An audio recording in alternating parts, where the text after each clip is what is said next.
is going on, everybody? Smash that like button, subscribe to the channel, share the show with your friends. Welcome to the Ledger Lounge. I am Oz, the Crypto Goat, and I don't know, I feel like the news is too good right now, too good to be true. So we got the Hulk out. We've got the Hulk. How's everybody doing today? Smash the like button, subscribe to the channel, share the show with your friends. We're gonna get started in just a few minutes. Let's get those likes rolling in. You like the new face? I did my makeup today.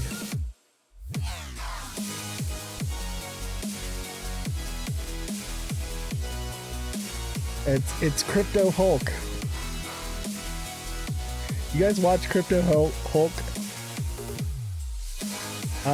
XRP's at 218, basically 219. I think it's about to retrace. That's why I got the red light on and the red. Everything is just too good to be true right now. When it's too good to be true, that's when I'm like, I don't know. Expect the unexpected.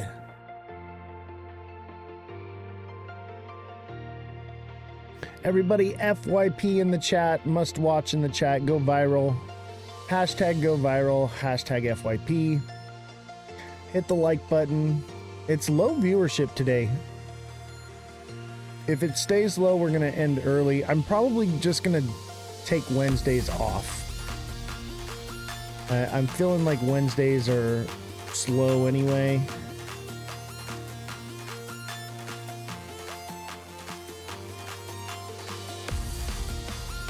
GG's, enjoy under 150.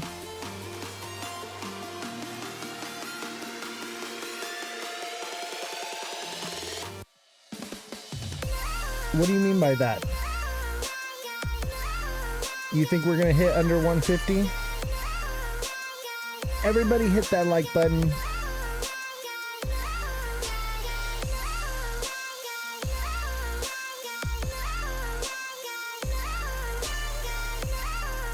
Yeah, I think it's possible. You know, end of the month coming up. We sure are going to hit under 150. I think you're right. It just depends on when. It depends on when.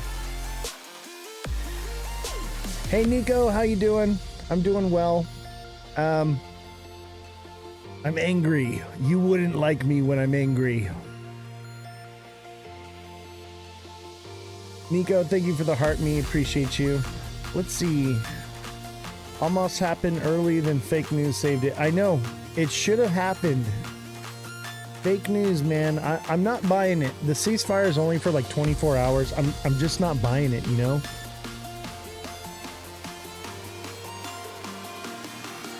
They got the fake news narrative. Hulk smash.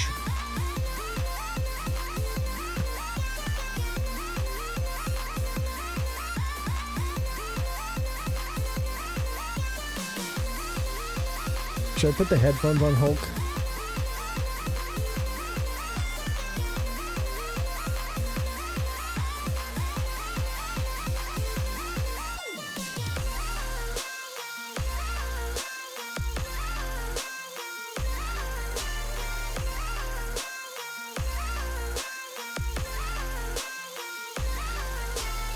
I should just keep my arms up like this.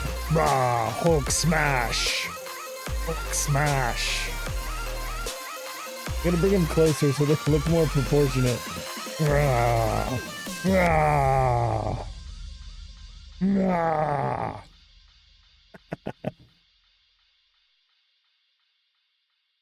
Let's get those likes up. We gotta get to 10K likes. So I found out that we don't get into the FYP really until 10K likes.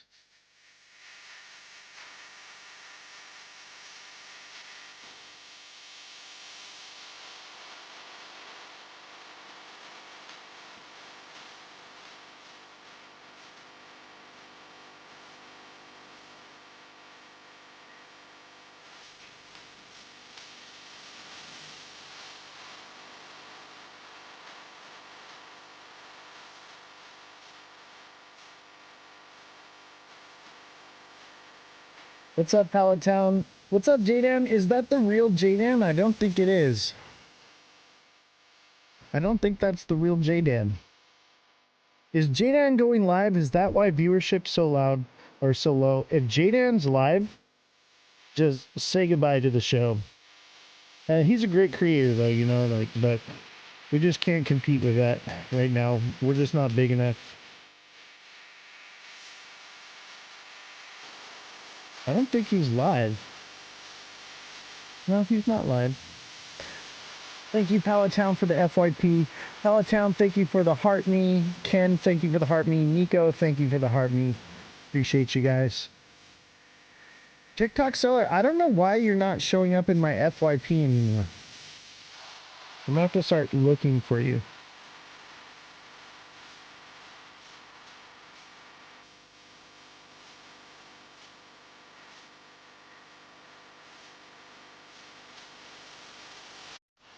Stage Colt 33, is that local 33 IATSE?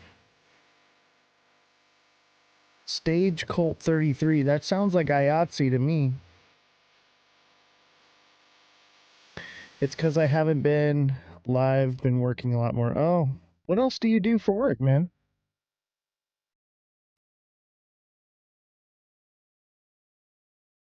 What's up, Gibby? Smash that like button, subscribe to the channel, share the show with your friends. We need to get to 10K likes. 10K likes and I will take down the Hulk. 100K likes and I will put the Hulk back up.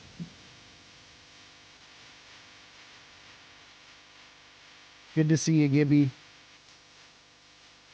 I'm feeling like everything is too good to be true. I got the red light on and I got the red Hulk. Andrea, thank you for auto subscribing. Thank you, appreciate it. Sydney Hotshots, how you doing? Everybody hit the like button. Everybody hashtag FYP in the chat.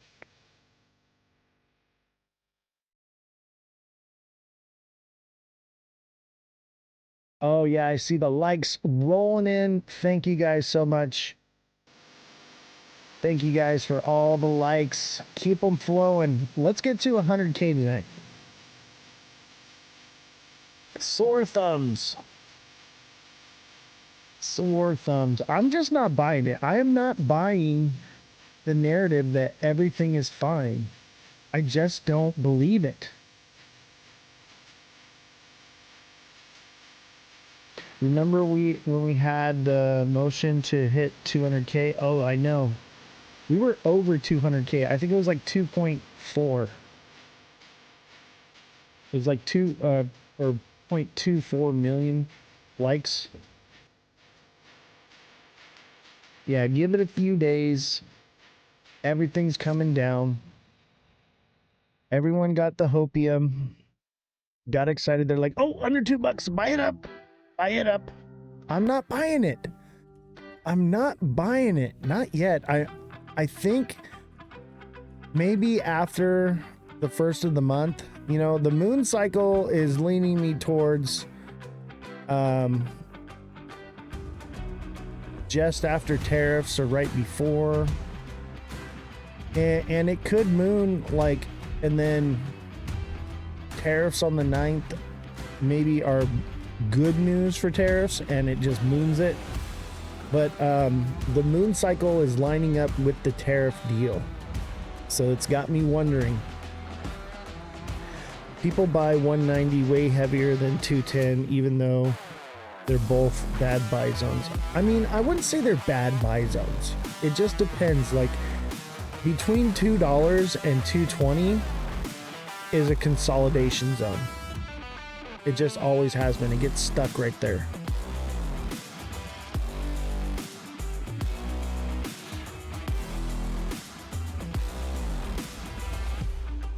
Carlito, thank you for the heart me. Appreciate you. Let me change the live goal here. I think this is from yesterday. Let's do these Community Fest gifts are the best thing that you can send right now. So let's do these. These are only a penny. The Community Fest ones right here. These will get the chat going. This will get the live rolling. I need a 30-cent XRP. Yeah, I'm about that life, dude. That's where I want to buy it at. I know it'll come back down there. Like, I'm hoping for like a bit of an altcoin season, but I don't think it's gonna be what we're hoping for. It's just been bad news after bad news, and Bitcoin just keeps going up. Ethereum's not doing well. I don't know. I'm afraid that might affect things, you know?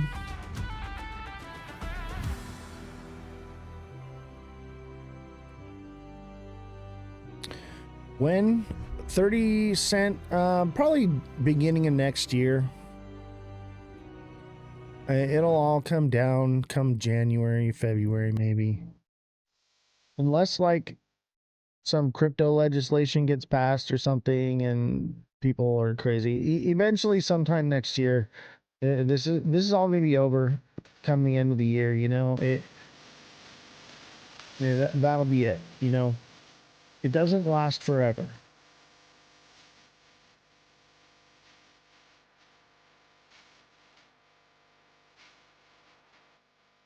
I'm like one of the biggest bears on XRP right now. Everyone's so bullish, and I'm like, I get what you're seeing, and I see things getting bullish, but not yet. Not just yet.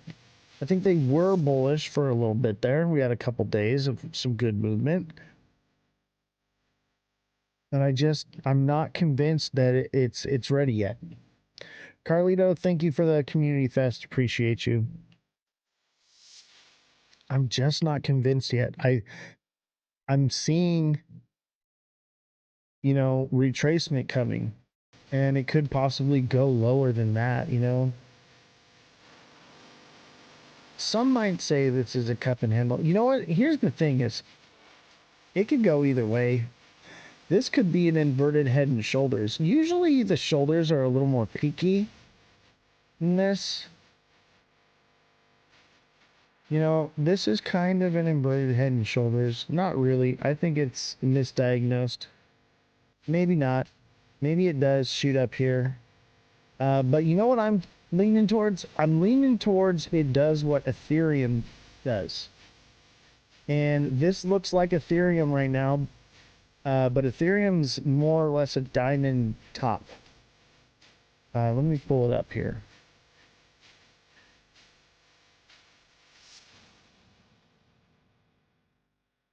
Look at Ethereum on the 1 hour. This is 1 day. Ethereum is clearly a diamond top. And XRP on the 1 hour is something similar.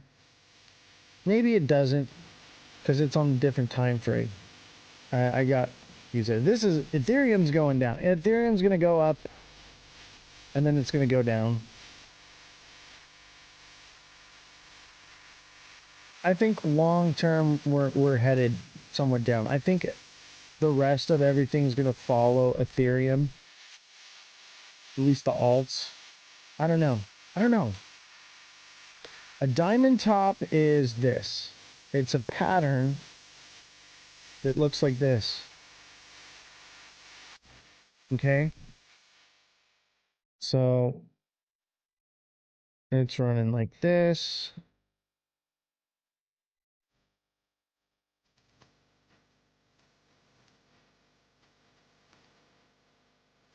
And it looks like a diamond.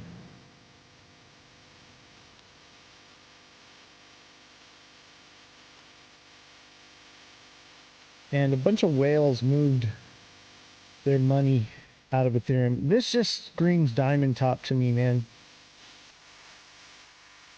When you see this, it has this big swing, and then it swings down. It looks like this. Kind of like an S, almost. You see it? Right here? It's this part right here. You see, it'll come up. like that. That is a heavy indication of a diamond top. It can be a diamond bottom. If this is the other way around, it's bullish. But right now, this is bearish. Carlito, thank you. Wow, a bunch of community fests. That's a lot. 1, 2, 3, 4, 5. Sheesh, more coming in. Looks like we got. I can't even keep counting them because they're just coming in like crazy. Thank you, Carlito, for dozens of community fests.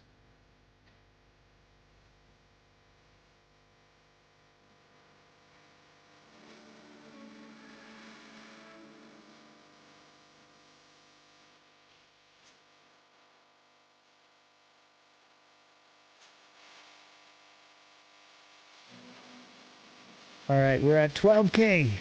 12K likes.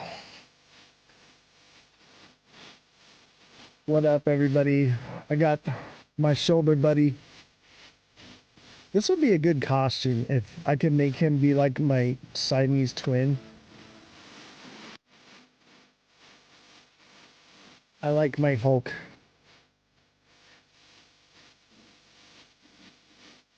All right. I got my red shirt on.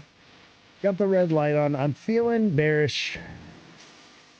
You thought it was an image? No. This was live, man. I had it right here.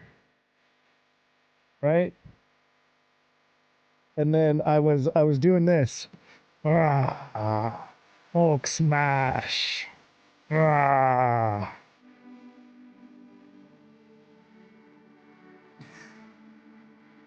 thought it would be fun. I was like, you know what? I'm going to bring out the Hulk, man. I've been waiting to do the Hulk. I bought this Hulk. Remember when I used to have like Yoda on my desk and the baseball and the mug and everything? I bought this to add to the desk, and then we just got all this. And then I got a new baby Yoda.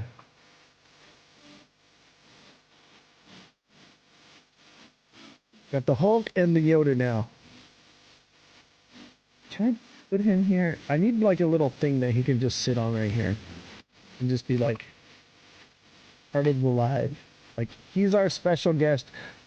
I mean, our special guest, Crypto Hulk. Anybody follow Crypto Hulk? David Banner. I don't know. I thought it was fun.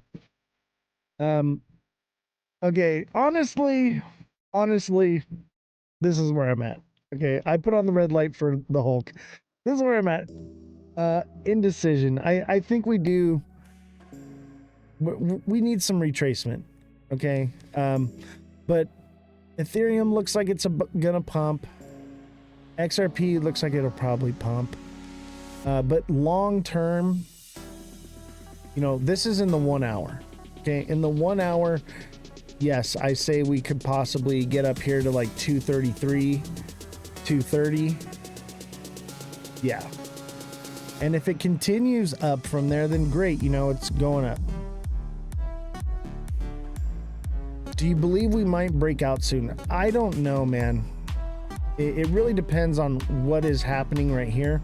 This is either an inverted head and shoulders or it's going to form a diamond top. And honestly, I think with as much as it moved up, it feels like it needs retracement, which would bring it back down here, which would be the makings of a diamond top here. It hasn't quite formed it. As of right now, it's like this ascending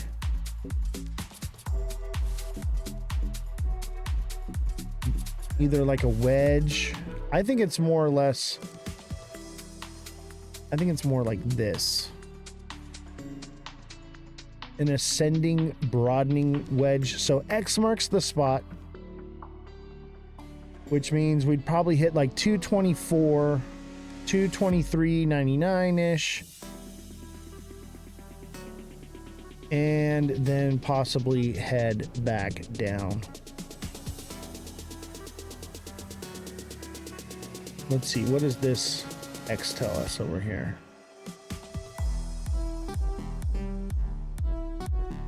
June 30th. It could. I don't think that's going to come into play, to be honest with you. I think that's what we got. I think sending broadening wedge, we top out here at 223, 224, and then come back down. And if it comes down and then recorrects, that's a diamond top, and then it's coming down. And that would indicate, you know, 208 to 204. And if it breaks these resistance or support lines, excuse me, if it breaks these support lines, then we'll see it come down to 175-ish. I'm thinking somewhere like this, like right there. No, we already filled that one. I'm thinking 176 to 180. Somewhere around there. Are we going down? I don't know. I think possibly. It depends on what's going on here. If we have this ascending, broadening wedge, then yeah. But it's also, you know, kind of a inverted head and shoulders. And even if it drops here, you know, that could potentially be head and shoulders. It's the white light's on. It's indistinguishable right now, but I'll tell you what. Ethereum is a diamond top. So Ethereum's about to get a pump, probably up here to like 20, 26, 25, maybe 27, and then come back down to like 25, and then back up to 26, and then 25, and then down here. I'm thinking 1950. 2,100 to 1950 on Ethereum. If this plays out. But this is textbook right here. This is textbook. So I see this on Ethereum and I'm like, okay, that means we're probably going to short-term push, and then obviously anything can happen. But the news is in the driver's seat right now.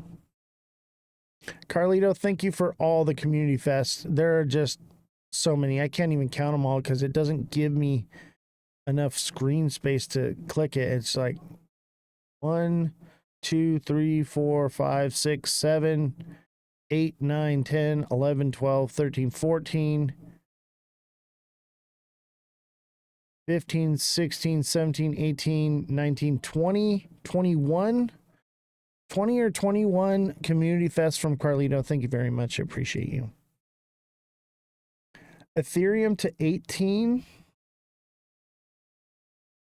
I mean, it could. I think more like 19 to maybe like 21. I think, no, I think it's going to go lower. It's going to go to like, yeah, maybe 18. Somewhere around there.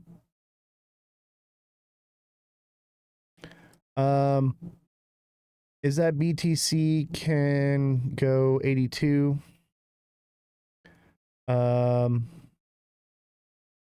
This is Ethereum. Can live with that. Sebastian, what was your message? Let me see. Can you do an analysis on SPY 500? Yeah, if you stick around to the end, I'll take requests. Need an algo position? I already have algo pulled up. Algo could potentially be an inverted head and shoulders and pump up. Maybe it goes to like 22 cents, but it could potentially drop back down. I'm leaning towards it's going to hit like 14 cents, 15 cents again. Yeah, but it could go as low as 9. But maybe things are making a turnaround. It's hard. It's kind of hard to tell right now. It's kind of hard to tell. It's a bit of a double bottom here, though. Here's the thing: is I think algo is about to pump. Here's why. I think everything's looking pretty good, to be honest with you. But I just don't buy it. I'm not buying it. But that would be a beautiful double bottom to like 32 cents from there. That would put it somewhere around August, September.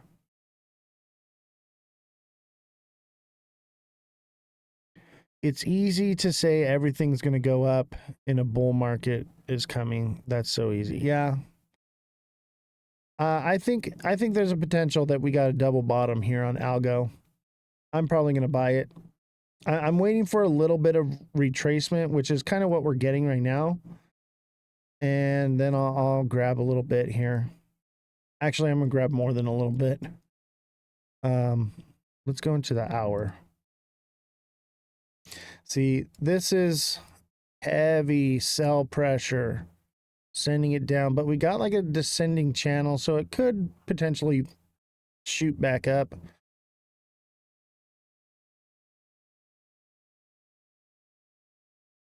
But I think overall, you know, this could be, this kind of throws it off, but it doesn't negate it. This could be an inverted head and shoulders. Sending it up to 20 cents mid-July. I think people are just so antsy. This is Algorand. I think people are very antsy about crypto right now. They just don't even care anymore. They're like, we have to have our alt season. We're going to make it happen.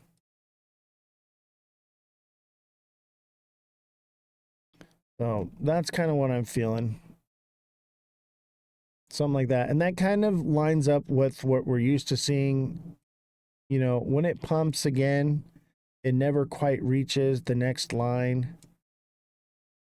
Look at this one. It didn't quite reach it. Maybe it goes further. Maybe it's more like this. This is this right here. I mean, that's August. And maybe it's going to do another one of these big ones. And if it does, like, I would think probably like $1.80, maybe $1 on this one. We'll have to see. It's hard to say. The liquidity is so spread out. I don't think we're going to see these massive face melting pumps like this anymore. We're going to see more of these little ones. It'll see some, but it's going to be a little lackluster, I think.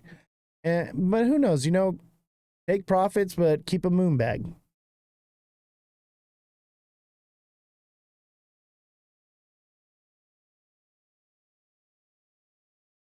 Take profits, but keep a moon bag. Yeah, this is Algorand. I just don't think that this is all that Algorand's going to get this year. I'm hoping that it does some face melting all-time highs, you know, $4. That would be great. Jason says most alts won't see a new all-time high. I agree. I think ones like Algo may have a spot. What number crypto is Algo?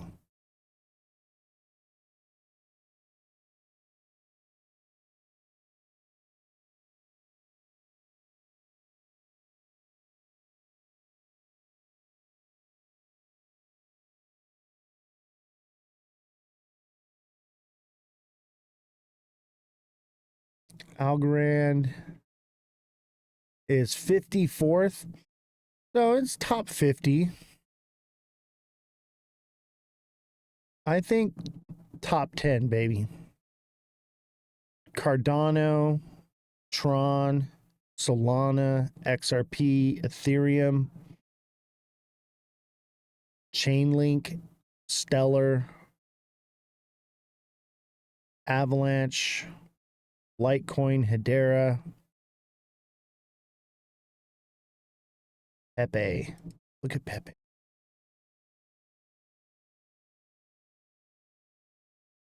I think Pepe is going to do something as far as the meme coins go. I don't know. I don't know. I think this year we're going to get one last. Next year is probably going to be dead.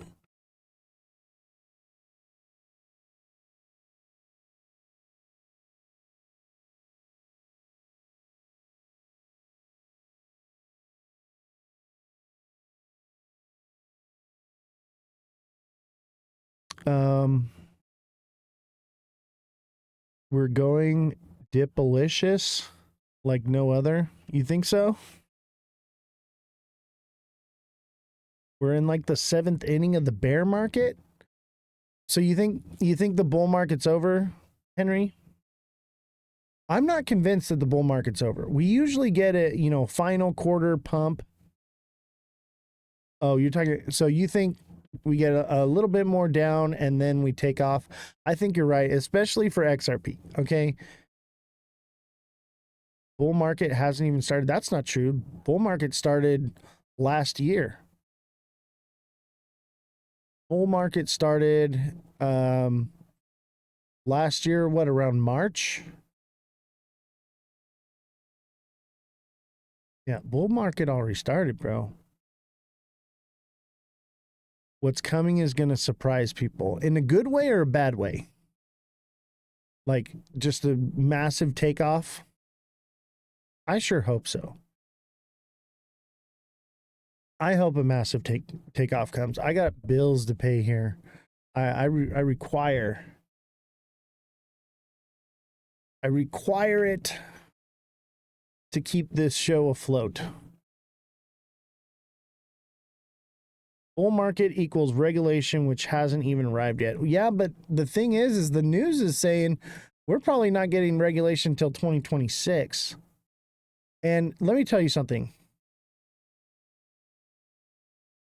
The bull market comes from Bitcoin's halving, not from regulation. I think we'll get more of a run because of regulation, okay? But the bull market comes from Bitcoin's halving. So it's already happened. Bitcoin already had its halving, not this cycle. I think that's what everyone's speculating, but you buy the rumor, you sell the news.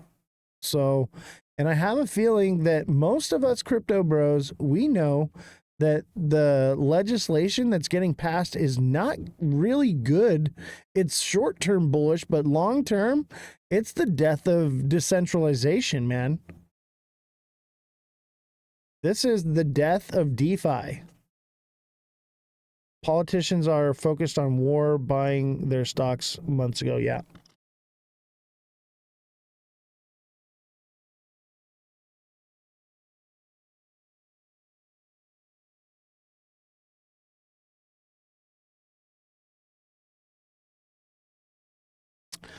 We got this little pump, but not much really has done anything like previous bull runs. Yeah, I mean, not really for XRP. Look at XRP, man. XRP already hit an all-time high. And listen, I think that it got its run. It's possible because look at that, And it's just kind of showing the telltale signs of the end of a bull run. And the liquidity's more spread out, though. It's one coin that did it because it got all the media attention and focus, right? And media attention is part of the bull cycle, okay? And other coins didn't perform as well because the narrative wasn't pushed behind it. And the liquidity is more spread out. You have to understand there are thousands of new projects that never existed the last bull run. We didn't have them. We had thousands. Hulk is back. 15K likes. The Hulk is mad.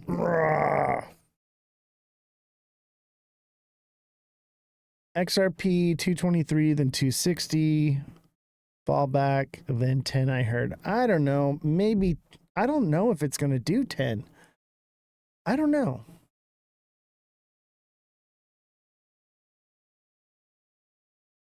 If you're buying anything but BTC, I pray you come to your senses. If you're buying anything, if you're buying nothing but BTC, I pray you come to your senses. Because I'm telling you what, with regulation comes investigation, and that will be the end of Bitcoin.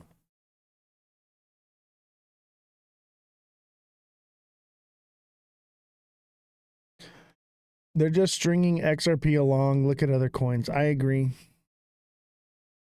I agree. They're doing everything they can to keep XRP's price up. Anything they can. I don't know, man. I'm conflated. I need to stop watching other people's lives because it's throwing me off. Because I want to believe at the same time. I'm not buying it, man. I feel like we're getting played, maybe. XRP equals moon cheese. Agreed, Jason. Josh says I disagree. Josh, dude, I've been watching it to your Jake Claver guy, bro. Dude is no, bro. Dude is wrong about a lot of stuff, man. He is eating the moon cheese, bro. Just follow your wicks. I know, right? I need to just stick to my TA and not listen to any of these other people, not get it. Because before I used to have zero input. It was just me. Now that I'm getting all this other information, it's throwing me off. Prove you wrong, you're going to prove yourself wrong. 10 years, no use case besides decentralization, which is only BTC. Maybe in 10 years, BTC recovers, but let me tell you this right now. BTC is a meme coin, bro. It does nothing but store value, and it's slow, and it's expensive to transact. Like Mother Dragon says, the long, slow rug pull, right?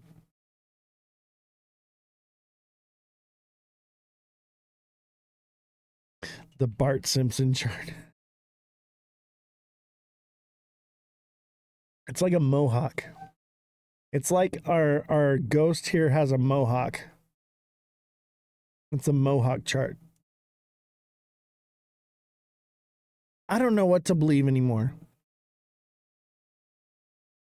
Jake Claver is 100% accurate. What do you mean? Oh my God, dude. Bro is being spoon-fed the moon cheese just like you are, man.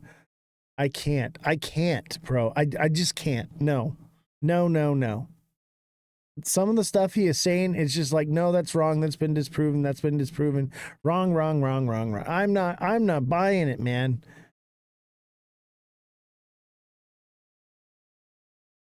Look at the 7-year bullish pattern. On what? Bitcoin? That's what I'm saying. It's a bubble waiting to pop. They've been printing Tether stablecoin out of thin air and pumping it into Bitcoin to keep it going.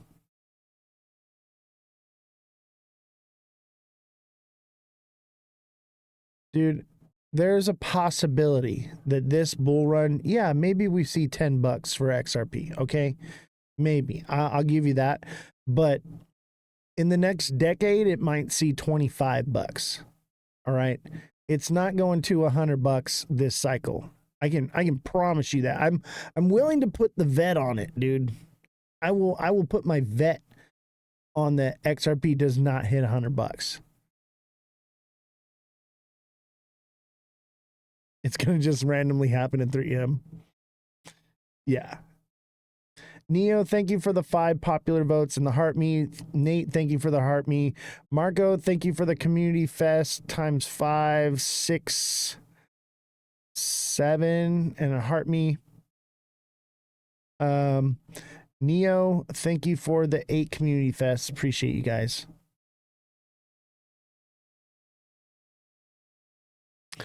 I've been here since 2015. Only thing that stands is Bitcoin hitting all-time high. Your opium will perish. Dude, I've been holding XRP since you first heard of Bitcoin. I've been into XRP for a long time. All right. I'm way beyond the knowledge on crypto. I used to sit in these crypto meetings and conferences way back in like 2015, man. And they were just like developing this shit. Like I was sitting in these conferences.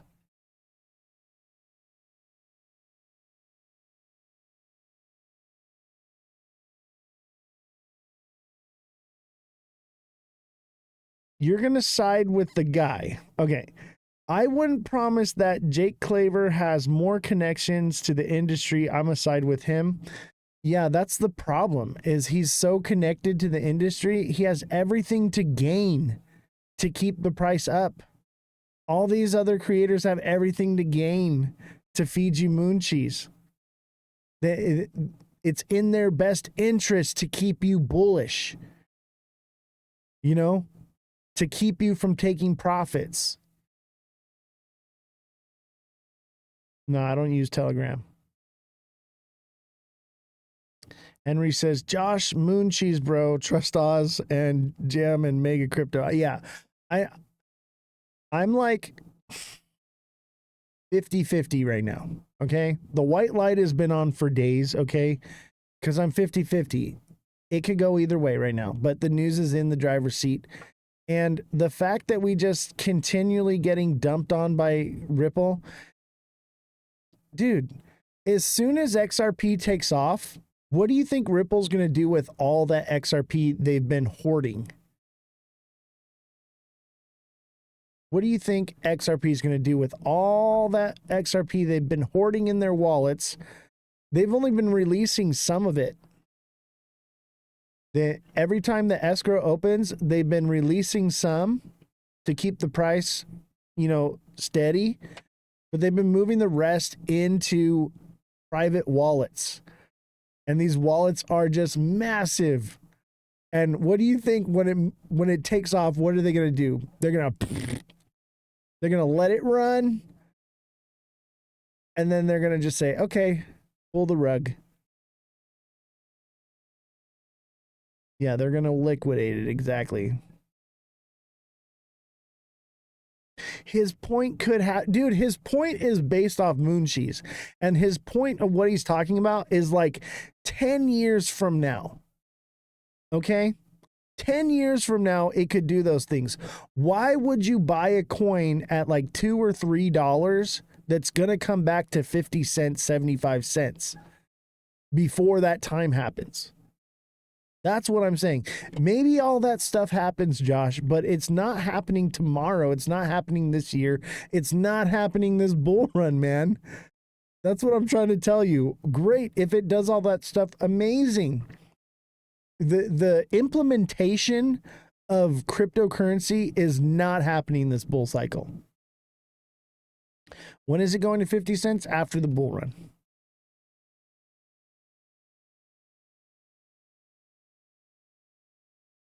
Dude, it cannot happen this year. Mass adoption and real use case scenario cannot happen this year. There's not enough regulation and implementation in place, dude. The year is almost over, bro. Like this year is over. We're more than halfway through it and we've got nothing. We've maybe got one bill that's going to pass, maybe. Dude, wake up and smell the moon cheese, bro. 2029, 2030 is my retirement years. Yeah. Yeah. Injunction won't be lifted. Exactly. I don't think it's ever going to actually get used. I think XRP may actually be dead. To be completely honest with you. Yeah. The cheese is hella moldy. It's nasty. Let me tell you this right now. Josh. Okay. Dude. The injunction will not get removed. And if it doesn't, expect the case to go on for another year or two. Like, I know what I'm talking about. Like, dude, I was going to be an attorney before I decided to do this. I don't know why I chose to do this, but I like doing this better. I'm telling you, if you understand the way the legal process goes, you would not be sold right now. Most people don't understand it. But I'll tell you this right now. The injunction is not going to get dropped. If they pay a fine, no, the injunction won't get dropped. 100%. Okay? And if the injunction doesn't get dropped, expect 2 appeals coming. I'm just saying there's always a chance, LOL. I'm betting on that we could both be wrong. Dude, I'm not even rolling the dice on this one. This is standard procedure. This is well-known facts. Okay? If Ripple pays a fine, that's admission of guilt, which means that Ripple broke the law, which means the injunction stays in place. Period. Oh yeah, Josh definitely bought at $3. And I'm not trying to talk down to you, Josh, but dude, you're so, dude, you got to stop drinking the Kool-Aid with moon cheese and crackers, bro. You're drinking the Kool-Aid with moon cheese and crackers. I don't know how to help you, bro. And I get it. You're young. You know everything. You know? You're young. You know everything. And you can't learn anything until you learn on your own. I get it. That's the age you're at. So expect a long, hard lesson.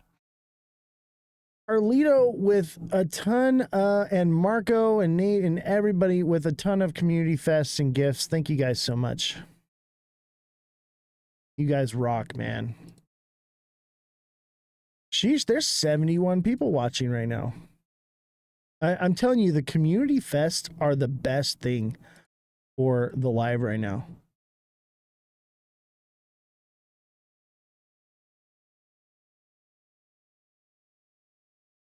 Why do I show you the chart? Because I'm trying to wake people up. But I think XRP right now is the best thing to trade because it's pretty volatile and it keeps its price up because of the moon cheese. And at the same time, I bought this thing in 2016. So like every time it moves up, I'm taking profits to fund this whole operation.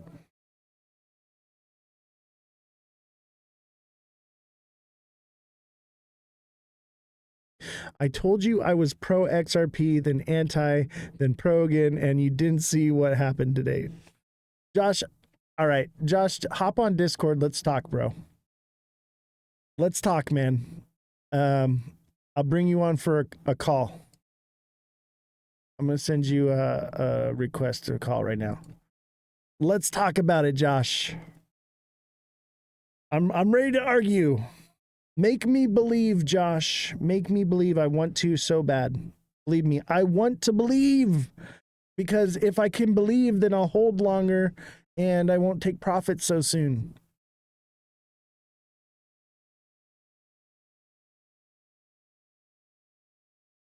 There he is. Oh, what's up, bro? What's up, bro? Dude, we became like best frenemies. What's up, bro? Yeah, I mean, in a way. So tell me, convince me, make me eat the moon cheese, bro. I want to. I want to believe because I feel like alt season may be right around the corner. Maybe I'm very 50-50 right now. Make me believe. Make chat believe. Well, I mean, remember, last time we were talking about like alt cycles and stuff, and I made it very clear that just for the record, I did buy early, and I'm not my whole thing is I'm not trying to say this to get more people to buy because I alone understand that retail isn't going to be able to pump this. It's just not happening. But I don't know if you kept up with what was happening today, but we were talking about Bitcoin maybe scrapping, or no, you were talking with one guy, I forget what his name was, but you're talking about Bitcoin going to 150 and then going back down. And then today, ten so many thousand companies dollar announced, Bitcoin. 10,000. dang, I don't know. After what happened today and all the news that came out today that was so like pro Bitcoin, I honestly think we could see a 250, 500K Bitcoin, which again is controversial. But what's aligning for that is crazy, and obviously that would mean altcoin season would definitely be happening.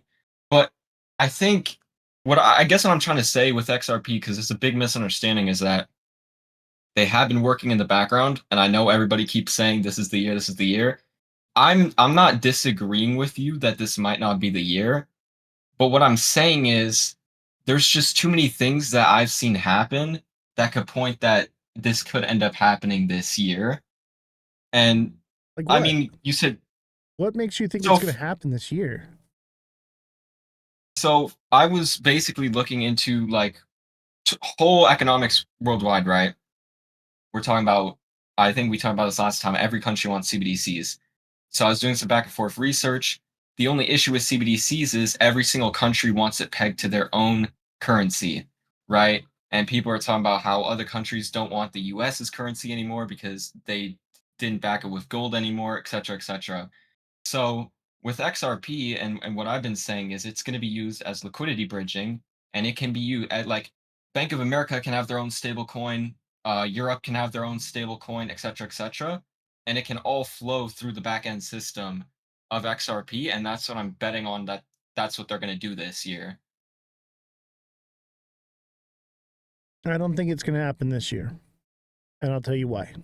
One, nothing's really operating on the ledger. Two, no banks, no contracts. There's NDAs, like you said. There's a lot of them. The only contracts we've heard of, they say that all the banks are using it. They're these small banks. We've talked about this before. I don't see mass adoption happening until there's clear regulation, and that's just not happening this year. It's not. I mean, that's somewhat debatable because I think, and the point that I was going to get to is Trump only has, what is it, less than 3.5 years left on his term. And this is also his final one. And his family is very anti CBDCs. And I think it's pretty evident to say that if he doesn't change the system during his term, then we're for sure getting CBDCs next person around. That's Like for sure. I'm willing to bet on that. So what I'm saying is, realistically, if any of this stuff on the XRP ledger is going to happen, it would need to be within these next 3.5 years. And Well, the reason why I say XRP is because there's nothing else that we could use for it. what makes And you I mean, you think that Trump is pro um, DeFi and not CBDCs? I mean, he's very vocal about it, especially his family. I mean, there's tons of podcasts you can pull up. The only They're thing that I've really seen is them talk about the executive order that he signed, no CBDCs in the US. And yeah. that's that's not legislation, bro. That's an executive order. It lasts like a year. I think that that is a way to fuel the bull market because he's in crypto, and the more anything pumps, the more he's going to make. He has everything to gain by signing that executive order. And I I think you're mean, right. I think the next administration is going to push for CBDCs. Other countries are already pushing for CBDCs. The legislation that's getting passed is a clear picture that CBDCs is being ushered in. Nothing is indicating that we're going DeFi. I mean, you could see it as that, but at the end of the day, like, I guess my counter argument would be I'm not really I don't think that Trump signing that, which you're right, it's not legislation, but I'm hinting more at the fact that I think he's going to push for a new decentralized system. I mean, I don't know if you kept up with the news today, but the largest homeowners association or whatever you want to call it, I got it right you here. know, yeah.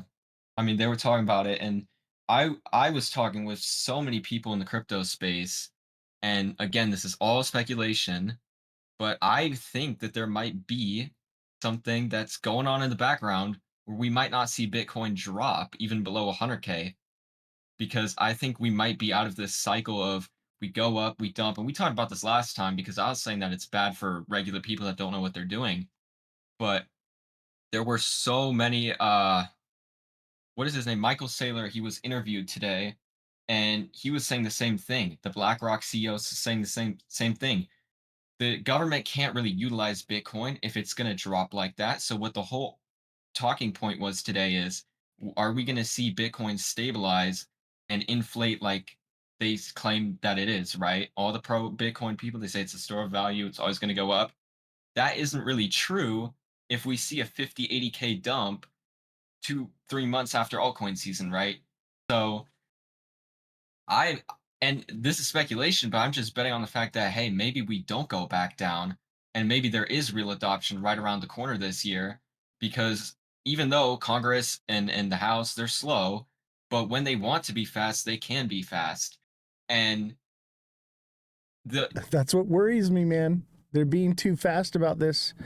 And the legislation they're pushing through is stablecoin legislation, which is a CBDC, central based bank digital currency, man. It is the whole crypto narrative, I believe, is a way to control people. Everything the government has ever done has been about control, manipulation, and taking your data. Like the what crypto was originally intended for is being morphed into what they want it to be, is what I see. And I dude, nothing is indicating that they're moving towards using these other currencies. Everything is an indication of stablecoins. Every corporation, every um, business, every country is making its own stablecoin.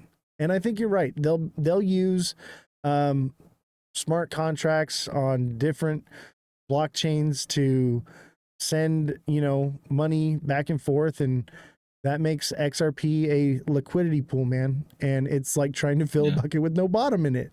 Like it's not a currency anymore. It's just it's something on the back end that, yeah, it'll make it, be somewhat valuable, but it won't make it 10K. It won't make it, and maybe long way down the road, like hundreds of years from now, when a lot of it's been burned, yeah, maybe we'll see it like, a few $1,000s. But um I can't see anything that indicates that we're moving towards the direction like this guy Jake Claver saying, all these people are saying. Nothing is an indication of that. And I'm believing the Not opposite. publicly. Yeah, but I'm believing the opposite of what they say because of what I see in the news and what I'm seeing happening with, legislation. And I'm seeing the direction it's actually going. And then I'm taking into the fact that these people have everything to gain by feeding you a bill of goods to get you to throw your money into it. You know what I mean? They'll tell you anything they want you to hear just to get you to buy it.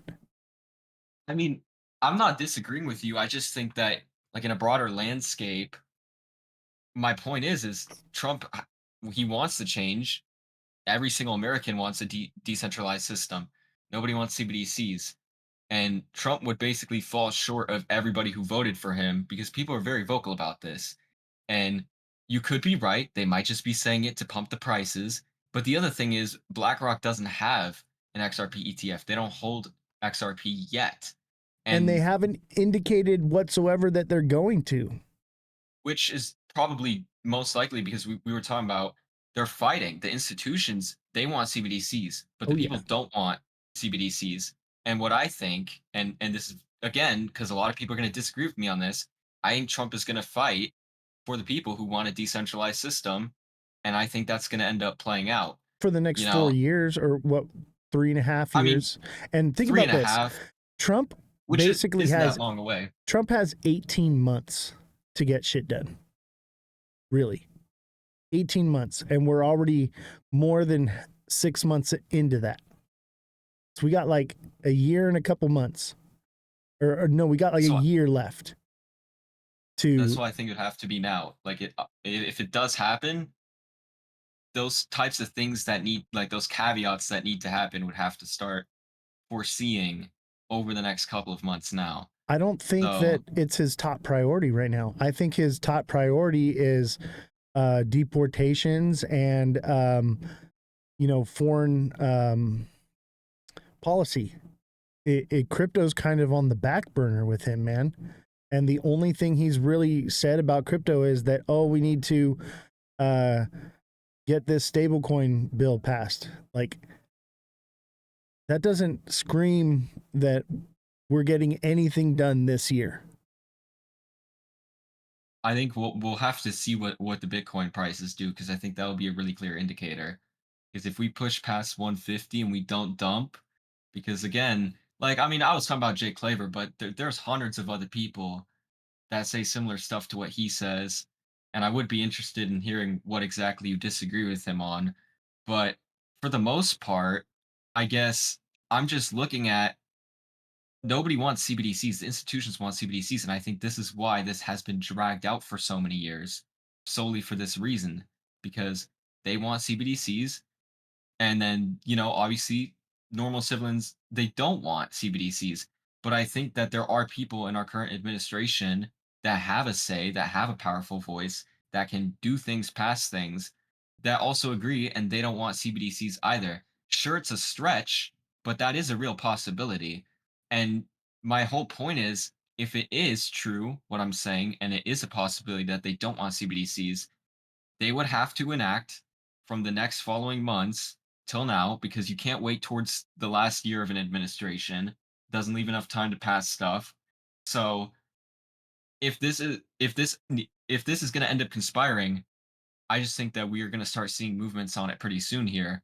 And the fact that people are not talking about Bitcoin might not even drop past 150, that's a pretty good indicator to me.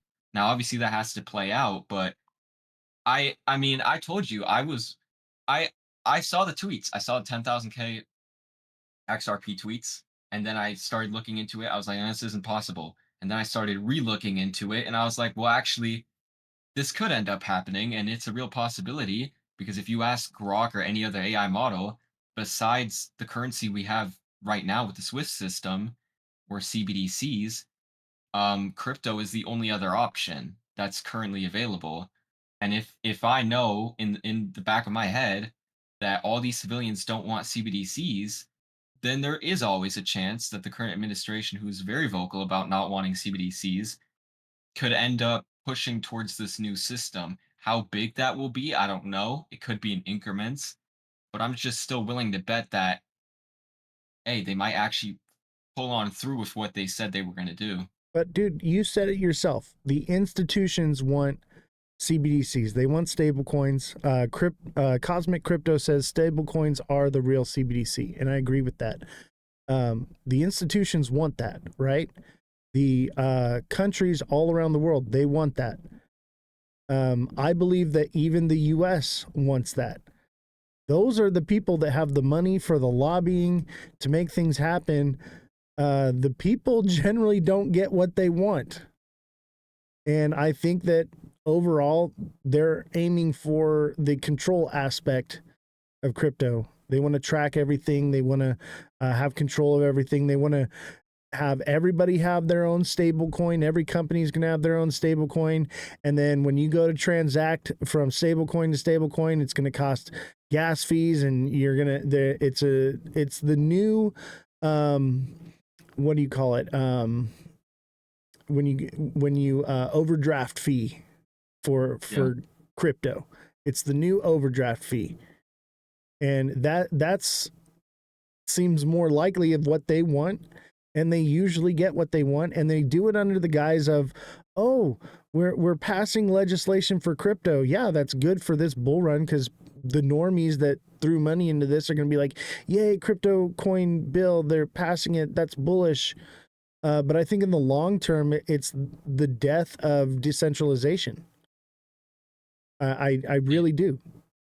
it could be, but I'm just still willing to bet against that. And I mean, there's a lot of things that point to that. Maybe not publicly, but you also have to look like we're talking about where you were mentioning deportation, all this stuff. All of that stuff isn't really stuff that like I mean, I don't see it as big of a deal as everybody makes it to be. I mean, you could talk about moon cheese, but the media also plays a big role in overstepping on topics and making them seem bigger like they are. And at the end of the day, I think that's the reason why I'm so confident in this end up happening is because we're going to end up with CBDCs if this doesn't conspire. Because, I mean, you can ask any AI, how long is our current system going to last with the demand and needs that, are creeping up? Not very long. We're looking at maybe 2.5 to 5 years of our current Swift system till something has to change. So I'm just willing to bet if anybody is going to make a change, it would have to be Trump. I can't see anybody else willing to fight for that. So that's my point. I Like I don't dude, know. I get what you mean. Okay, and you believe that Trump's going to fight for the people, fight, all that. I get it, and I think deep down in his heart somewhere, that's what he wants. But he's got 18 months from the day he got inaugurated to make things happen, and we've got what, two bills already, and it's been over 6 months. We've got a year left for anything to really happen. Maybe we get more than that over the next couple years after that, but not really. I just, and you're telling me that this is all happening now this year. It's gonna, all this XRP adoption and bank adoption is all happening this year. I just, no, 2030. I think 2030 we see all that, and by then it'll be a new administration. It'll be CBDCs in full force, and these crypto tokens they'll serve their purpose. They're going to have a place. I think a lot of them will go away. They'll disappear. But it just doesn't make sense, and it doesn't make sense because you're like, oh well, the people want this. Let me tell you what right now. Okay, we are in crypto, right? Less than 10% of the world's population is into crypto right now. Okay. And of that 10%, I'd say less than 1% of them are educated and even understand what it is.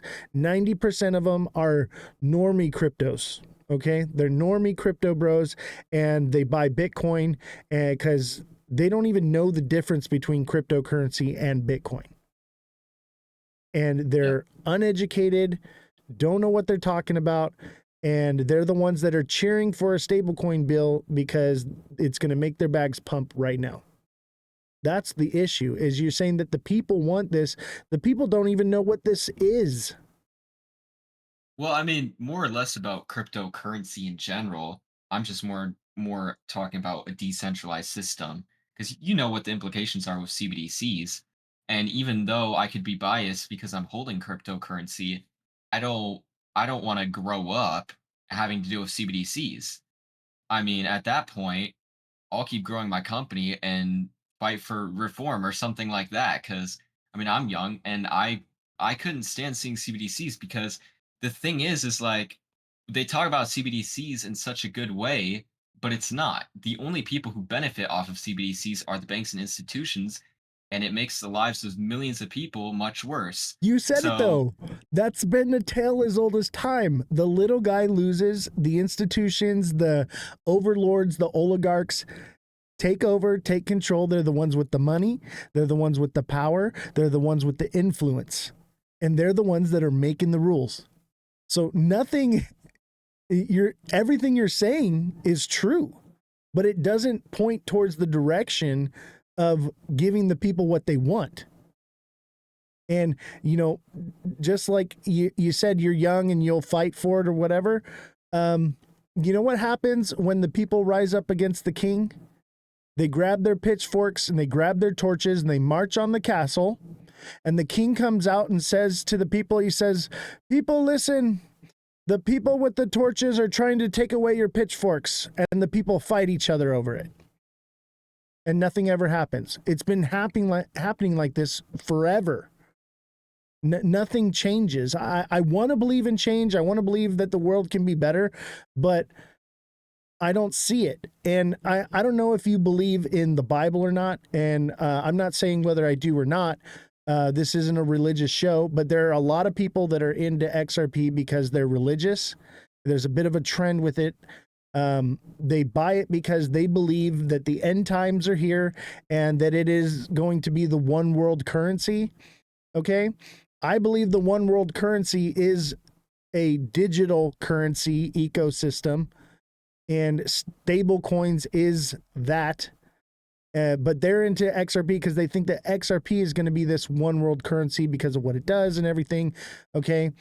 But if they believe that to be true, that leads me down the path of not decentralization, but centralized digital bank currencies, because that's where the control comes from.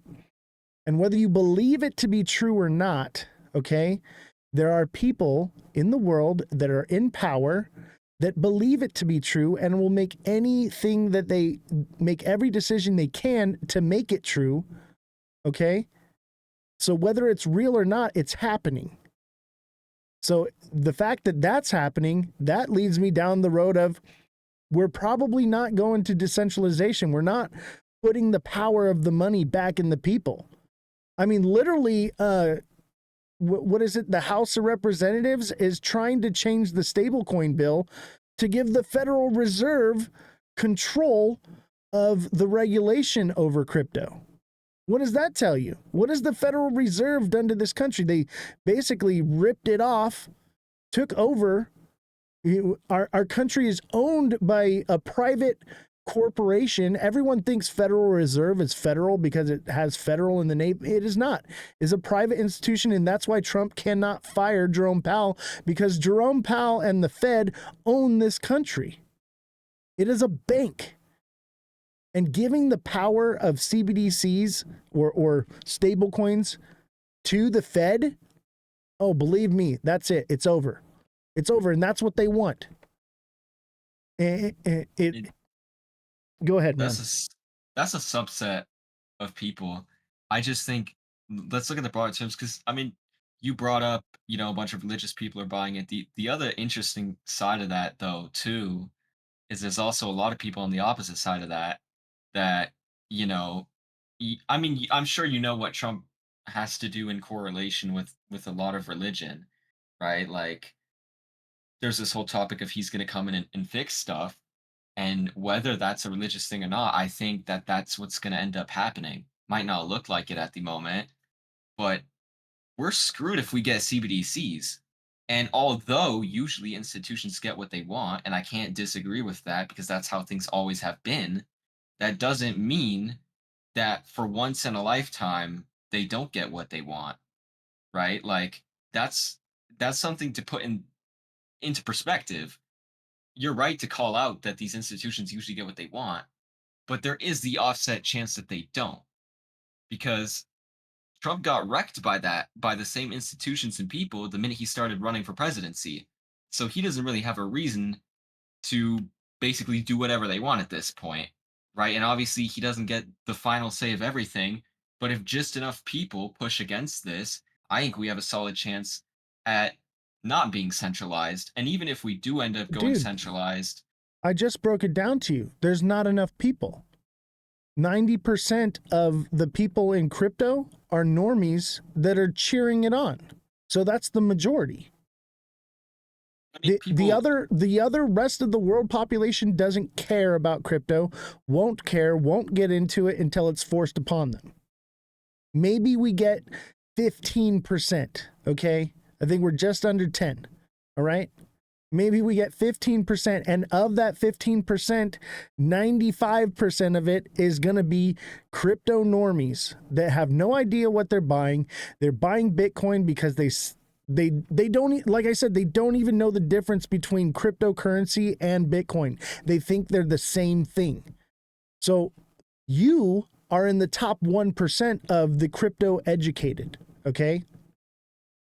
And everyone watching this show, everyone getting educated are in the top 1%. There is not enough people that know anything to fight back. The institutions know everything. They know more than we do. And they're playing 4D chess with crypto right now. And I don't think we stand a chance. There's not enough people to fight back. There is no movement. There's no army. The armies are different coin armies. We have the XRP army, the Shiba army, the Ethereum army, all these different armies, but we're all fighting against each other over which coin is better, because when the people rise up against the king tells them the people with the torches are trying to take away your pitchforks. And that's what's happening right now. They're fighting over what coin is going to be the end all be all, is going to be the coin. You got your Bitcoin maxis, you got your Ethereum maxis, you got your XRP maxis, you got your algo maxis, all the way down to Shiba and Fartcoin. Okay? There are literally people in crypto that bought Trump coin because they thought that Trump coin was going to be the new US dollar. That's what I'm trying to say. People aren't educated enough. People don't know. That's why I have this show, because I want people to wake up. I want people to understand what's going on. Just like you're educated. You know what you're talking about when you talk, but you have a bias, which is fine. You're in the XRP army, but we have to realize that we are the crypto army, and we need to come together and fight against this CBDC thing. But I think we don't have the numbers or the control or the power or the resources. And the people that do won't care. They won't care as long as their bags are growing. That's what, sorry, I don't mean to cut you off, but that's what it's been through every administration we've ever had since I've been alive, and probably before. The administration passes laws to grow themselves financially and don't care how it affects the future, because they're not going to be around to see it. That's why the world is in the shit show it's in right now. I just don't see what you think is going to make any of that change. I mean, people themselves can't make the change. It would have to be the people who are in the government positions. Like, because you're saying we don't have enough people educating crypto. That's a fact, but at the end of the day, it's more or less about them needing to be in it. It's about it being used decentralized. And at the end of the day, even if I could convince 100 million people how bad CBDCs are, what is that realistically going to do? They can't vote in these Nothing. Congress Yeah, they're not meetings. going to do anything. So They're going to go, oh, that's bad. I better go to work. this is really going to end up relying on Trump's administration to pull this through. And my whole thing is, and I mean, you mentioned me being part of the XRP army, somewhat true. At the end of the day, I mean, that's not the only coin I hold. I'm more pro crypto overall, and I'm very anti CBDC. And I post a lot anti CBDC. I explain why, but I just think that I'm willing to put money where my mouth is, and I think that Trump is going to pull through. Hey, Right? If he does, Josh, don't mean to cut you off. Chat is asking who you are. They want to know who we're talking to. Can you tell us who you are and what you do and your background real quick, and then we'll jump back into it? yeah. So, I mean, I'm still relatively young, but I dropped out of high school after class this year. I'm building my own company. I'm not going to say the name of it, but it's a record label. So I worked with a lot of influencers. I did video editing, videography, and then I got into investing, crypto. I don't have any flashy degrees, but I somewhat, to a degree, know what I'm talking about. Um, Obviously, some people could debate me on some of the things I talk about, but yeah, 17, and I'm well versed into the business space. I keep up with everything, and I talk very openly about my stance against central bank digital currencies, or really anything of the matter of fact that takes more and more power away from the general public. Yeah, and dude, I get it, man. Like you're fighting the revolution right now. You're on the front lines right now. We all are. Um, but go ahead and finish your thought we were talking about. I didn't mean to cut you off. It's just chat wanted to know who you were. I think if I could give like one final message, right, and that's all I could say, I would say is even if we end up going centralized, obviously XRP will still play some sort of role in it. I wouldn't be happy about it. But I just think that it's more important right now that more people go out and educate people against CBDCs and really expose them for what they are, because the news definitely isn't saying what it is. Institutions aren't saying what implies with it. They say the word CBDC, but what does that actually mean? What changes for the average person? And then I really, really believe that the current administration will do their best to avoid a centralized system at all costs. I mean, Trump's brother, or not his brother, sorry, his son, very, very vocal that that's what they're trying to do. They might fail, but they're really trying right now, whether people disagree with me on that or not. I think there is a real battle going on right now over if we get centralized or if we go decentralized. For the most part, we are already centralized right now. I mean, how different is the SWIFT system from CBDCs, right?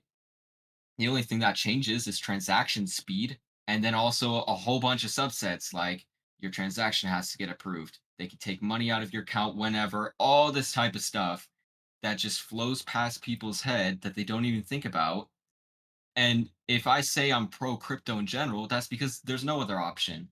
If somebody could point me to another direction besides CBDCs and cryptocurrency that is decentralized and it would actually work, that would be great, but there is none. So at this point, I think, and correct me if I'm wrong, but weren't there companies developing CBDCs, but they weren't like crypto chain CBDCs? I'm It not would just sure. be there. I don't have Jesse right now to fact check. I gave her vacation. Um, but we can I look think into that. Message me about it on Discord here, and we'll look into it. You're gonna come back on the show for sure, man. I like having you on. I just, obviously, yes, I am young, but I also don't want to see, my future kids having to grow up in a centralized system. It's not beneficial to people at all, and No, it doesn't make the world a fair place. nobody wants the world to be the way it is now. Nobody wants that for the future, except for the oligarchs. And they're the ones that have power. They always have been. Even like the Roman Empire, man, the Roman Empire never fell. We're in the Roman Empire. That's what civil law is. We literally still live under Roman law. Like nothing has changed. Generation after generation, the rich get richer and the poor get poorer. Yes, I want crypto to be everything that you're saying. I want it. We all want it. Chat wants it. We all want it. Okay. I just don't think there's enough of us awake to start a revolution. We're trying. We're literally, I say this on the show all the time. We are here. This show exists because we are fighting on the front lines of freedom. Okay. This is the front line. This is the new battlefield. The battlefield will not be fought with guns and cannon fodder. It will be fought in your mind, and it will be televised, and it will be fought with pen and paper. Okay. I had a vision a few years back, and my vision is that I would be fighting in this war, but I wouldn't be shooting people with a gun. I would be shooting with a camera. And that's when I decided I wanted to be a journalist. And I get it, man. I want everything you're saying. Everyone does. But they're not going to let it happen. People are going to get rich. And what's going to happen is they're going to get rich and they're going to get sucked into the club, right? They're going to get sucked into Yeah. the club, and they're going to say, sit down, shut your mouth, and lick the boot. They want you to live in the pod and eat the bugs, man. They literally put out like an op-ed on, I want to say, New York Times, about how they want this new world government and system, and that they want people to live in pods and eat bugs. It's out there. I'll have Jesse look it up. I'll put it in the news section on the Discord. It exists. This is what they want. It's called Project 31. And everybody is focused on Project 2025 because like Trump is supposedly in office, but or excuse me, it's not Project 31. It's Agenda 31. It used to be Agenda 21, and they pushed it back to 2031. Okay. Yeah. And that's their agenda. That's why we're having a global economic shift. That's why we're in World War III right now. Some would say, oh, no, we're not. No, we're in it, okay? And anytime there is a global economic shift throughout history, we get all-out war, and we're in it. It's happening right now. The playbook is just repeating itself. The timeline is just repeating itself. History doesn't repeat itself, but it rhymes, man. And people just don't learn from the past. That's one thing that we can learn from the past, is that we never learn from it. I want it all. I want the decentralization. I want the power of the money put back in the hands of the people. But call me pessimist. You know I'm always the bearer of bad news around here. But I just call it like I see it, man.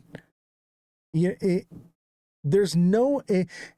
we do technical analysis, right? You're using indicators to figure out where the projection of things are going, right? There are no indicators that indicate that that's the trajectory that we're headed. We want it. Everybody wants everything to moon. But if the indicators aren't indicating that, it ain't going to happen. Yeah, I guess it's just why it's important. I mean, you mentioned New World Order, right? Most people call that a conspiracy theory, and something's funny. I know a lot of people, and I'm friends with a lot of people in a very successful business world. The one thing that absolutely blew my mind, everybody's always talking about these conspiracy theories. And what people need to realize is that all these conspiracy theories tie into the financial side of the way that the world runs. It doesn't matter if a Republican is in office or if a Democrat is in office. It's This a is the stuff uniparty. that matters. Like, this is where we're at. And I am so like mind focused. I just think that the current administration is going to pull through and create change. If that change will be permanent, I don't know. But I just feel pretty confident that they'll be able to do it. Dude, I honestly don't believe in this administration. I don't believe in any of it. Look at, we're supposed to have no new wars. What has it been? War after war after war.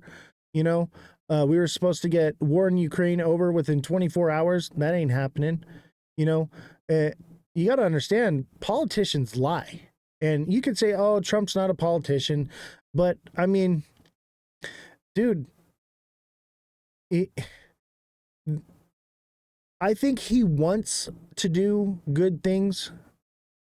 But at the same time, I think the overall agenda is get rich. Because let me tell you what, right now, the ship is sinking and the rich are stealing the silverware from the ship. Okay. And I'm over here, I'm just trying to get my family to the lifeboat. Yep.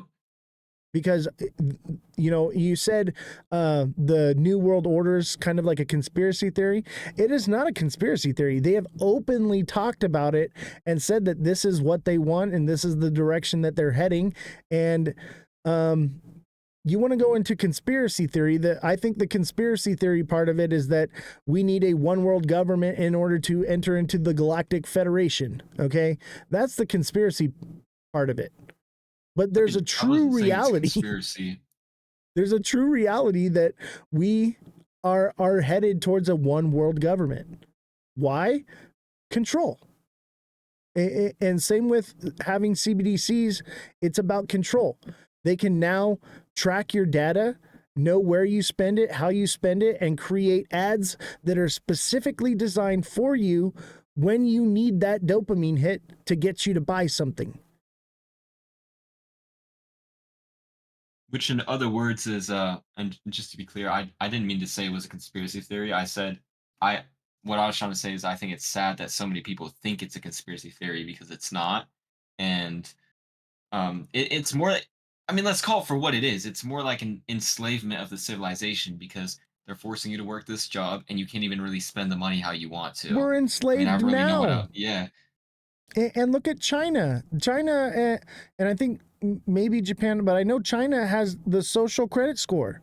That's what they're headed towards. And this whole like green stuff that they're doing, they're going to make it to where it's like you get everyone, robots are going to have all the jobs. AI is going to run everything and do things. There will be jobs, obviously, but the wealthy will have the wealth. The poor will be poor. They'll have UBI. Do you know what UBI is?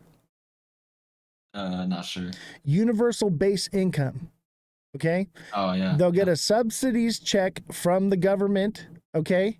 That they'll have to live off of, and they won't ever be able to save any of it. They'll have to spend it within a certain time. Otherwise, it zeroes out and they get a new one.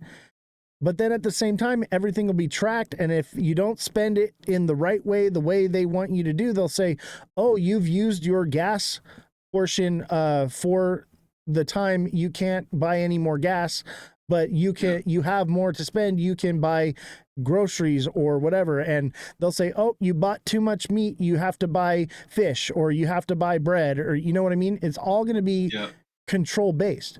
That is the future that they're moving towards. And it all starts with CBDCs. So yeah, it is a revolution that we have to fight right now. We have to take control of of finance. The people do. And we have an opportunity right now with crypto, but I think we're losing an uphill battle. Certainly looks that way. I guess I'm very optimistic, you could say. I'm always Definitely. against the masses in a say. And I don't think that's a bad thing to do or have. But, you know, there's even people saying, Ripple will succeed even in CBDCs, right? Because they were targeting that because that's how it looked like it was going to go. I wouldn't really be happy if I made all this money, but the whole world is cooked for everybody else. You know what I'm saying? So I think I the whole think it's world is really, cooked. I just want to I get mean, my family to the lifeboat, and I want to get everybody yeah, in the chat in the lifeboat as well, because the ship is sinking. And I mean, yeah, the only way we're ever going to change this is if people like you and me in chat get rich off of this system, then we have an opportunity to fight. That's where we'll have our opportunity. But if we are broke, living in the pot, eating the bugs, then we can't fight back. But if we can get into that upper class, if we can get into that area and not let the money corrupt us, we have an opportunity to make change. And that's what I'm hoping for. I'm hoping to wake people up, keep them awake, and keep them not greedy, so that way there is a chance. But I think in the long term, maybe 100 years down the road, but it all depends on how we teach our children, how our chat teaches their children, and if we can change the culture. That's how this war is going to be fought. It's a culture war. And if we don't change people's ideologies and just where everyone's out for number one, man, everybody just wants to get rich, get to their lifeboat, and c'est la vie. My lifeboat's a yacht. Must be, sorry for you. You're stuck on a inflatable raft or floating on a door with Jack. Like that's the idea, is like trying to create an environment, a group of people here that are awake and alive to what's actually going on, and realize that things aren't happening now. It's a long-term thing in order for us to change this. This is a generational battle. We have to raise our children in a way that we can see the light. And dude, you're great, man. You're a young kid and you're more awake than most people, even financially, but also like mentally. You are awakened. And I wouldn't say woke because I think that's something different, but you are awakened Yeah. in a way that you understand the that we're at the precipice of everything happening right now. We are at the precipice, and I believe it all boils down to this stable coin bill. I think it's the first step in the wrong direction, and it'll be a cascading effect from there. And we have to educate people and let them know, hey, call your senator, call your congressman. Dude, I literally had a segment where I brought up the website where people can go and actually reach out to their congressman, reach out to their senator, so that way they can write letters and do something. The problem is everyone wants to rabble here in the chat, but nobody actually wants to get on the website and write a fucking letter that ChatGPT can write for them. Do that all the time. That's the problem. Nobody wants to actually do something. I'm retired. I have all the money I could ever need. I've got plenty of toys and things. I could be on vacation right now and just enjoying myself and say, fuck you, chat. I don't care. But I care about the people. And that's why I do this. I'm literally sit in my chair for 4 hours straight. No breaks, no stopping, just going every single day because I feel like this is the only place that I have skin in the game where I can actually fight back and where I can lift up others to fight back. That's why I'm so supportive of the other creators. The other creators, you know, some of them are on point, some of them aren't. But if we can get the creators together, then we can actually start a movement and get the results that you're talking about. That's the only way this is achievable is with education. And I want what you're saying. I want it so bad. Chat wants it. You want it. Deep in our soul, we all know that this could get bad really quick. And I know I'm real pessimist about everything, but that's because I'm very analytical. I listen to everything, believe nothing, you know? Mm-hmm. So I do you have a platform? Because chat's asking me like, where's this guy's live? I want to go watch him. No, I don't really make crypto content, but I feel like I should. I think you should. I think you got a good start. Start a channel, man, and I'll get you, 1,000 followers like that. You know, I wanted to say now that we're talking about this, not gonna say the name of my company, but my goal was with my record label is I hate the way that the current music industry is run. So that's where I have that anti control vibe from. You know, I don't like the things artists have to do. They have to sell themselves out to get to places. So I'm trying to, this is going to sound crazy, but I'm trying to build an actual 100% independent label and grow it bigger than UMG and Sony to take a stab against them. And so that's where I get that sort of mentality drive from. And I obviously I care about getting wealthy, and I like what you said about we need more people to get up to this area of the elites and then start breaking down the system. The only issue is so many people say they're going to do that. The minute they get rich, they meet the other elites and then they switch teams, and it's a repeating cycle every single time. And it's an actual issue because so many people they say they want to fight for it, but nobody's doing anything. I'm probably out here sending so many letters and emails. The amount of comments that Instagram removes off of videos of me just trying to spread out the truth, it's absolutely absurd. I've went through it all. And I'm very awake to everything, and that's why I guess in a sense I'm so emotional about this because this is the breaking point. If change doesn't happen within this administration, we're probably cooked for I don't know, however long till somebody comes 1,000 in and years. starts actually making it. Yeah. So it's a real issue at hand, and everybody's playing this political battle over deportations. That might be an issue, but the big issue at hand is the financial system because at the end of the day, that's what controls everybody. Yeah. And I agree with you 100%, man. Um, but I just don't think enough people will actually do anything. I want to Yeah. believe in mankind. The problem is the individual is usually a good person, you know, but as a mass, as a whole, people are terrible. And Yeah. just like you said, as soon as they get into that position of power, they switch sides. And I'll tell you why. There's a psychology behind it. Is people are so or have so little control of their lives the moment that they have authority or power over someone else, they abuse their power because they've been abused so much that it feels good to do it. It feels good to be bad. Yeah. And that's why you see bad cops. That's why you see bad politicians. That's why you see bad leaders and rulers, is because Yeah. you either they're born with a silver spoon in their mouth and they think they're better than everybody, or they get to a position of power with a badge or whatever it may be that gives them that power, and then they abuse it. So Yeah.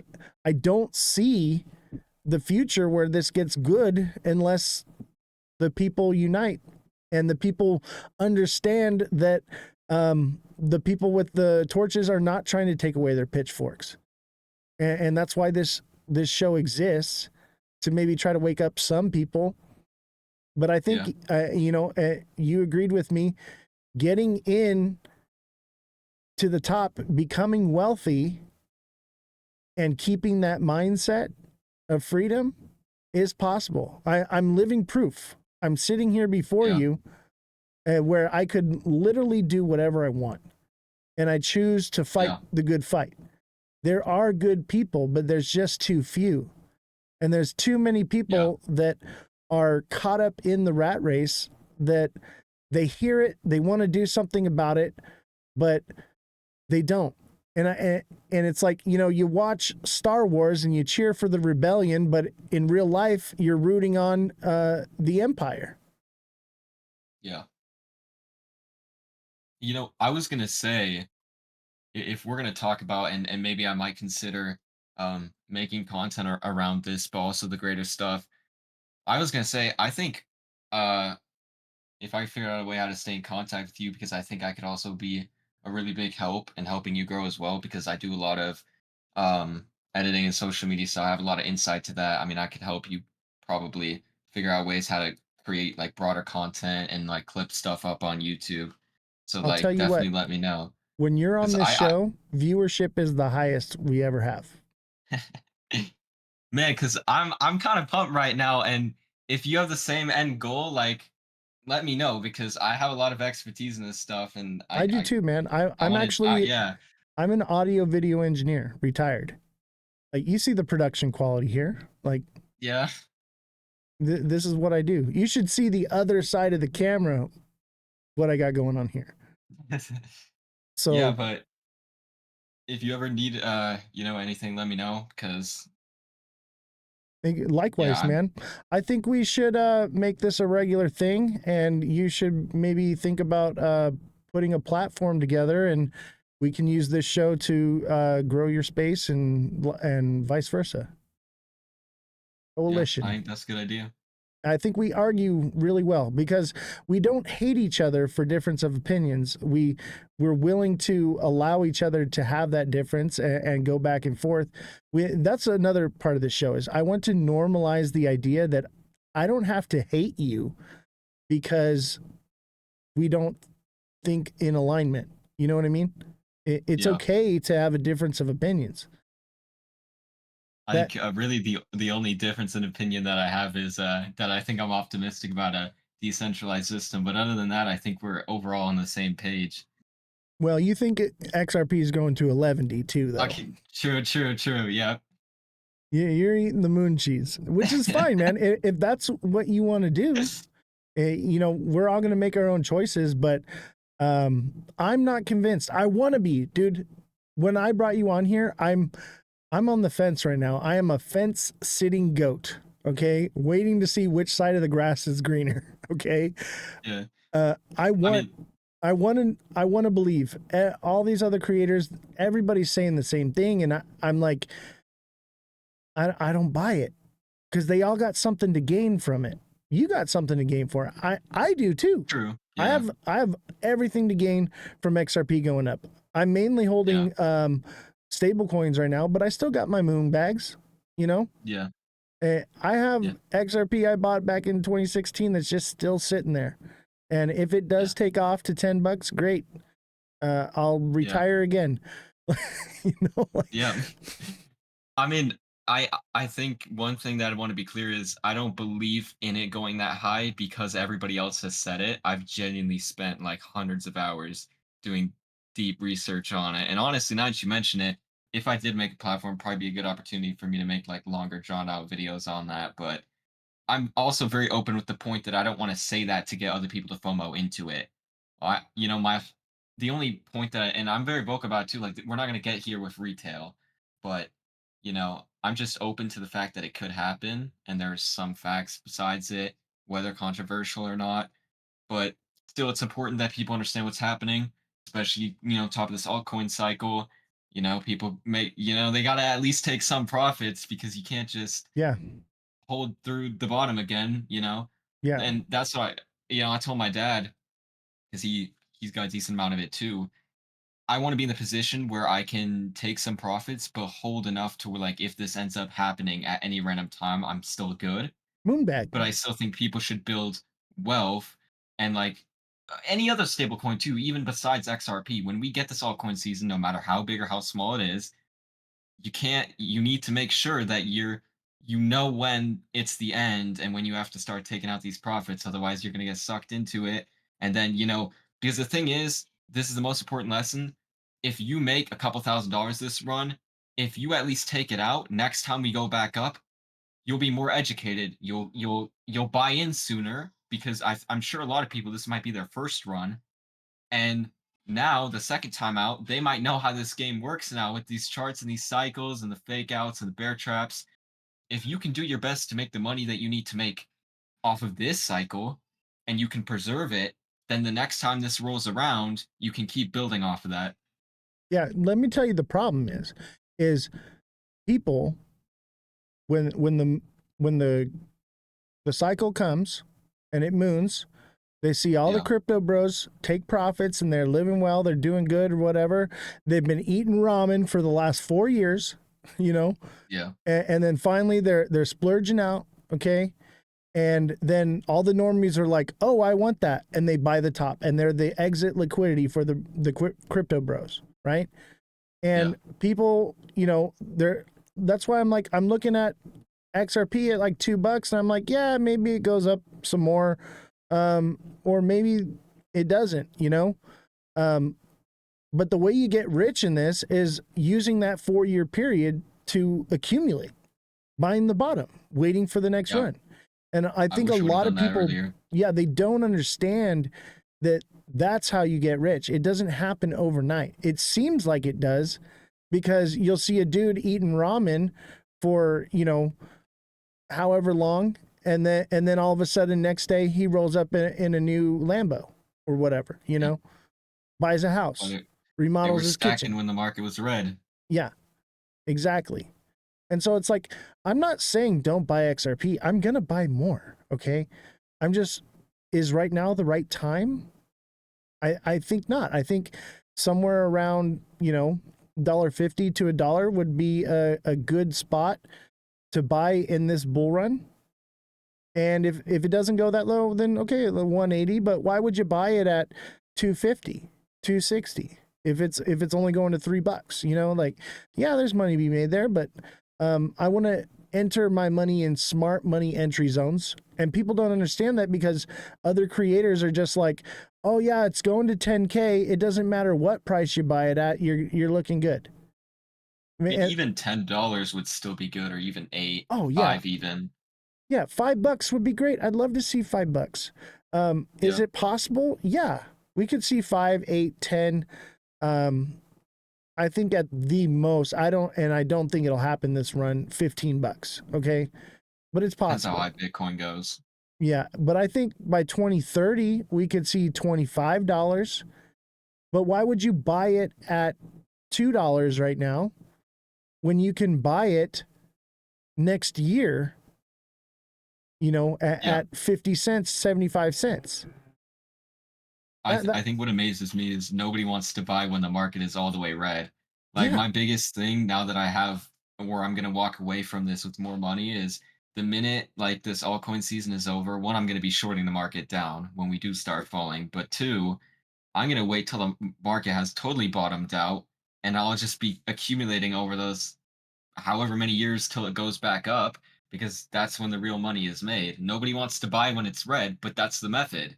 yeah. The method is, If you do that, yeah, if you put $50, $100 a month for until 2030 into the market, you're going to be retired long before I am. You know what I mean? But the problem is this the last real bull run? Are we going to CBDCs and by 2030 everything's changed so dramatically that everything goes away and all these currencies are worthless? That's why I'm like, that's a good point. that's why I'm not looking at XRP for long term anymore. What I'm looking at is Algorand, Ondo. I'm looking at real world assets. And that's why it's the big thing right now, because everybody who understands what I'm seeing, they see it too. The ultra rich see it too. And they're like, okay, what is these currencies gonna be? It's not for certain, but I'll tell you what, real world asset tokenization is going to be massive because it's backed Yeah. by something that actually holds value. Right now, all of these currencies, XRP, Bitcoin, you name it, they're backed by fiat still. It's still fiat currency. Yeah. And one of the things that I do is, so like I have a lot of land. I have a massive classic car collection. I try to diversify in not just liquid assets, but also hard assets. I buy jewelry, diamonds, gold, but I don't buy them in the liquid form on the market. I buy the hard asset. And I want to hold it and know that I have it. You know what I mean? So it's diversified in a way of digital and in real life. And I'd say in real life, I have more assets in real life than I do actually in the market. And you know, when tokenization of real world assets comes along and I can tokenize my classic car, you know, that's going to be massive. You know, people are going to want to own a share of a classic car. Maybe like you the next can't NFTs kind of. Yeah. Maybe you can't own one, but you can own a share of it because you know that it's going to appreciate in value. Yep. And that's why I'm like, okay, maybe I shouldn't be so focused on currencies and I should be more focused on real world assets like Algorand, man, is why, dude, I was turned off to Algorand for the longest time. And I wish I had been more into it, but I watched the crypto summit where I think it was like either the owner or the founder of Algorand comes on and she's talking and she's like, what if you live in an apartment building and you want to have solar? Well, you can't have it because you got 4 floors on top of you. You have no roof or yard to put solar, right?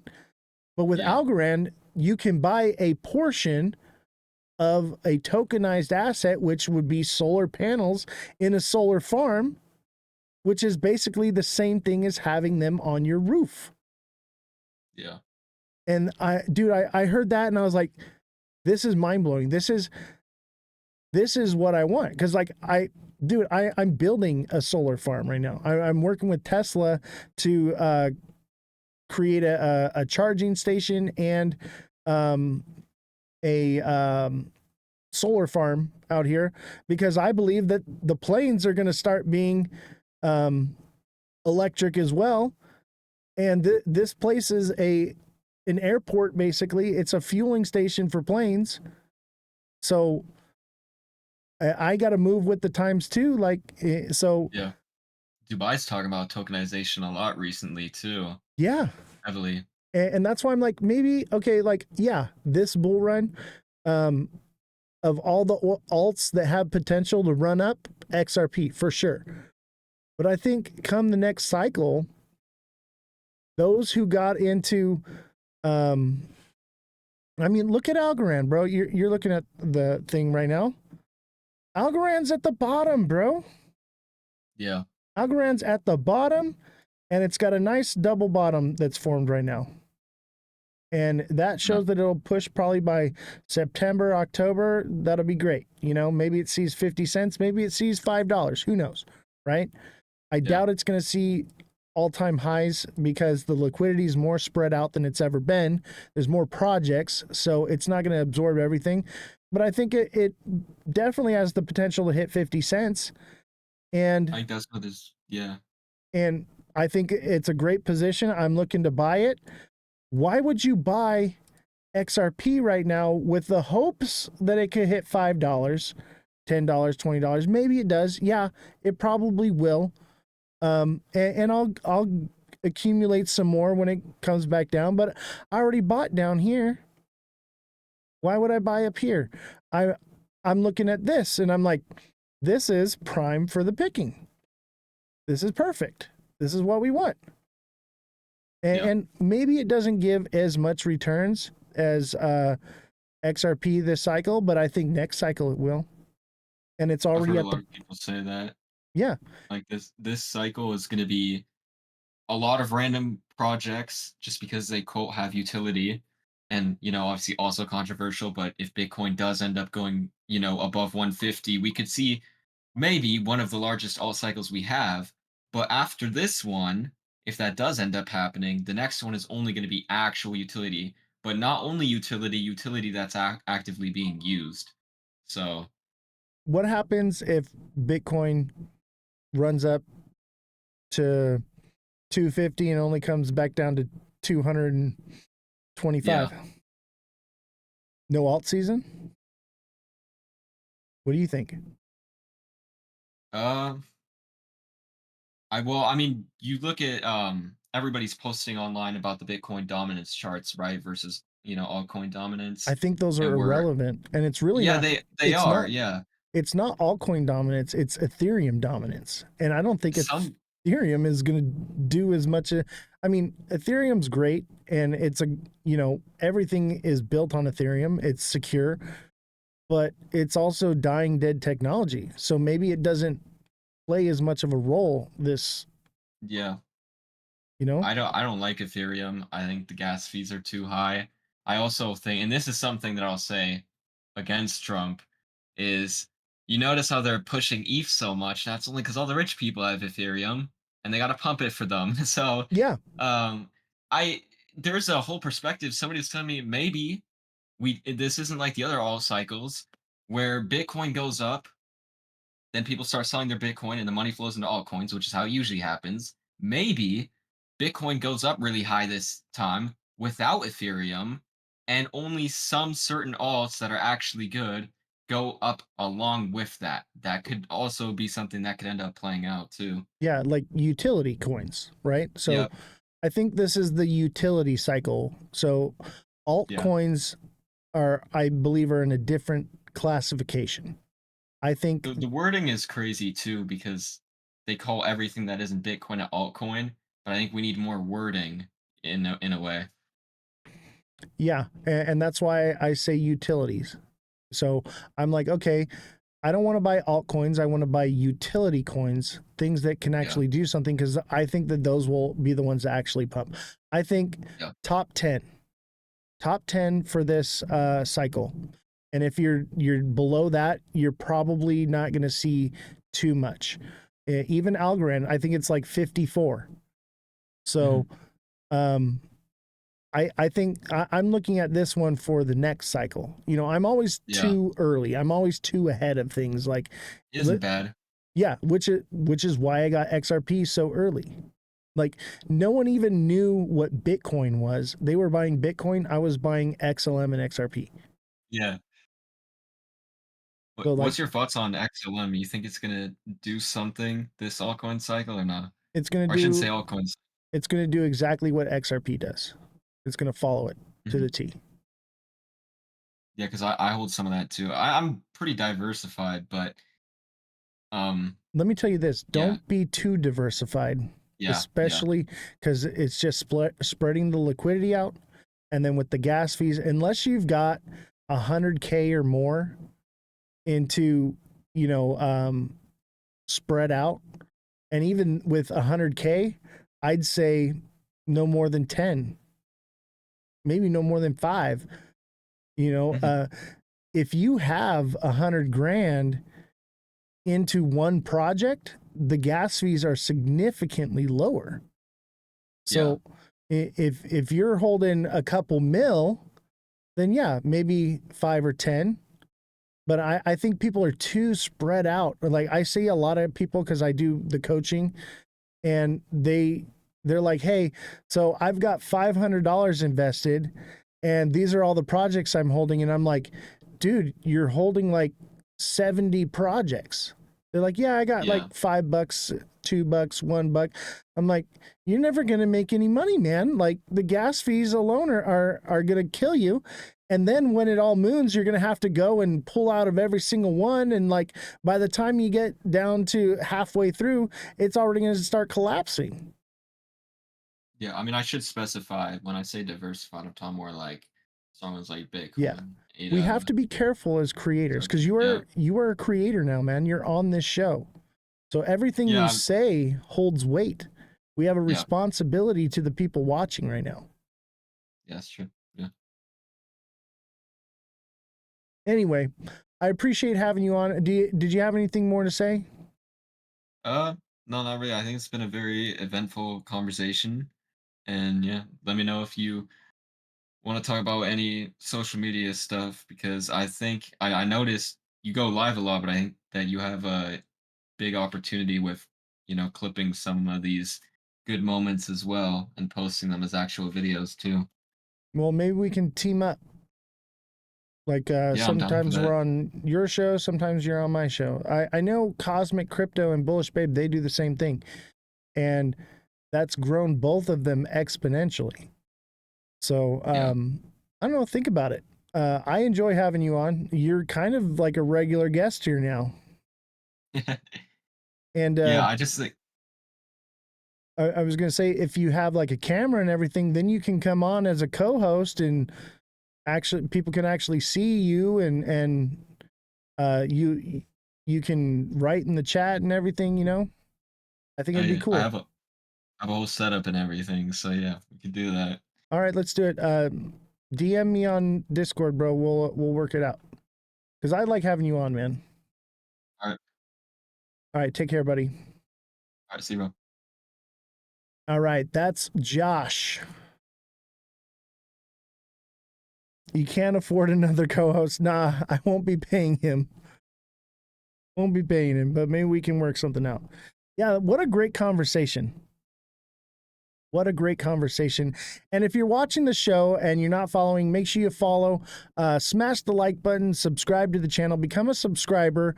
We offer one-on-one coaching for deluxe subscribers. So if you're new to the markets or you don't really know what you're doing, we can create a plan catered to your specific portfolio to help you get profitable. Okay. And I pretty much do on-demand technical analysis throughout the week, Monday through Friday. If you want to know where any project's going or where, resistance, support, all that, you just send me a message and I look it up for you on demand because I can't be live all the time. However, if you're looking to learn technical analysis, we've got a couple spots left for the technical analysis class. It's going to be held on Sundays. So you join my Discord, and the link for my Discord's in the bio, and then you can sign up for the technical analysis class. Send me a DM if you're interested. Guinea Marie, you're coming to it. Send me a message because you got to send payment. I think I got like 2 spots left. There's a few people that are like waiting they say that they're going to join the class and they just haven't sent payment yet. Whoever sends payment first is going to get in there first. And the idea is to get you in the class, okay, and not to milk you. That's why I'm doing limited spots, okay, because I want to get you taught, learned, and on your way, okay. And I wanted everyone to kind of filter through out at the same time. Obviously, if you feel like you need more, you can stay longer and we'll bring in new people, and the class will kind of start. We'll go over like fundamentals a little bit for them, but the idea is to keep it flowing through and to have it small, because it's going to be on Discord where you can message me, not just in the chat, but you can get on the voice call and we can talk about these things where it's like an actual class. So when you have questions, it doesn't take forever trying to chat back and forth. We can actually talk and have a conversation and deep dive into this stuff, you know? And I have my own style. I'm not like every other trader out there. My goal is to teach you how I do it and get you on your way. And there's plenty of other people that are offering classes, you know, they're going to teach you about indicators and all these different things. What I'm going to teach you is how I do mine very quickly, because time is money. I do the TA like this. I don't have to pull up any other nonsense. All the information you need is right here in the candles. All right. That's what I'm going to teach you. And when you do it that way, you become more accurate. The indicators will mess you up. They will throw you off. So that's my goal. While there is a ton of gifts that came in, I can't even name all of them. Thank you all for all the gifts. I appreciate all you guys' overwhelming love and support. We've made about $2.96 this live, which is, yeah, whatever. Let's see if we can get a galaxy. Usually if we get like 2 galaxies alive, then it's like, okay, we actually made like money. I'm trying to make at least like $20 alive. Obviously that it's not always going to happen, but we've been kind of averaging that. So if you want to help support the show, you can send gifts that way. You can also just send donations directly. If you want to know the Cash App or Venmo, PayPal, you can message me directly and I can send that to you. That's the best way to give, because it's a donation. It's tax-free. TikTok doesn't take from it. It goes directly towards paying the staff here. All the donations, that's where it goes.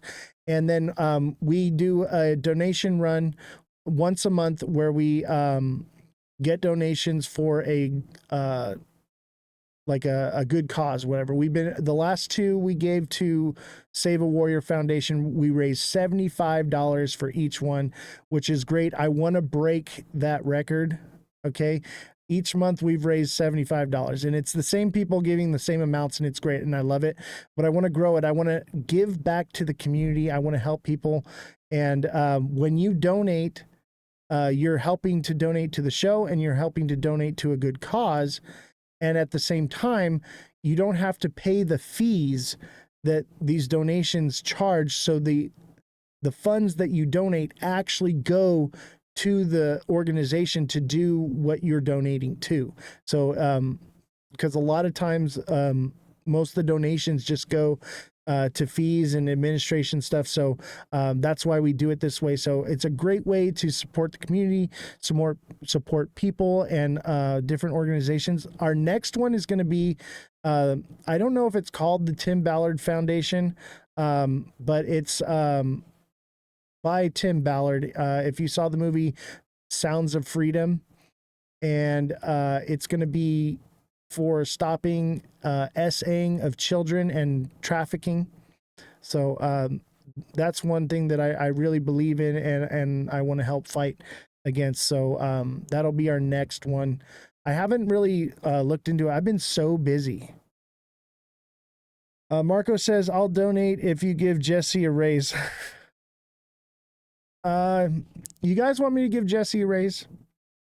I'll tell you what. Let's Yesterday I said $100 and I would give Jessie a donation, or not a donation. I would give her a raise. Okay. I was being hyperbolic. I cannot afford to give her a $400 a month raise on what she's already getting. But I will give her a raise if we can get more people donating directly. Big Baller, thank you. I appreciate the donation. We can get more people donating directly every month, then yeah, I will give her a raise. But it's got to be more than what we're getting. We're getting a few $100, you know. And I guess, like, you know, with the TA class, it's kind of offsetting the finances. So if we get, you know, the TA class full and we're getting donations and stuff, I will consider giving her a raise. I think she deserves it. Okay. I really do. I want her to make as much as the IT guy does. I just can't afford it. And the IT guy, he makes a ton of money because where I live, there's not many people that can do what he does. And he's here every day. Every day we go live, he shows up. He's on time. He's very professional. And he's only 18 years old. And he does just an outstanding job. And so I'm like, hey, man, like, if this is going to put you through college, then I got you, bro. But we got to become profitable, though. We got to become profitable in order to give people a raise here, because I'm not making anything. I'm actually getting quite the opposite. I'm getting nothing from this. I do make money from my trades, but all that goes back into the business. And I know one day it will become profitable. I know it will. But for now, it's not. And it's just not in the cards, because I do believe that we're about to pump. And I'm like, hey, like, I want to make sure the bags are full for blast off, so that I can make sure that you guys are paid well. MVP Network says, keep working hard. You'll be able to get her that raise and then some. It's coming. I believe that. We actually were averaging like 100 viewers this live. We're down a little bit because Josh is off. But yeah, we've been actually averaging 70 to 100 viewers every live, which is the most we've ever had. I think when we first started, we were getting like 200 to 300. And then since they changed the algorithm, it dropped dramatically, but we're getting back there. So what coin is this? This is Algorand. So Algorand is looking like it's going to pump here. I think it's a solid buy. I really do. This one I like the most. We got a nice double bottom. XRP, it looks like it could be an inverted head and shoulders on the 1 hour.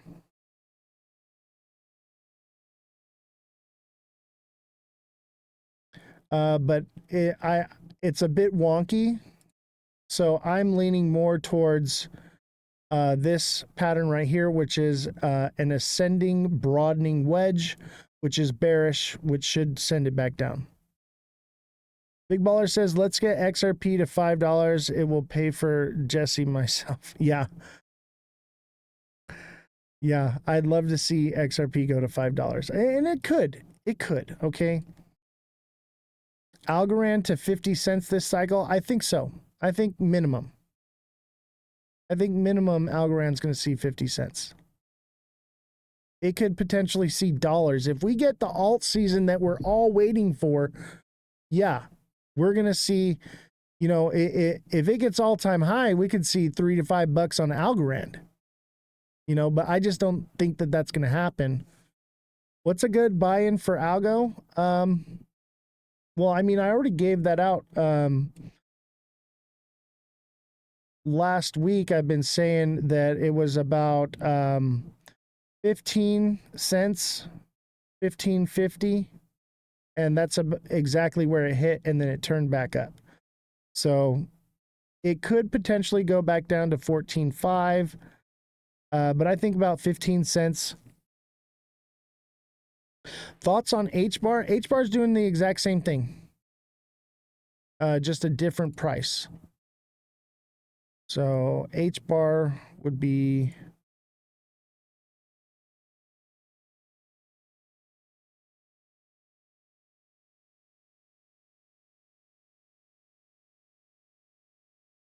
yeah, so H bar hit its bottom here at 12.5 was the price that we hit. And I think I said like between 13.5 and 12.5, and it hit at 12.64. So it didn't quite go to 12.5, but it ran up. But I think this one's about to take off as well. I'd say right now these are solid buys. Okay, you're not going to catch the bottom. Now there is a potential that everything pulls back and this drops down to 11 to 9 cents, which is definitely possible. But I think it's got pretty good support right there at 13.5. This is H bar. But look at, I've been saying this for weeks, man, that this was like a head and shoulders and that it was coming down, and it hit all of these alts that I've been charting, hit to the T. The only one that didn't was XRP. XRP is the hardest one to chart. It has a mind of its own, and it may not go as low as we want it to. But I'll tell you this, if this thing forms a diamond top, it's coming back down to 208, 209. Does 1 cent really matter? It depends on the project. Yes, it does matter. If you're working with fractions of a cent, 1 cent is a big deal. If you're in dollars, no, 1 cent isn't a big deal. Render is a great buy right now. Yeah, everything kind of looks good. Okay, I know I had the Hulk up earlier. You know, we had Hulk right here, and I had the red light on. No, I think things could potentially pump a little bit more. But all it's going to take is one bad news. Okay? H-bar or Chainlink, what do you mean? Which one would I pick?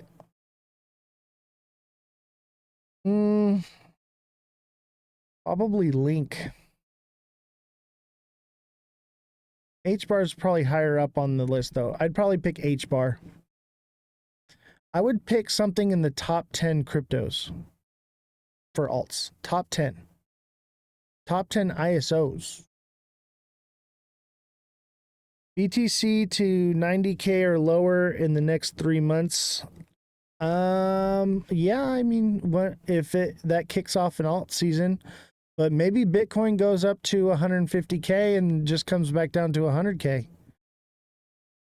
I don't think so. What are they? What do you mean, what are they? What are the top 10?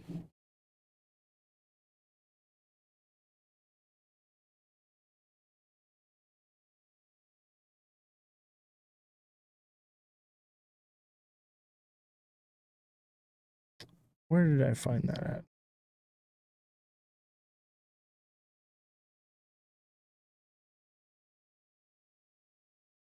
There it is. So you can go into Trading View and you can see a top list. So number 1 is Bitcoin, number 2 is Ethereum. I don't count the stable coins. So number 3 would be XRP, Solana, Tron. Dogecoin's a meme coin, so I don't count that. Cardano,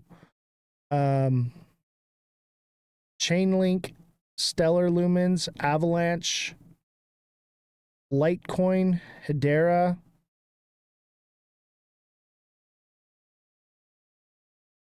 Those ones. That's pretty much my picks. The ones I just named off. Those are my picks for this alt season. Those will do the best. Everything below that, the liquidity is just so spread out, it's gonna fizzle. They won't see as much returns. I'm hoping that Algorand moves up the list. but Algorand is number 54. I think Algorand is what you want to buy for the next cycle. I think the next cycle, Algorand is going to be the big one. This cycle, it's XRP. Next cycle, I'm guessing Algorand, Ondo, real world assets. There may be something newer that comes along that's better. We'll see.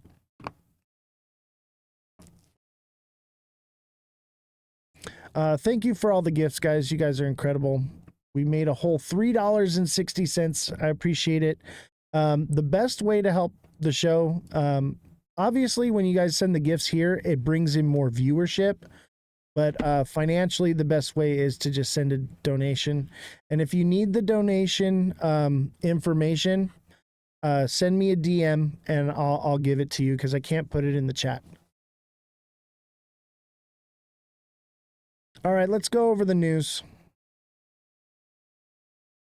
XRP could still be a head and shoulders. It could diamond top or ascending, broadening wedge, hit resistance here and come back down. There's a possibility maybe in the next couple hours it hits 223, 224, and then it's done. Or it just goes from there. It's really hard to say right now. Everything is just kind of messed up with XRP. So Trump administration moves to count crypto as a federal mortgage asset. The Federal Housing Finance Agency is working to let borrowers use crypto as part of their federal mortgage applications without converting it into cash. The only digital asset held on U.S. regulated centralized exchanges will qualify under the new guidance. Fannie Mae and Freddie Mac basically must de-sign safeguards to accounts for crypto volatility and submit their plans to the FHFA.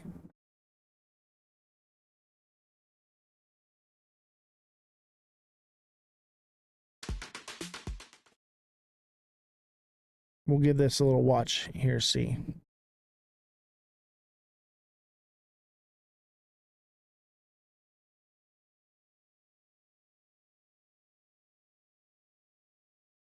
Housing front. We'll go to Washington. Diana Olick has that for us. Hey, Di.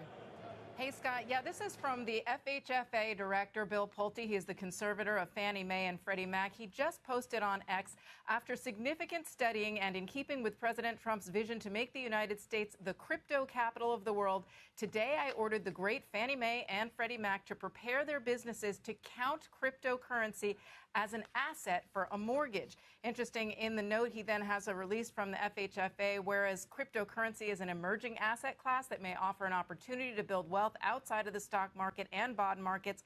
Cryptocurrency has not typically been considered in the mortgage risk assessment process for the mortgage from mortgage loans delivered to the enterprises. Keep smashing that like button. Let's get to 50K, guys. So he is now, this is not happening immediately, but he is directing Fannie Mae and Freddie Mac to prepare proposals for consideration of crypto as an asset for reserves in their respective it's not official mortgage loan risk assessments. Not official. So that means that your crypto can back your mortgages. Now, this is an interesting play because it's a there is maybe. actually a startup company But called probably Milo, will happen, which already does this, and it's been slowly moving into the mortgage market in that way. Some people buy and sell in crypto on their own.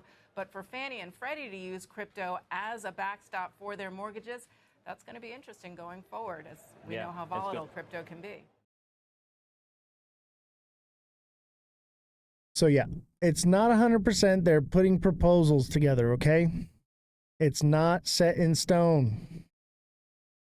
Everybody thinks that it's happening right now. Yes, it's kind of happening. It's a bit bullish. It's good news. So we'll be able to use our crypto assets as collateral. It has to be US based. So your XRP will work. All right. Let's listen to this one. U.S. Senator sets 2026 goal for 2 crypto bills. Wyoming Senator Cynthia Loomis.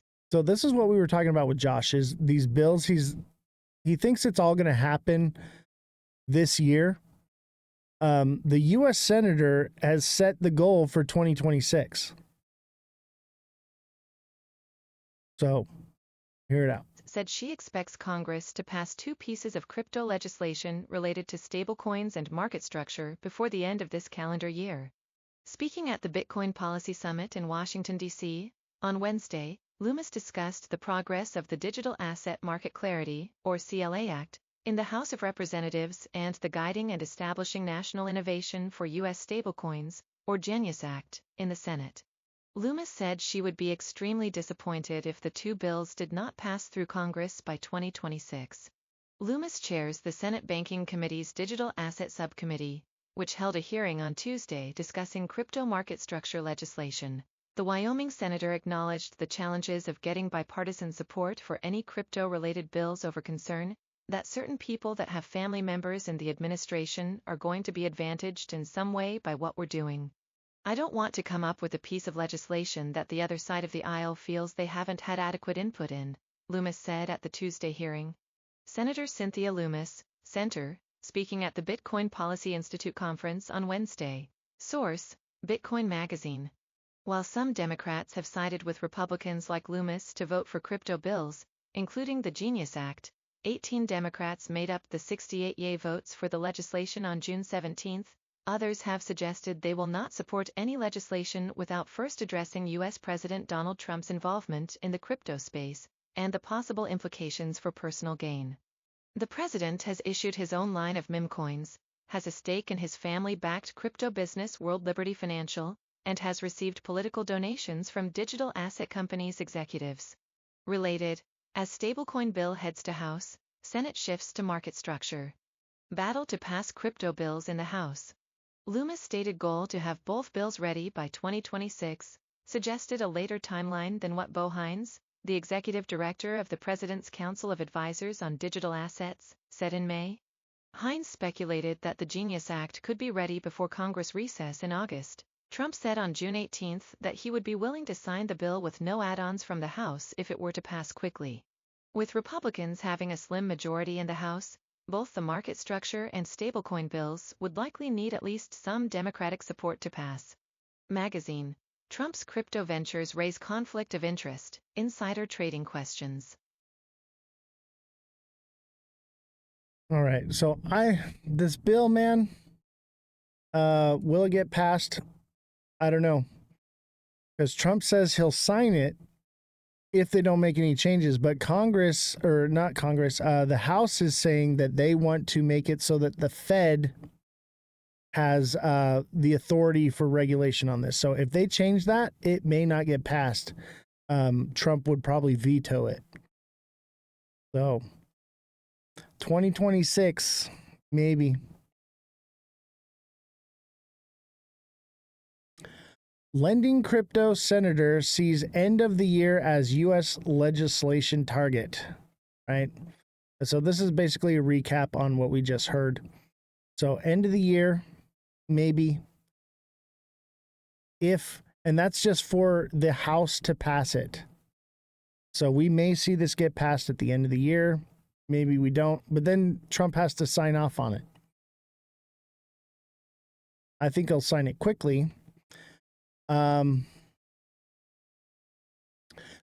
Fed drops reputational risk rule, paving the way for banks to enter crypto. Here's the highlights. The Federal Reserve removal of reputational risk from former bank exams could potentially clear the way for banks to engage more openly with cryptocurrency and other previously controversial industries. So this is a maybe. It's not set in stone yet. Oh wait, no, it is. So it is dropped. Okay, sorry, I got thrown off there. It is dropped. So that regulation is no longer standing. Banks can offer crypto to other people. This is going to open the door for more retail. Okay, this is good. This is bullish. This is why we're seeing upward movement.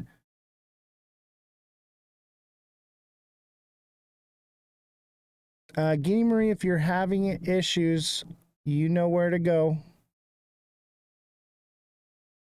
I'll say it one more time here. So there were federal reserve regulations for banks, so they couldn't offer crypto. Now that has been dropped. Okay, so banks can now offer crypto to their customers. That's basically what this states. Retailers are rushing returns back to resale market as Trump tariff costs hit item economics. So companies are relying more on what is known as reverse logistics to get returned products back into the marketplace faster due to tariff costs already paid. Reserve Logistic Industries is experiencing significant growth, according to Alex Partners, with the U.S. market valued at $150 billion in 2024, and the project is projected to grow between 6 to 8% through 2030. So this is cool. So products that redistribute used or returns, those companies are probably going to see growth. So this is maybe something to invest into, companies that do this.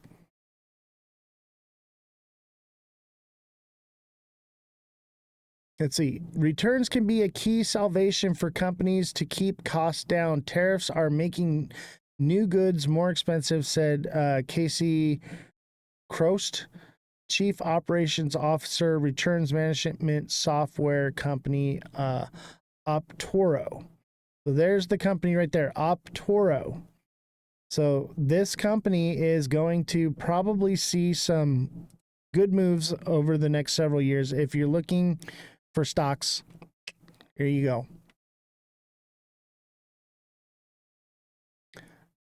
Trump threatens to double tariffs on Spain over defense spending.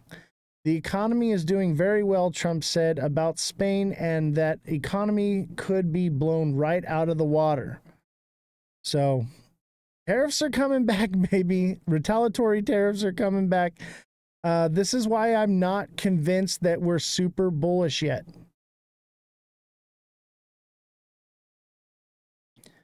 I'm just not convinced yet.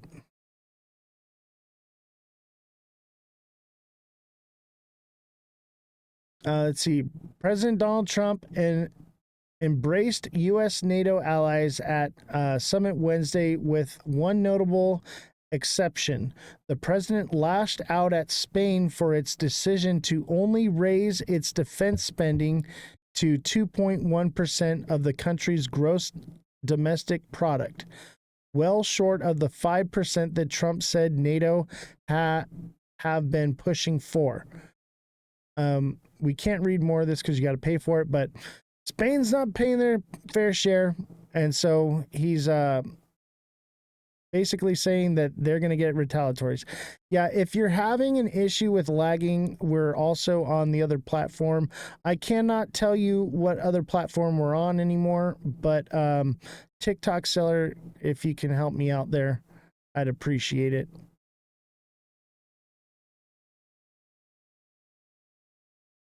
So if you're having lagging issues, we are simul streaming. And if you miss anything, you can always watch the recordings after the show on YouTube.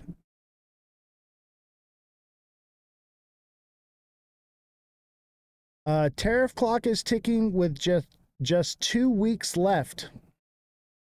When the Trump administration paused sweeping tariffs in early April, it promised 90 trade deals in 90 days that would fundamentally reshape the global economic order. With 2 weeks to go, there's one deal, one shaky detente, and maximum uncertainty about the rest. The Liberation Day tariff pause ends July 8th. President Trump threatens that 50% tariffs on European goods would come a day later, assuming no deal, as well as a restart of substantial tariffs against dozens of other countries. The big picture, financial markets aren't as picky now as they were 3 months ago. The Trump The Trump always chickens out trade has shown that. Stocks are up about 20% since the pause. I don't know, man. If we get sweeping tariffs again, and we get retaliatory tariffs, we could potentially see another big drop. So this is what I'm waiting for. I want to see what happens with Fed rates, and I want to see what happens with tariffs before I'm ready to get in. I will lose a little bit if it keeps going up. Fine. I'd rather be safe than sorry. Trump tariff live updates. EU vows to retaliate if U.S. stock sticks with baseline 10% tariff. So, what does that tell you? Trump is probably going to raise that 10%. If they don't come to a deal, Trump's probably going to raise this, and you're going to see not only retaliatory tariffs on us putting out retaliatory tariffs on the EU. This is not good. If this happens, this is going to be really bad, and you're going to see that big market dips like we've seen before. If it happens, okay? This is speculative, but we need to be keeping an eye on this because this could be a big deal. This could be that factor that just blows everything out. Everybody gets all bullish right now. War is over, and then this comes. And the war's not even over. It's a temporary ceasefire. Fed Chair Jerome Powell says tariff uncertainty warrants caution on rate cuts. So the Federal Reserve Chair Jerome Powell said on Tuesday that President Trump's tariffs pave a highly uncertain path for the U.S. economy, which warrants the central bank wait-and-see approach to cutting interest rates. We do expect to show up tariff inflation to show up more, Powell told the House Financial Service Committee, but I want to be honest, we really don't know how much of that's going to be passed through to the customers. We just don't know, and we don't know until we see it. It could be lower than we expect. It could be higher. We have to wait and see, which is kind of what we're doing. So, no rate cuts. No rate cuts are coming. Everyone's saying that, oh, it's going to happen. I don't see it. It's going to stay exactly the same.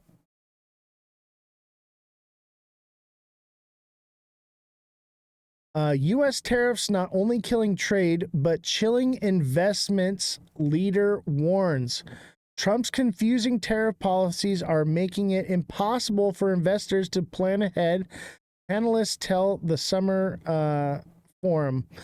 Uncertainties created by the United States tariff blitz are not only disturbing global supply chains, but also causing investors to delay decisions, entrepreneurs and policymakers, said Summer Davos Forum. I'm one of them, okay? I am waiting to see because it is too uncertain right now. There is no clear path that we're out of the woods on this. Big Baller says, don't forget Trump went belly up 5 times. Exactly. So there's no clear indication that we're out of the woods yet. And that's why I'm waiting. I'm waiting to see. I'm waiting to see because all of this World War III crap and tariff war and rate cuts and everything could potentially kill the bull run. And it could just be, we could be done.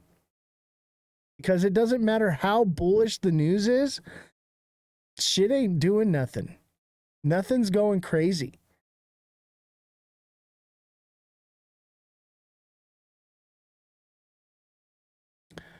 UK must prepare for war scenario, government warns. Okay. The UK must actively prepare for the possibility of the UK coming under direct threat, potentially in a wartime scenario, the government has warned. It's a national security strategy. It said the nation was in an era in which we face confrontation with those who are threatening security. A point to Russian war against Ukraine as most obvious and pressing example of this. But there are other examples. So they are being prepared. Israel's being prepared. We're being prepared. Do I think we're out of the woods with the whole war thing? No. I can't believe that people think that the war in the Middle East is over. I can't believe that they think that. Ceasefire does not mean war over. It means that we're going to talk. Okay? And at any given moment, one of them can just press a button and it all goes.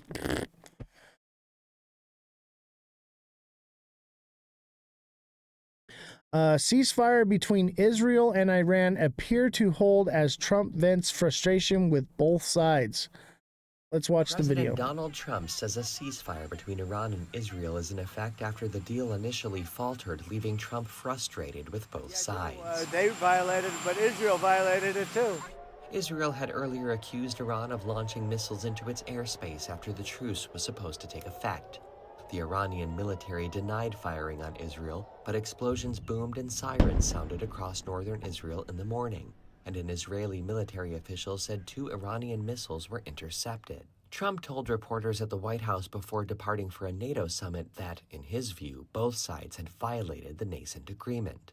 You know what? We basically have 2 countries that have been fighting so long and so hard that they don't know what the they're doing. Do you understand that? But later he said the deal was saved. The conflict, now in its 12th day, began with Israel targeting Iranian nuclear and military sites, saying it could not allow Tehran to develop atomic weapons and that it feared the Islamic Republic was close. Iran has long maintained that its program is peaceful. Don't forget to follow the live, guys. Send me a follow. Donald Trump says a ceasefire. Send me a follow, guys.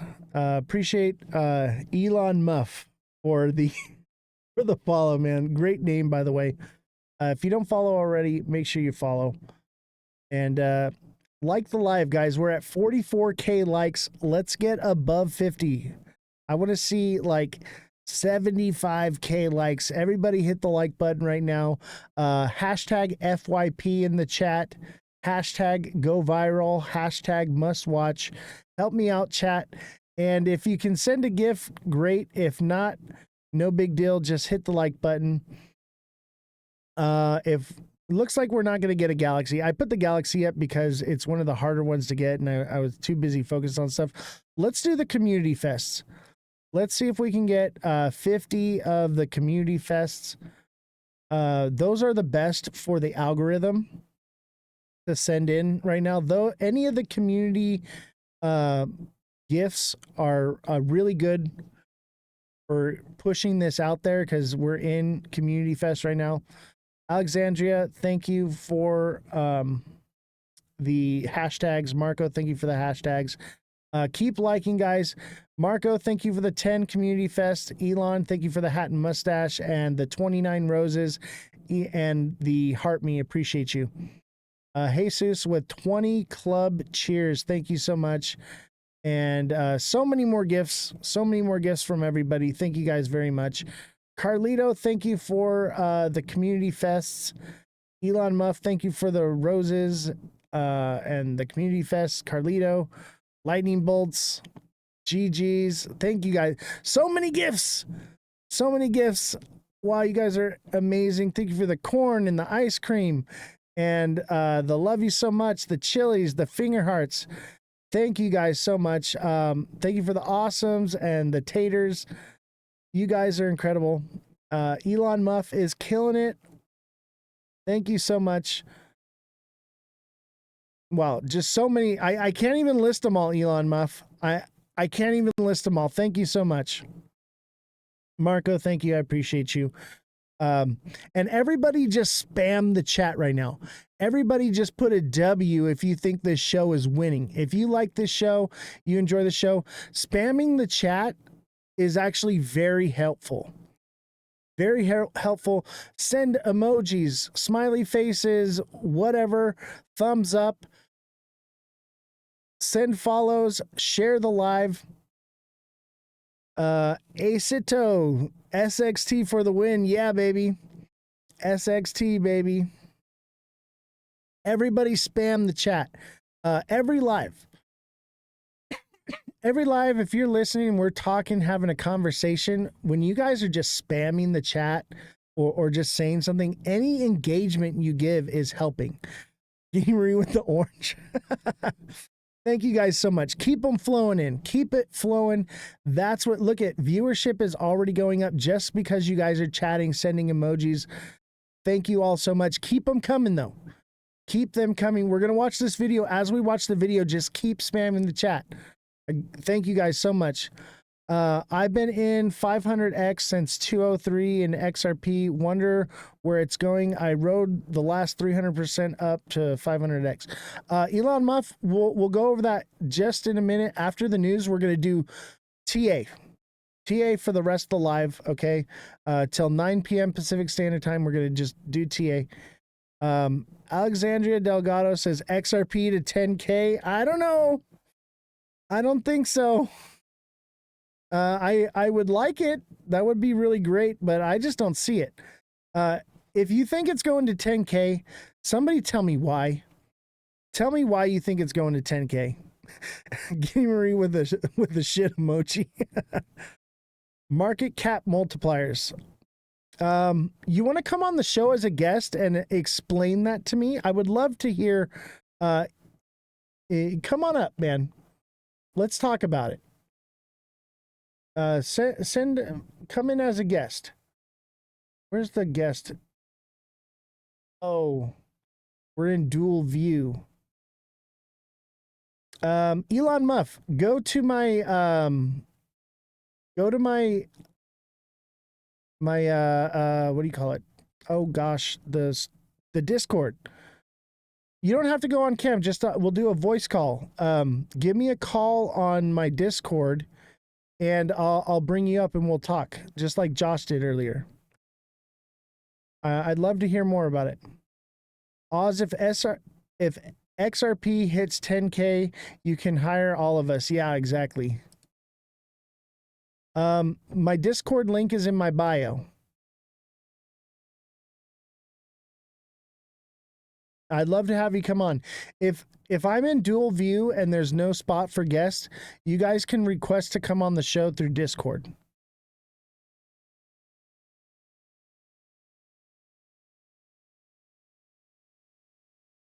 The Discord link is in my bio. I'll pull up the Discord right now. I'll be looking for you, Elon Musk. I'm excited to talk about it. And while we're getting that call set up, we're going to watch this video. Everybody keep spamming the chat, FYPs, GIFs, whatever you can. Let's get this show on the road. As a ceasefire between Israel and Iran is still holding, back in Tehran, there's starting to be more of a look at what happens next. And for Iran's theocratic government, it faces challenges at home, abroad, and with its own leadership. Now at home, the challenge really is the economy. There's mass unemployment, the country's real currency has fallen drastically in recent years, and as people return to work, they're going to start facing the same challenges they did before the war started, which includes power cuts. They're affecting businesses there, stopping bakeries, and really disrupting life. And also these economic challenges are mashed up with the societal challenges as well that stem all the way back to the Masa Amini protests that we saw in 2022. Now abroad, Iran has seen basically all of its allies that it had in self-declared axis of resistance basically mauled by the Israelis in the time since Hamas's October attack in 2023 against Israel. And Iran went abroad trying to seek help from China and Russia, but both of those allies really didn't get involved when Israel was engaged in this war. And at home with its own leadership, Iran faces challenges because these Israeli strikes decimated their military leadership, and there are more questions now over the health of Iran's supreme leader, the 86-year-old Ayatollah Ali Khamenei. And as his age advances, there's starting to be more questions about succession, who will come after him, and what this means for a country that's only had 2 supreme leaders since its 1979 Islamic Revolution. All right, I think I have you in the server right now.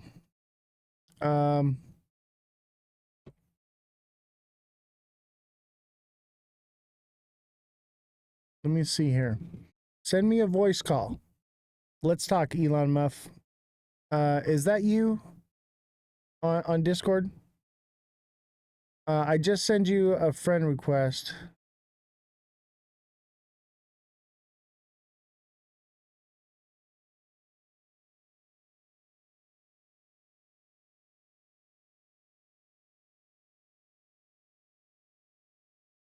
You're in general, right? Let's see here. I'm still learning how to do these calls. Let me see here.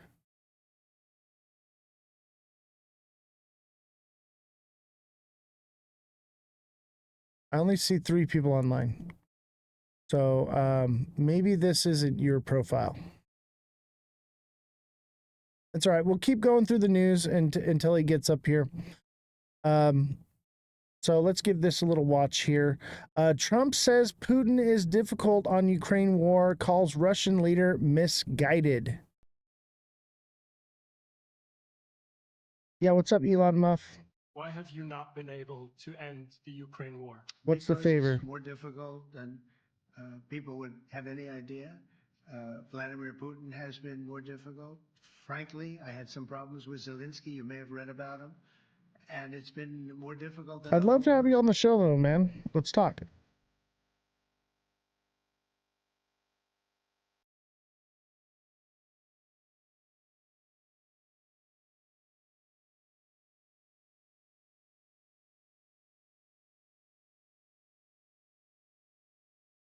What I took from the meeting couldn't have been nicer, actually, but I took from the meeting that he'd like to see it end.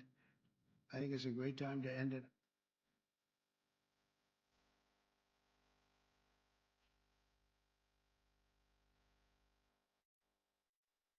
Are you living yourself now in Ukraine? My husband is there. Wow. And I can see you're very, it's amazing. and me with the kids, I'm in Warsaw actually. Is your husband a soldier? No? He's there now? Yeah. Wow. That's rough stuff, right?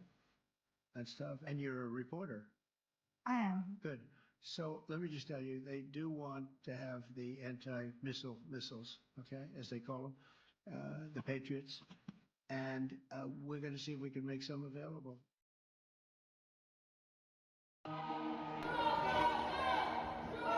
All right.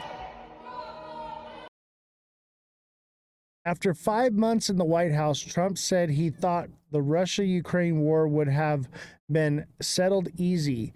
Ukrainian President Vladimir Zelensky said he and Trump had a long and substantive meeting at NATO summit in the Netherlands. Trump told reporters he would consider selling Patriot missiles to Ukraine to defend against Russian attacks. So that war is not ending anytime soon. Everybody FYP in the chat. Hashtag FYP. We're going to do TA now. Who's got a project they want to look at? Who's got a project? I'll tell you what, right? Everything kind of looks short-term bullish. I'll tell you what, though. I don't know how long it's going to last. I really don't. I think this is just the calm before the storm. You know what I mean? Yeah, let's do XLM. That's a good one.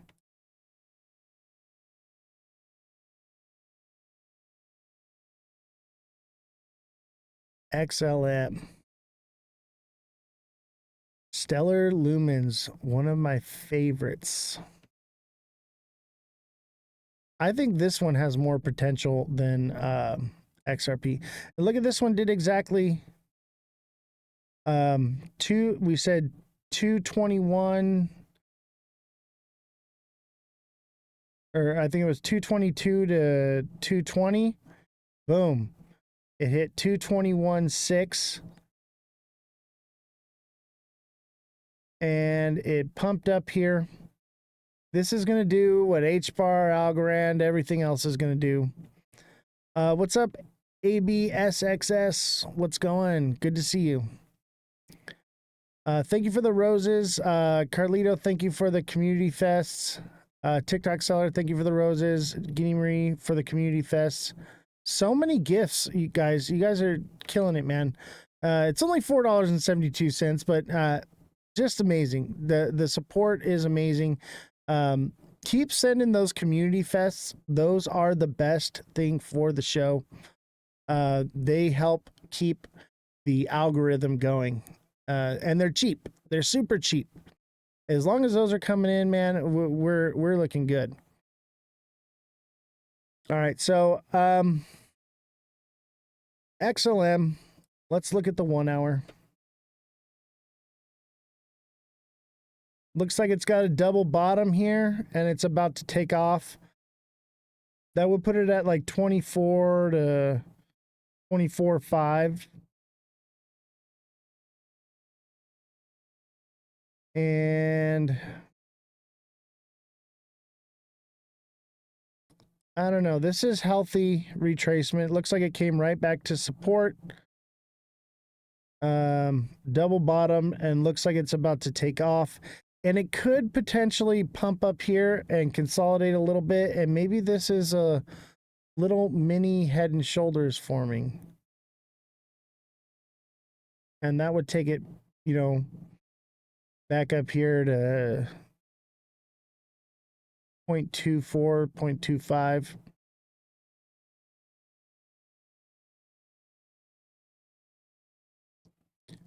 The money shows on your shoulders. What? Hey, thank you everybody for helping me achieve the goal. EABV Eric. Oh yeah. What's up, Eric? That's Eric Brev, right? Okay. The real Eric B. Yeah, dude. You changed your name. TikTok seller, Guinea Marie, ABSXS, Marco, Big Baller, Carlito, Elon Muff. Thank you guys so much. Guinea Marie with pile of roses. Thank you guys so much. Neo spamming the chat with the XRP chips. Let's see here. Let's keep these community fests rolling in here. These do the best. We're already up like 10 new viewers just from getting the community fests in here. That's really what TikTok wants. They want pennies. They want to get all the pennies they can. Nice. Neo, thanks for all the stickers, man. Appreciate it. Keep on spamming the chat. Who's got another project they want to look at? Here's another thing on XLM. This could potentially be an inverted head and shoulders just like XRP. That would take it to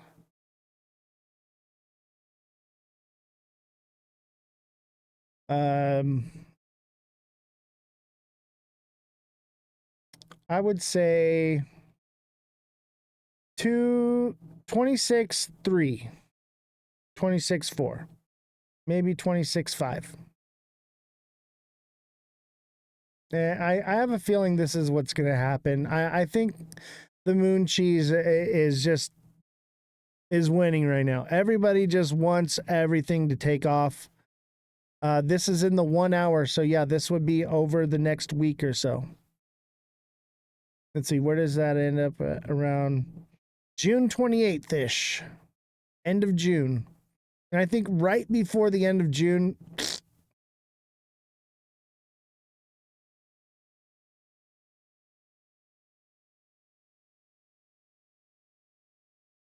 All right, what was he want? XCN.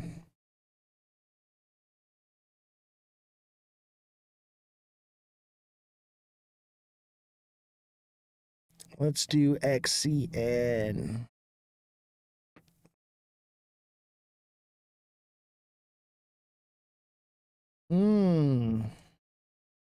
Looks like XCN's a double bottom that played out.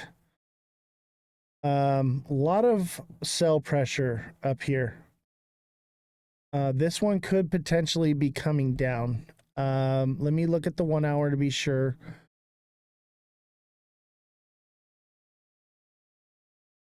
Not necessarily. This one could be ready for more upward movement. But I'll tell you what, it's just been going. It may just be ready for it to come back down. Not enough data on this one yet.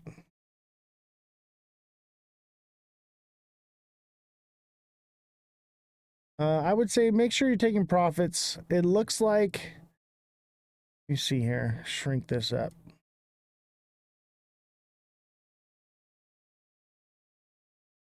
Yeah, it looks like there's a lot of sell pressure at this spot up here. But if it breaks above there, it's going to shoot up. I'd say this one, it just moved from here all the way to up here. It's only got a little bit of retracement. It'd probably fall back to 0.15.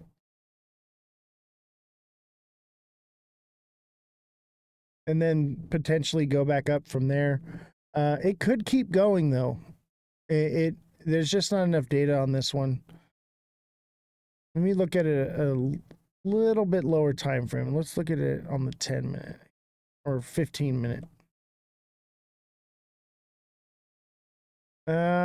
This is an ascending channel, I guess, kind of. That's not really showing.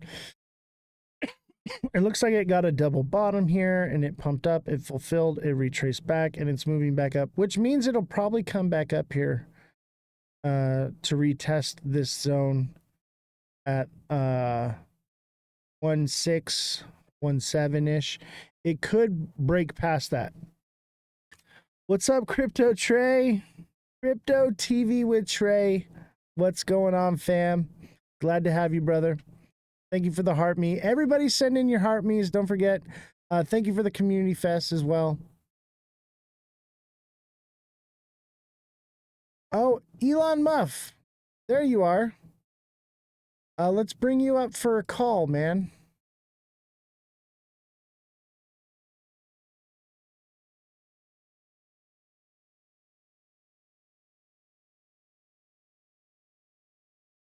Let me see here. I don't know why I can't. There you are. What's up, brother? Welcome to the show. Can you hear me?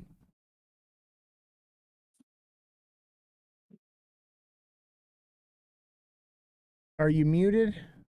Okay, can you hear me now? There you are. Welcome on, man. Awesome. So Welcome. we were talking about the XRP multiplier. Explain that to me, man. Okay, so the best way to put it, are you a meme coin player in any fashion? Have you ever played around with meme coins? I have, not this cycle though. Okay, so let's say you're in a meme coin and the market cap's $3 million and some random guy sells $5,000 worth and it dumps 60%, right? Mm-hmm. Okay, so liquidity is never 1-to-1. So if the market cap of XRP is, let's just say it's 100 billion, and somebody puts in a $1 billion, the market cap doesn't go to 101 billion. They don't do that because liquidity is never 1-to-1. So I just dropped something in the chat, but let me get the numbers on it real quick. Let me get my voice chat on. Give me just a second. Yeah, take your I time, dropped man. it in the chat. I don't know if you can read it, but basically like $12 million of actual net inflow came in, but they ended up with a $7 billion rise in market cap. So a $7 billion rise in market cap could have pushed it up 30, 40 cents. So in other words, I mean, what we got going on in the near future here is we are switching from the Swift MT messaging inside of the banking system at 4 p.m. Eastern time on July 11th, when the banks close. There is no longer So that got pushed messaging back to done. November 22nd. Well, ISO no. is the Let me deadline. break down. It didn't actually. You can look it up. So basically, what's going on is the banks inside of the United States on Friday, July 11th, they're no longer sending messages between each other. And when they open up on Monday, the United States is going live on July 14th. The whole world has to be on by November 22nd. You can check this. Yeah, I promise you, you're can right. check it. You're right. But here's the kicker. If shutting down the Strait of Hormuz can destroy whole economies just because of 20% of oil, in other words, nobody's going to be able to communicate messages of transfer of anything into the United States unless there's onboard ramps inside of other countries. So, and the United States is the reserve currency of the world, and the central banks are all over the world parking nostro money all over the world. So there's going to be massive money flowing already, starting to move. July 14th, as in like 18 days away. And I mean, just to give you a generalized idea, I've been helping a crypto channel, and I don't do any moon boy type stuff. I have anywhere between 5,000 and 8,000 hours of research into ISO and all the messaging and all of the cryptos that connect all of these together, from, Constellation DAG, quant interoperability, which makes all of the blockchains be able to communicate with each other. I mean, I've hosted shows for hours and hours and still had more to say. I mean, I can dump this info all day long, and I'm in your group. You're probably going to see it. All right. But yeah, the banks go live in the United States July 14th. But anyway, right. But the point being about the market, the deadline what's is November 22nd. The deadline for cross-border payments Yeah. for all of the whole world is November 22nd. The United States does a single day implementation. If you was to use AI, which I can drop it, but if you was to go to the main Fedwire site, type in Fedwire July 14th, it talks about a single day implementation inside of the United States. Okay. There may be some stragglers, but there's also these banks are not going to be able to communicate with each other unless they have an onboard. And there are blockchains and there are companies that are hosting as intermediaries. Because if I send you XRP, then there's no intermediary. But if I need to send you money, hang on, got a little kid. Go in there, baby. Go in there, sweetheart. Cute. Absolutely adorable. I love kids. 3-year-old. Like PayPal, if I send you money in PayPal, then there's an intermediary in the middle. That's PayPal. So that's you and I both trusting. That's you and I both trusting PayPal as an intermediary between the both of us when I send you money. Or if I send you money from one bank to the next, that's you and I trusting the bank to handle the intermediary service between the two of us. But if I send you XRP straight from me straight to you, there's no intermediary host. And that is what the banks need, is that full trust. That's the ISO blockchain. There's actually a way to send value from point A to point B without there being locked up inside of some system, right? It's where a bank's going to draw percents off. It's the language that the banks are using to communicate with each other now. They're updating the system. Correct. And it's supposed to be more streamlined. It's supposed to be better, right? Well, like today, right now, I want to send $1 million to China. They want yuan, and I've got US dollar. Mm-hmm. It's a 3% fee to swap from USD to yuan. They'll probably settle with you and I in about 24 hours. But the banks are going to be stuck, still waiting to settle for days, up to 2 weeks. to actually settle. So that now that's why they got their money parked in Nostro accounts all over the world. Versus XRP could send $1 million in 1.5 seconds. I think it's like 4 seconds, but or whatever it is. Yep. Well, for pennies. You just said it yourself. Could send. Yeah. That's not happening in July. I'll drop some links and stuff. Yeah, I'm sure you got some links. I'm sure you got some links. But from my full understanding is cross-border payments. If you really cross-border payments have to be, everybody has to be off of the system. Yeah, they got to be on ISO. Okay. They've got to be off the system. Give me a minute here. Okay. Yeah. So what you're saying is July, when ISO switches over, if people want to send money, they're going to need to use XRP to send it. Well, you could walk into a bank and say, I want to send $1 million to someone, and the bank would host that. Yeah. And that's what will happen. Okay. Yeah. What you're talking about with XRP, maybe 5 years down the road, that'll be the case. Okay. But yeah, July 12th or whenever, 14th, when this happens, it'll create a pump, but the money isn't going to start flowing through it. ISO is just the language that banks use to communicate. Okay, so the banks are going to change and they're going to start using the system. They're not going to use crypto. That's not yet. There has to be firm regulation before that happens. And before banks are even willing to do it, because they need to know where they stand and what they can and can't do. And we're not going to have any regulation. We're going to have a stablecoin bill. That's it. Maybe by the end of the year. Maybe by the end of the year. That's not clear regulation yet. That's just the first step. Okay? Yeah. So what you're talking about... we're going to have that. I think we're going to have that before. I think, like, from what I'm seeing, it's looking like everything's going to line up right before July 14th.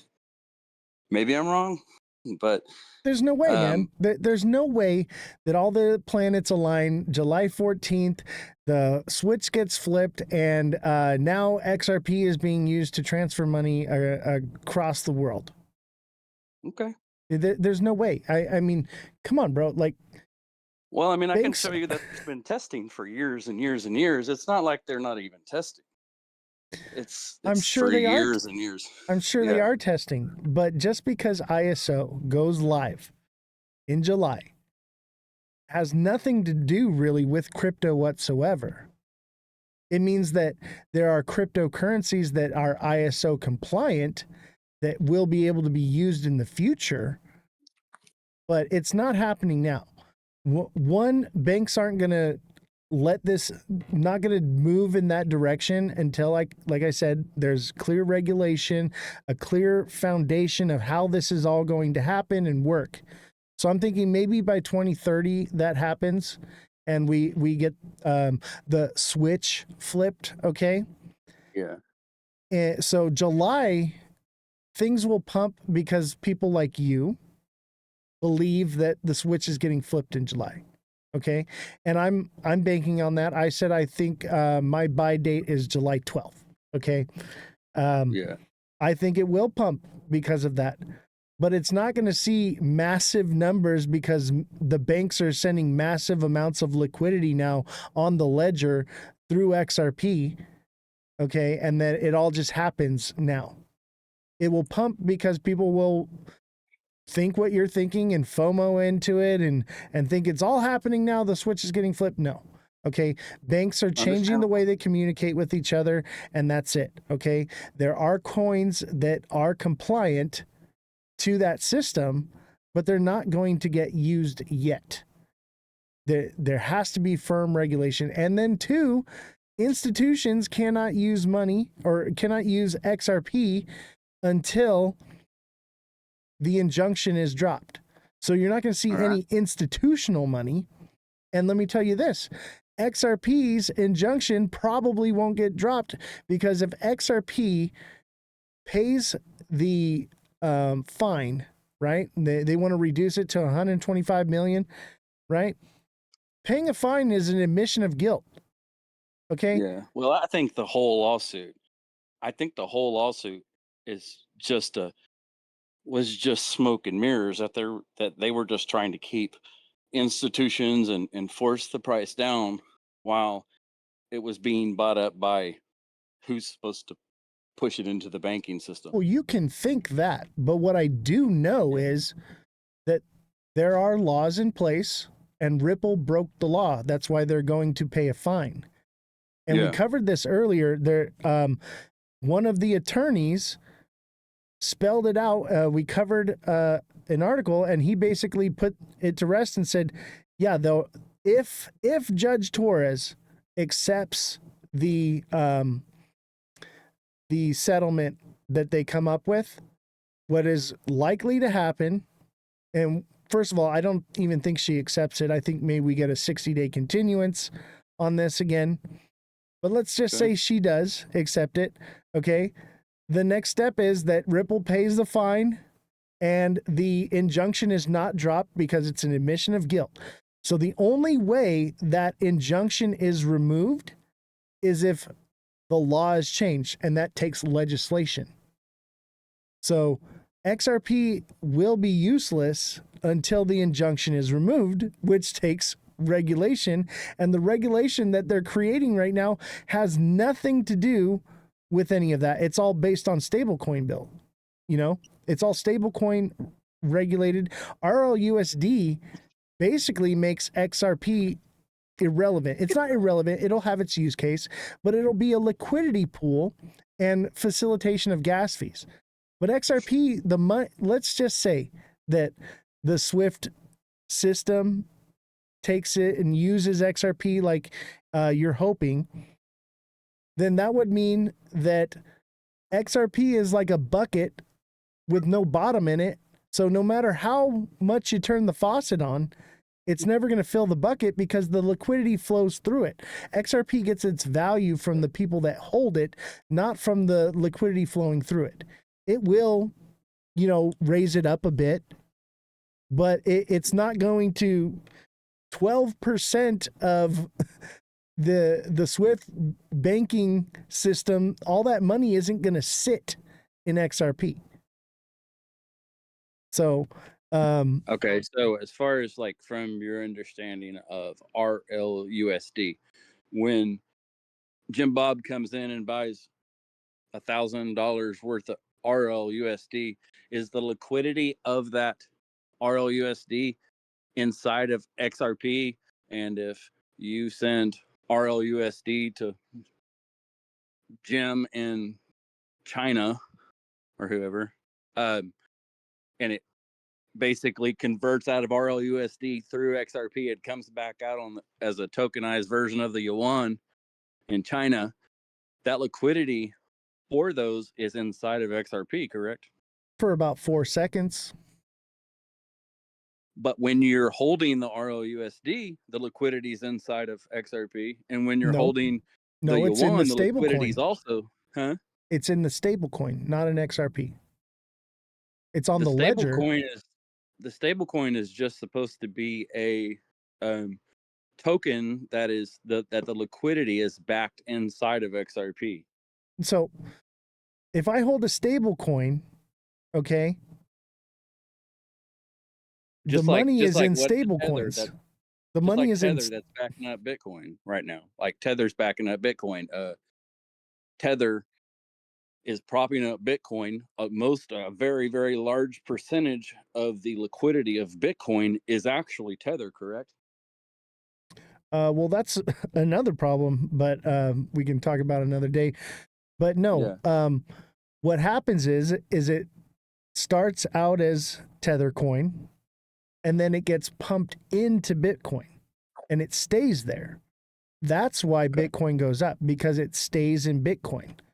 So it starts out as Tether coin, and then it becomes Bitcoin. So Bitcoin goes up because the Tether coin, stable coin, ceases to be Tether coin. Now it is Bitcoin. Okay. So it's not that stable coins are sitting in,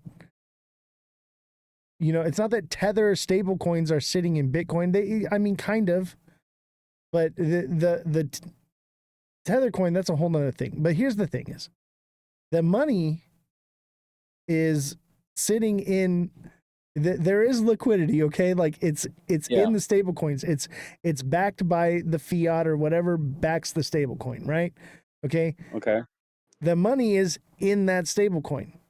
So if I take $100 and I put it into RLUSD, it's still $100. Right. And just because it's in RLUSD does not make it XRP. I know it's not XRP, but the liquidity that backs the $100 is in XRP in the native coin. And that's what I'm saying is XRP is only a liquidity pool. Okay. Yeah. So yeah, there will be people that hold the coin. Okay. And that's where it will get its value. It won't. So get that its, would be $100 in inflow into XRP for 4 seconds. That wouldn't cause the market cap to rise any or hold any liquidity of that somewhat, coin. Like a little bit. And I said it would go up a little bit, but it's not going to multiply and stack up in XRP. And the amount of XRP that would be burned is like nothing. Okay. Yeah, I know the burn amount, but I mean, like when I was talking about the market cap multipliers earlier, so this is stuff that can be verified. Okay, just for an example, April 12th, 2025, during an 8-hour period, there was an inflow of 12.87 million net inflow into XRP. The market cap ended up actually rising by $7.7 billion, which was actually a 601x. So like, it'd be like somebody puts in $100 and the market cap's not going up $100. The market cap went up $6,000. Just like, it's kind of like memes. I can get you a whole list. I mean, I drop it in the chat. I understand what you're saying. Yeah. What I'm trying to say to you is that the money flowing through it will raise the value, but it's not going to take it to 10K. It's not going to take it, like you're saying, and multiply it because it doesn't sit in there long enough. What you're going to get is, like I said, a bucket trying to fill it with water with no bottom in it. The water's going to flow through it. Yeah, some of the drops are going to splash on the side of the bucket and it's going to get wet, but it's not going to ever fill.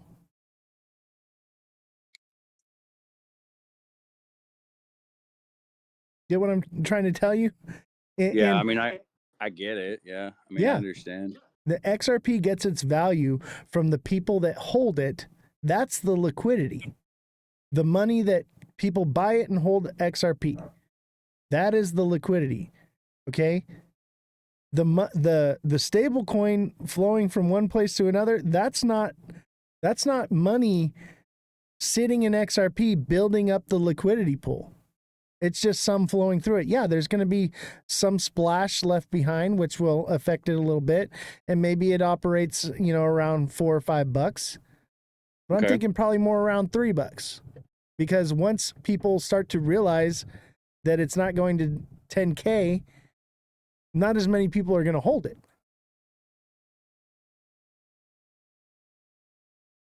And then on top of it, Ripple has a massive supply of XRP that they unload onto it for the sole purpose to stabilize the price of XRP. Right. So basically, Ripple is going to soak up all those little droplets. Okay. So I just don't see what you're seeing here, and the writing's on the wall, man.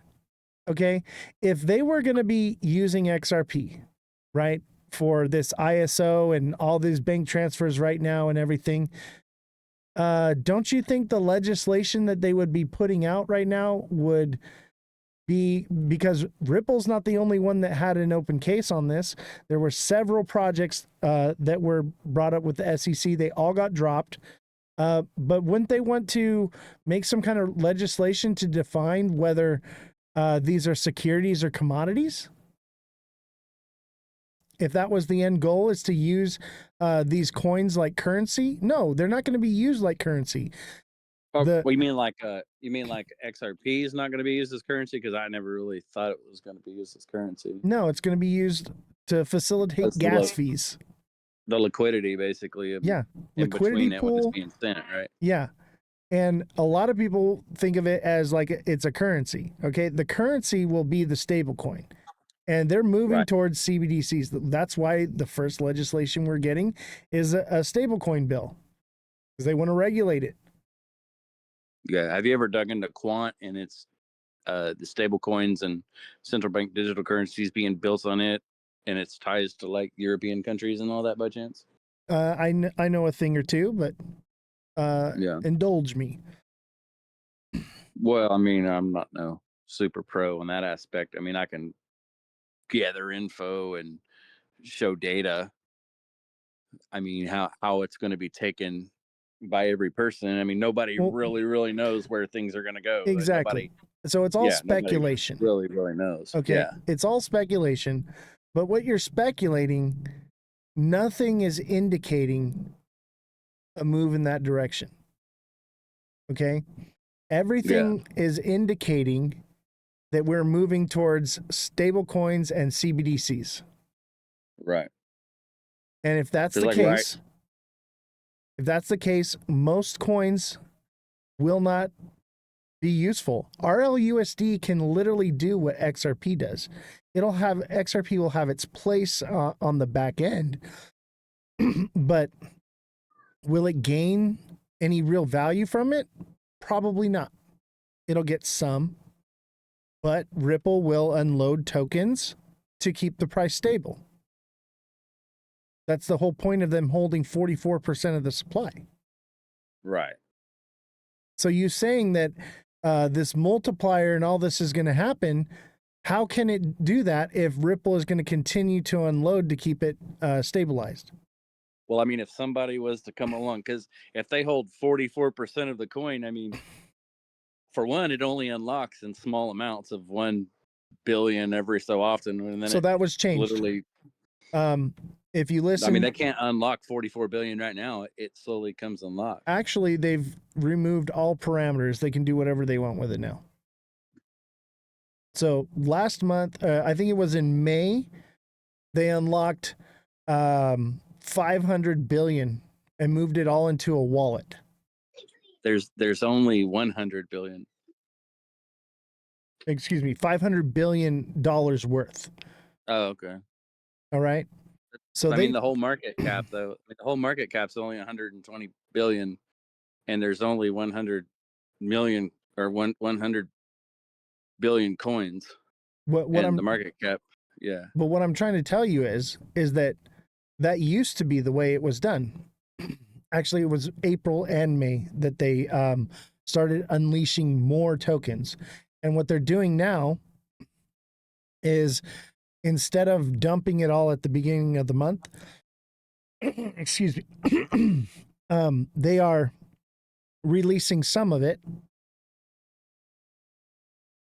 a large amount, and then they're taking the rest and they're moving it into wallets, and they're leaking it from the wallets throughout the month. So they're just unloading all month long. I mean, I got you, but I mean, like, the XRP that Ripple has can't be all unlocked at once because of the structure of the escrow system. Well, that's what I'm trying to tell you. So I believe it, Brad Garlinghouse came out, it was March 19th. So end of March, they restructured the escrow, and now Ripple can modify the escrow to whatever they want it to be at any time. And so they can unlock as much as they want. So all that's changed. That's why in April, they were able to unlock $500 billion worth. And in May, I think... I mean, I understand what I'm trying to say, though, is there's no $500 billion of anything unlocked because the total market cap of all coins combined is only 120 billion. Right, but what I'm telling you is it's no longer locked in escrow. It's sitting in a wallet that has no escrow on it that they can sell at any given moment. Is what I'm trying to tell you. They haven't unloaded it all yet. I just can't find any info on them making it where it's left the escrow. Well, all of these lives are recorded on YouTube, and you can go back and try to find it. But it's there. I cover all the stuff. We do all the articles. I deep dive into all this stuff, man. And it has been changed. And a lot of people don't know that. Okay. So Ripple is holding massive supplies of XRP on private wallets, unlocked from the escrow. So at any given moment, they can pull the rug. You get what I'm saying? That's a bit of a red flag to me. Now, is it in their best interest to rug it? No. Excuse me. It's in their best interest to keep the price as high as possible, keep feeding people the opium or the hopium, and leak it out.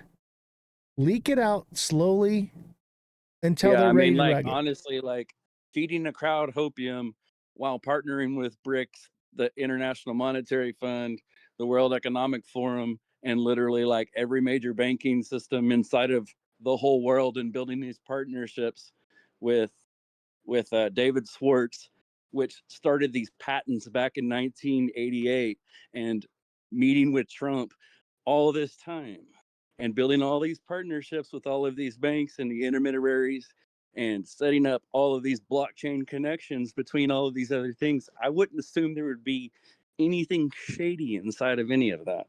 Oh, of course. I mean, it doesn't. Come on. Of course there's something shady in all of it. They're about money, dude. They care about the money that they get. They care about their bottom dollar, their business. It's all a way to make money, dude.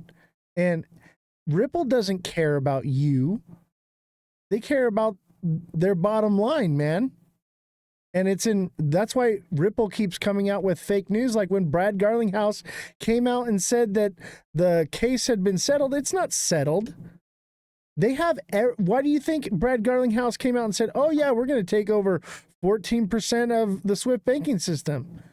You think that's true? Probably not, because he has everything to gain by putting that kind of information out. And he just said it in a speculative way. He didn't say that it is or it isn't. But people are feeding into the hopium. They just believe it to be. The longer XRP stays up at a higher price, the better off Ripple is. Because that's more XRP that they get to unload at a higher price. Ripple don't care about you. Ripple don't care about the price of XRP other than keeping it up artificially inflated.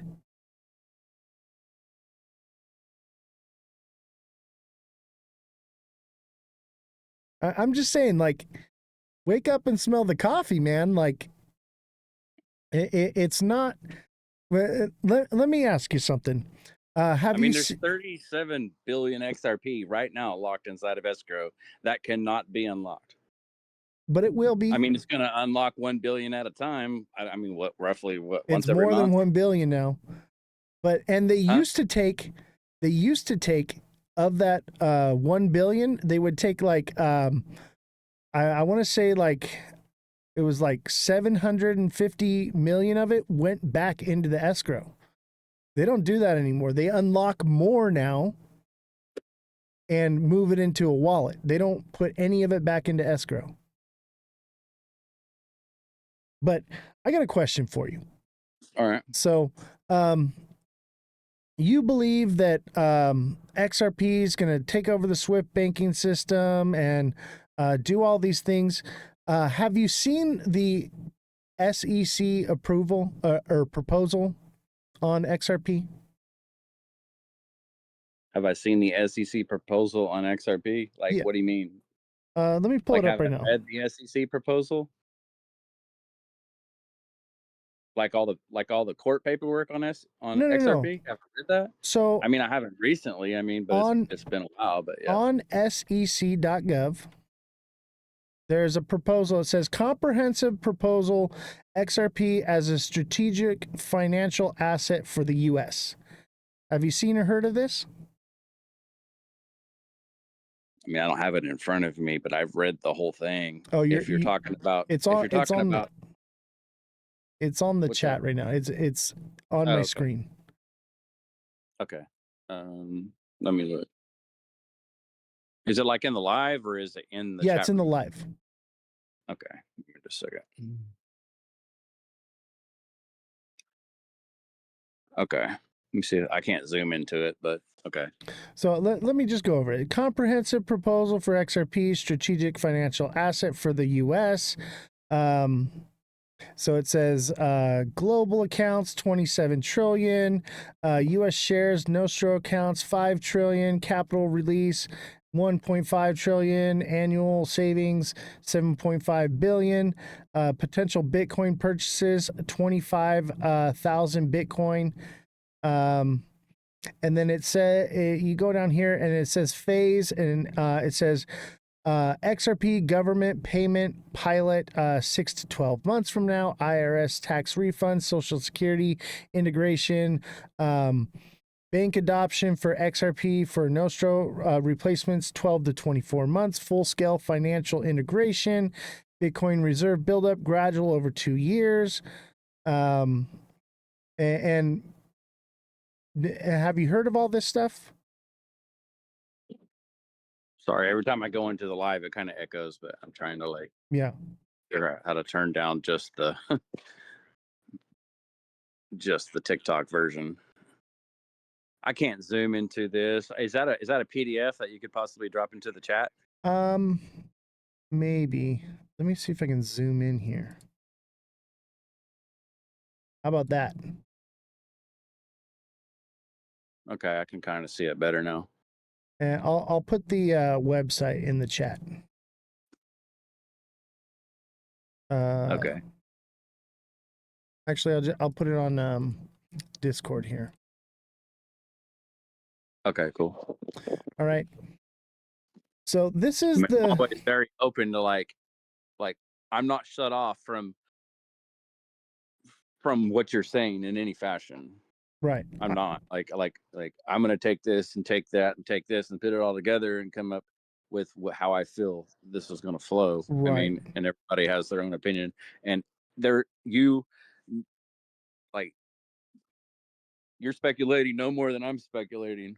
I mean, well, what I'm going to give you right my now opinion is 100% not speculation. Okay, this is from sec.gov. This is all proven factual information. Okay. Okay. So this is the comprehensive proposal, and basically it's saying 27 trillion, 5 trillion, 1.5 trillion, 7.5 billion, and 25 million BTC flowing into XRP. All right, and it's a comprehensive breakdown of how that would happen. It's an accelerated 6 to 12 month plan, fast tracking XRP implementation. So it basically shows how they would integrate this into the system and how it would take over everything.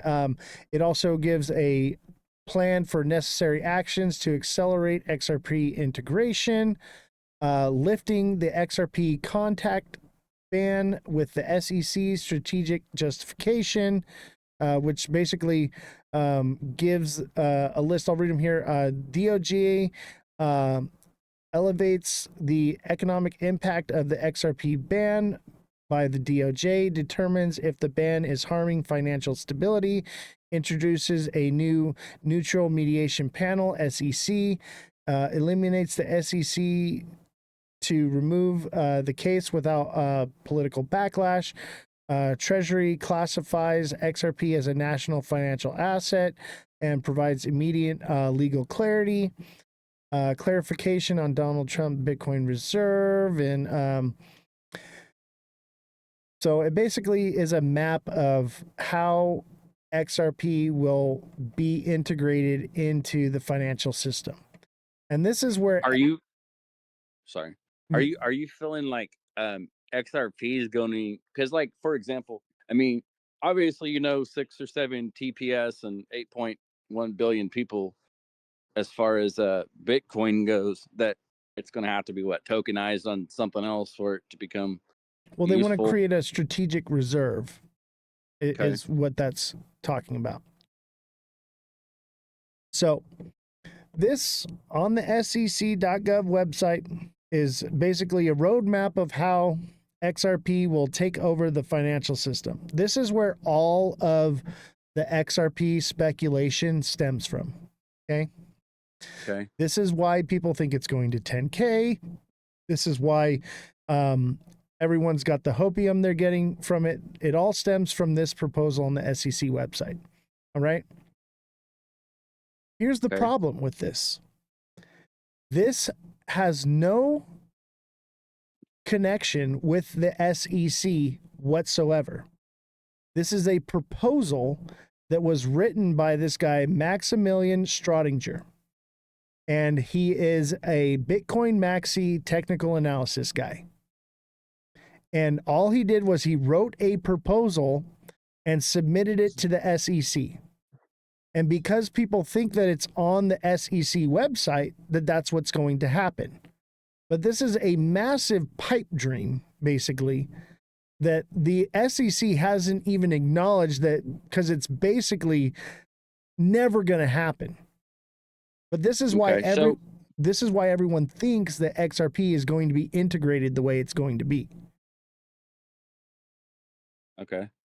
I could write one of these and submit it to the SEC and get it on the website as well for any coin.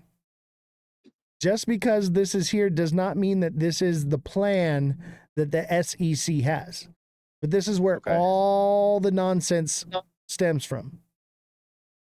Okay. So, question. So, if so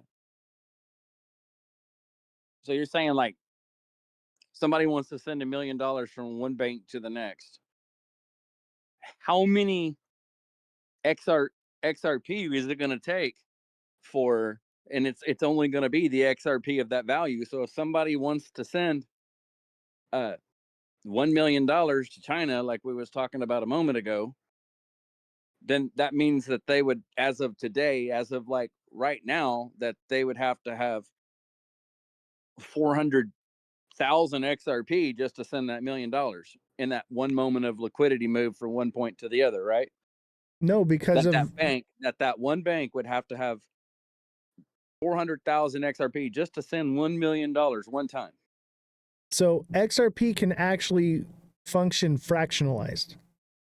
So it doesn't have to be one whole XRP. It can be like 1 billionth of an XRP to make that $1 million transaction. Then how would you actually be transferring the value from one point to the other? Because they're just using the XRP is not the value. It's just the liquidity pool and the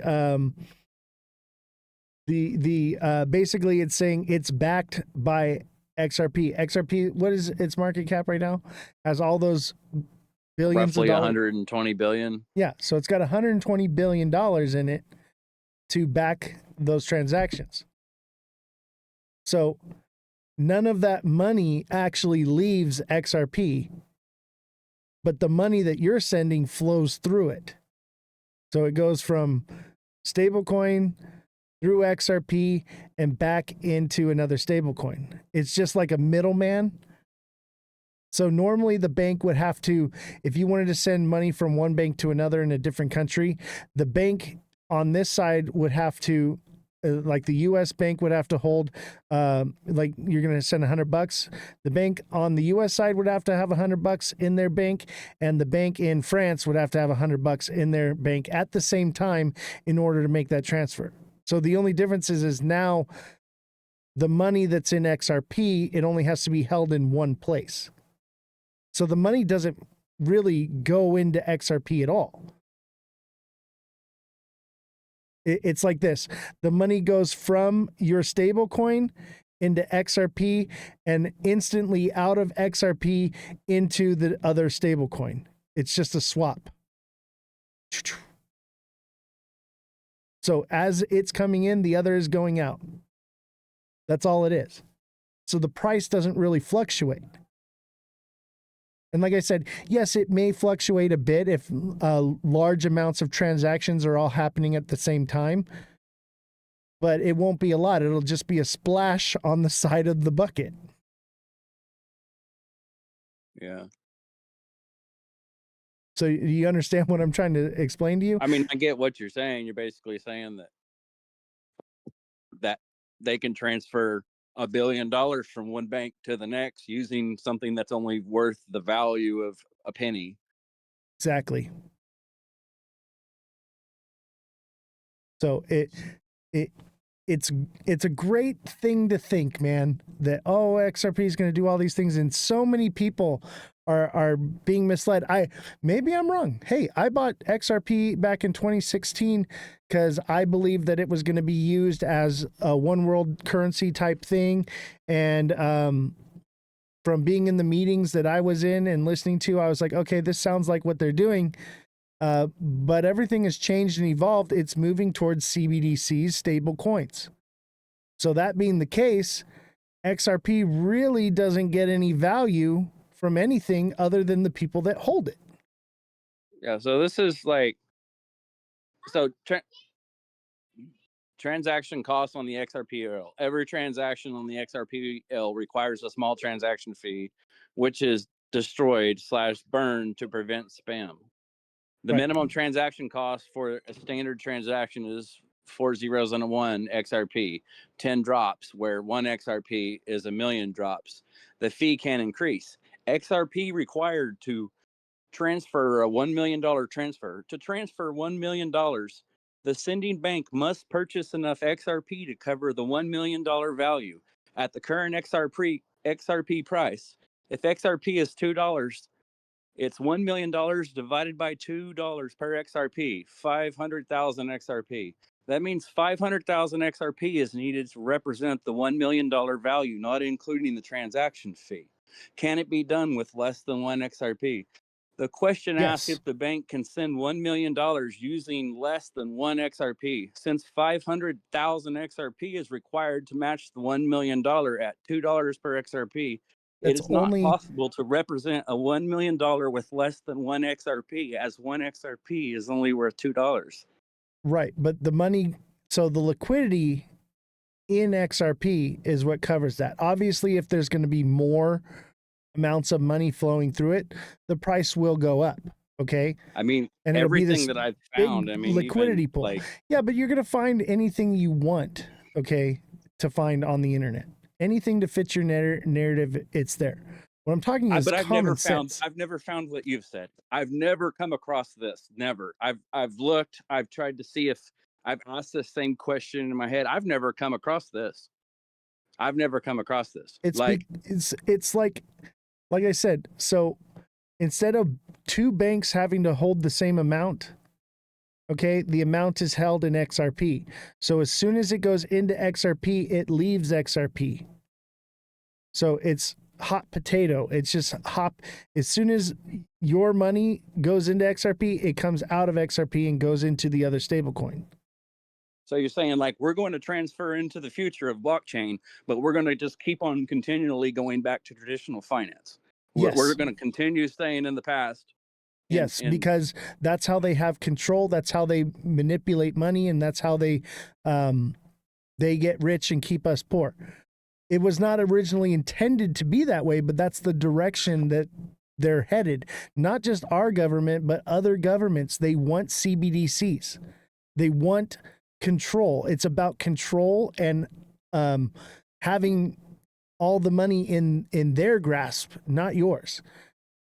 Originally, it was designed to be decentralized and designed to be for the people. It's been morphed into this centralized digital currency. So where can you show me? I mean, I would love to dump this documentation that you got. this information that you're saying that they're going to be able to actually transfer, I would assume you probably have data or research or something that you would be able to possibly share with me that I could share it to a group of researchers and let's analyze this, because I'm all about the data. Because I mean, honestly, like, I've tried to find this right here. I've tried to find this and I can't find it. So do you have that data? Or I mean, what do you mean data? well, I mean, like the data, like you're saying that Bank A can send $1 million to Bank B with 1 penny's worth of XRP. No, I'm and not that's all saying that 1 they gotta penny. have. No. That's not what I'm saying. Okay. What I'm saying is the liquidity that's in XRP facilitates that transfer. So if there's not enough liquidity in XRP, the price will go up.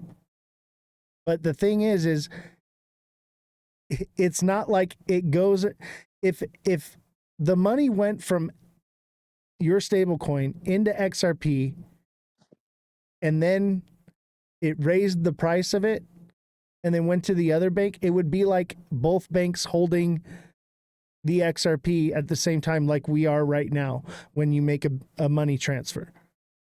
The idea is that XRP is the liquidity. So as soon as it leaves yours and it goes, your stablecoin, it goes into XRP, it immediately leaves out of it and goes into the other.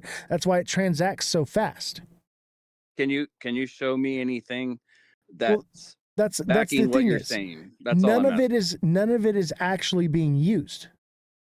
But this is what there's no way to give you the data because the data doesn't exist. It's not live. It's not being used.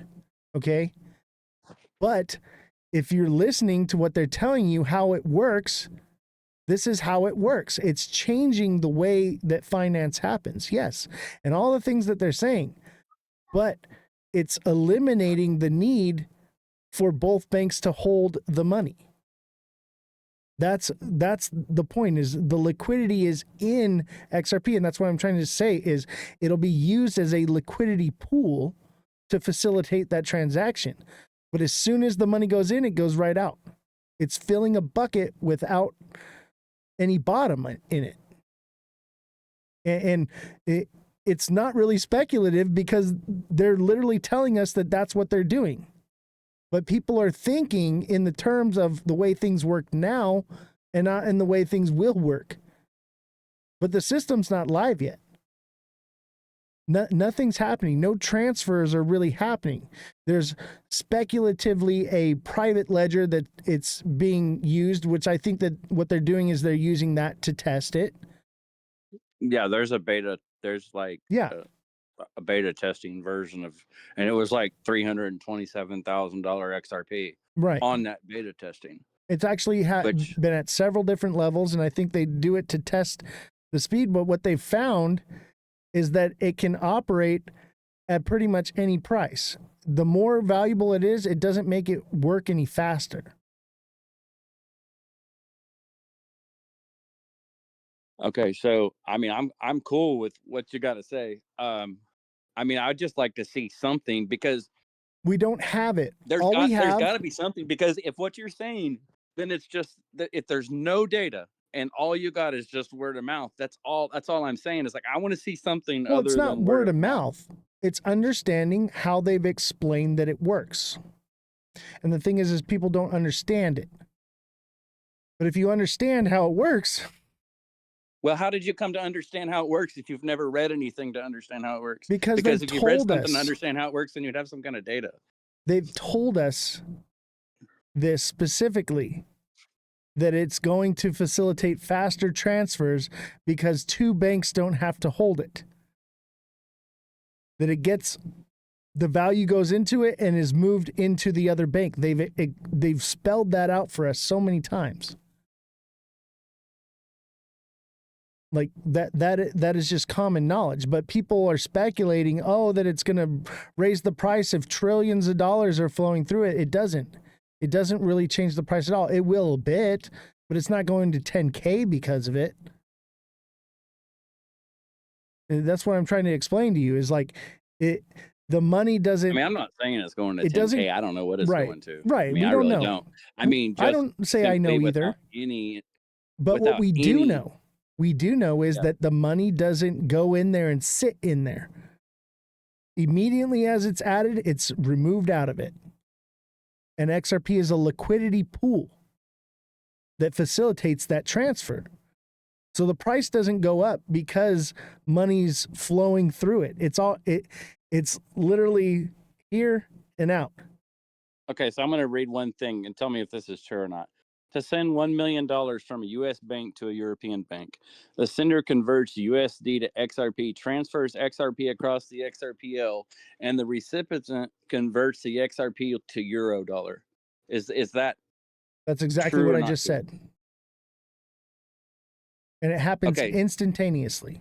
but they're saying that for somebody to send $1 million, that they have to actually move 500,000 XRP from one spot to the next. Like, I can't find anything that says Right, but what you're not grasping what I'm trying to tell you is if you have $1 million and it's 500 million XRP that makes it that amount, okay? Your money is going into the price of what it already is, okay? And it adds 500 million XRP, okay? But instantly that 500 million leaves XRP. but the amount of XRP, it's got to match the value of the transferred based on the XRP market price. Like, There's I'm not seeing $100 billion how. in it right now.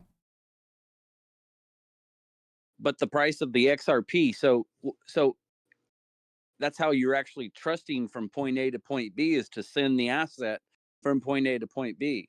Because right now, that's the problem, is that bank A may not have the liquidity for the bank in Africa or wherever. They don't really know if the liquidity is there, and it's stuck in the Nostro Vostro accounts. Like, I can't find anything that's how you transfer the value. That's the whole point, is to be able to transfer the value from point A to point B. Like, it used to be, you have to put the gold on a ship and drive across the ocean. Like, now you've got to have a Nostro bank over here and a Nostro bank over there, and you got an intermediary in the middle that's settling the transaction. You have a trusted source in the middle. They're trying to bypass having to have money parked all over the world. So you've got to be able to transfer value from point A to point B. Well, that's the Like, thing I is, don't. it's digital. Huh? It's digital, right? So it's not an actual tangible thing, okay? And XRP has the liquidity pool. It is the liquidity pool.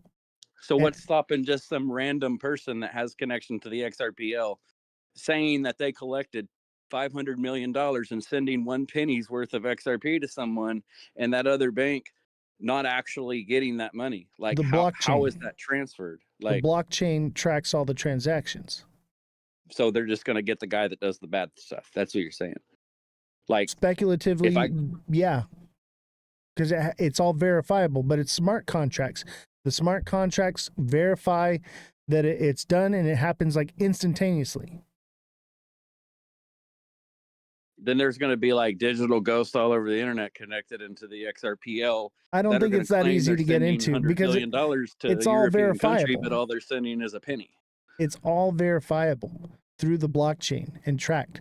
So it has to, you can try to fake it or whatever, but if it doesn't line up with what is on the ledger and what is on the blockchain, then the transaction won't transact. So they would have to convert the whole value into that and then send it. Right, Not but 1 it's a penny, smart and then just contract. a It note. happens instantaneously. So yes, Yeah. you are sending the whole value into XRP, but the smart contract immediately takes the whole value out of XRP the moment. So it's like just switching one hat to the other. So it's not like it goes into XRP and sits in there. It happens instantaneously.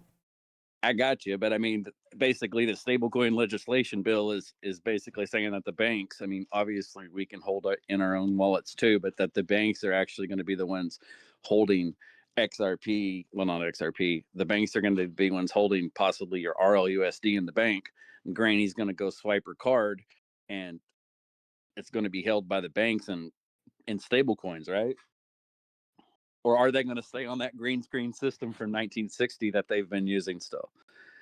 Because that's what it's switching from, is the old style system into the new, so that there's instantaneous settlement. And so right? that's the difference, is the money doesn't sit in the bank. It moves instantly.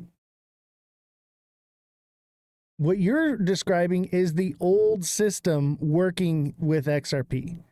The new system is going to be instantaneous. The transaction is done and verified.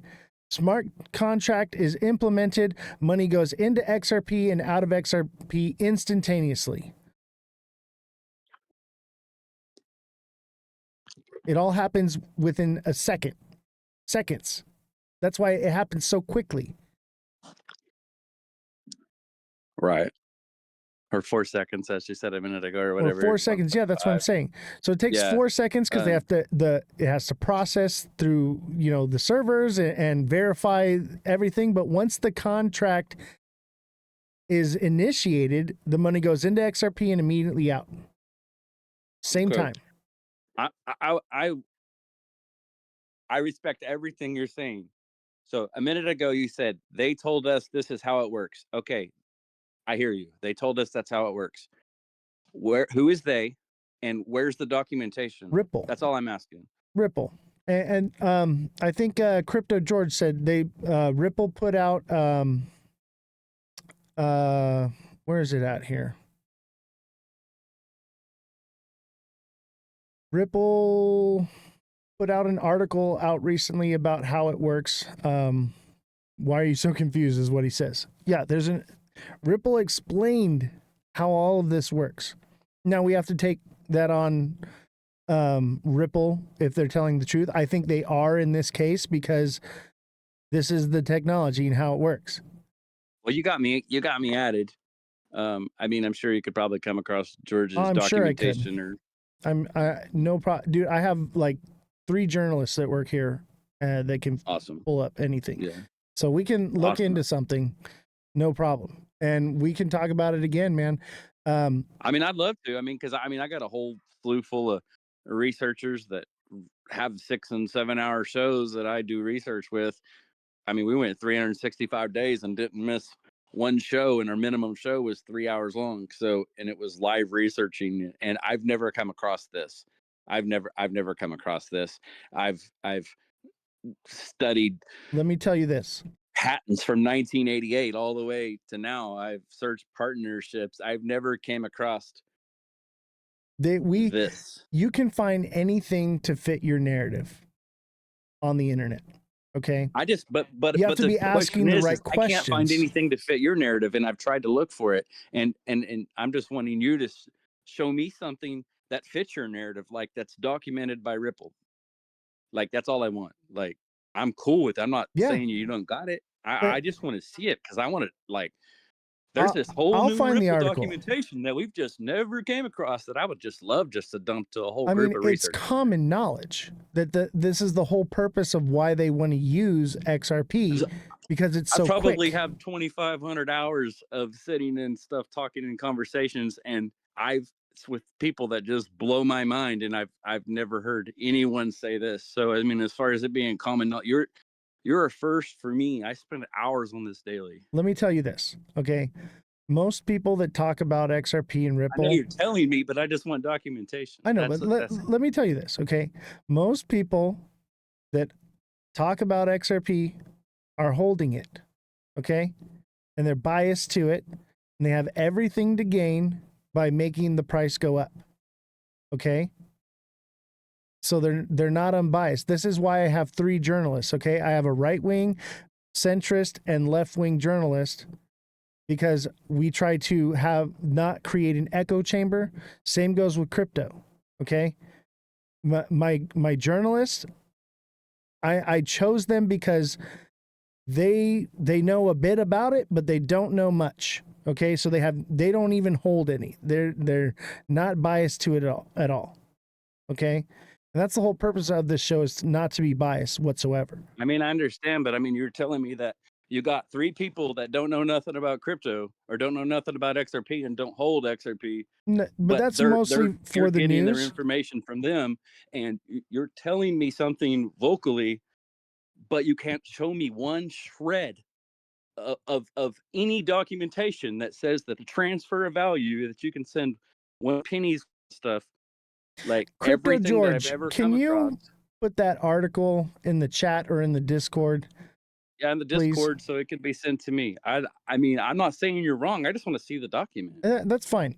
We'll dig into it. But what I'm trying to explain to you is, like, this is common knowledge that we know how XRP works. It's been explained so many times. The problem is people don't quite understand what that means. And so they've conflated all these different ideas and pumped out all this misinformation because it's in their best interest to pump the price as high as possible.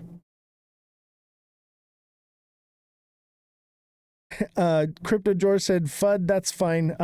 Then we'll show him what he's asking for. Yeah, I'll get it for you, man. I mean, it ain't FUD. I mean, I've seen the articles too. I just don't have it in front of me, and I'm not going to go digging for it because, you know, now's not the time. If I was saying that something like without a doubt 100% that it's going to $5,000 and I got proof and I got the articles and it's breaking down from Jed Garlinghouse himself, sorry, not Jed Garlinghouse, and they're saying this, and I've got the documents, and you're like, oh really? And I'm like, yeah, but I'm not gonna, like, I don't have them though. I don't really have them, and I've never come across them.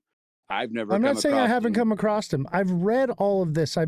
Dude, I've been holding XRP for the longest time. 2016. When everyone was buying Bitcoin, I was buying XRP. Okay. I don't even own a shred of Bitcoin, so I got you. But what I'm trying to tell you is I know XRP like the back of my hand. I don't have the article on me, but it exists, and I know that it exists, and I've seen it and read it. Okay, it's been mapped out how XRP works so many times. But the problem is people don't understand what they're reading. And then they want to read into the hopium and not pick out the factual information.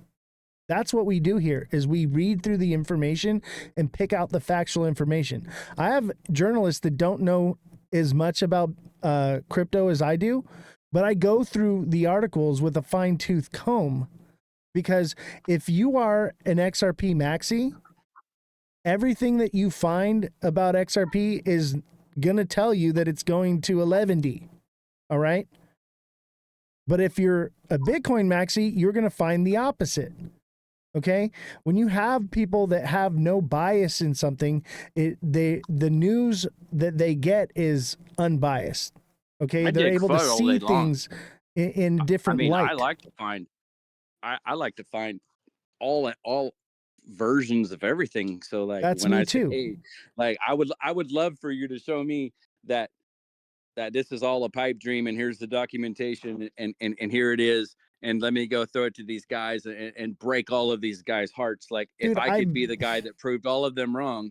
You obviously haven't been on the show for a very long time. I think this is the first time on the show. Exactly. I've been so on we've been covering all this stuff for months, and I've been on this show for 10 minutes before I came on the live. I've never been on here before. Oh, well, I'm glad to have you, man. And one thing that we do on this show is we try to normalize the idea that we don't have to hate each other because we have different opinions.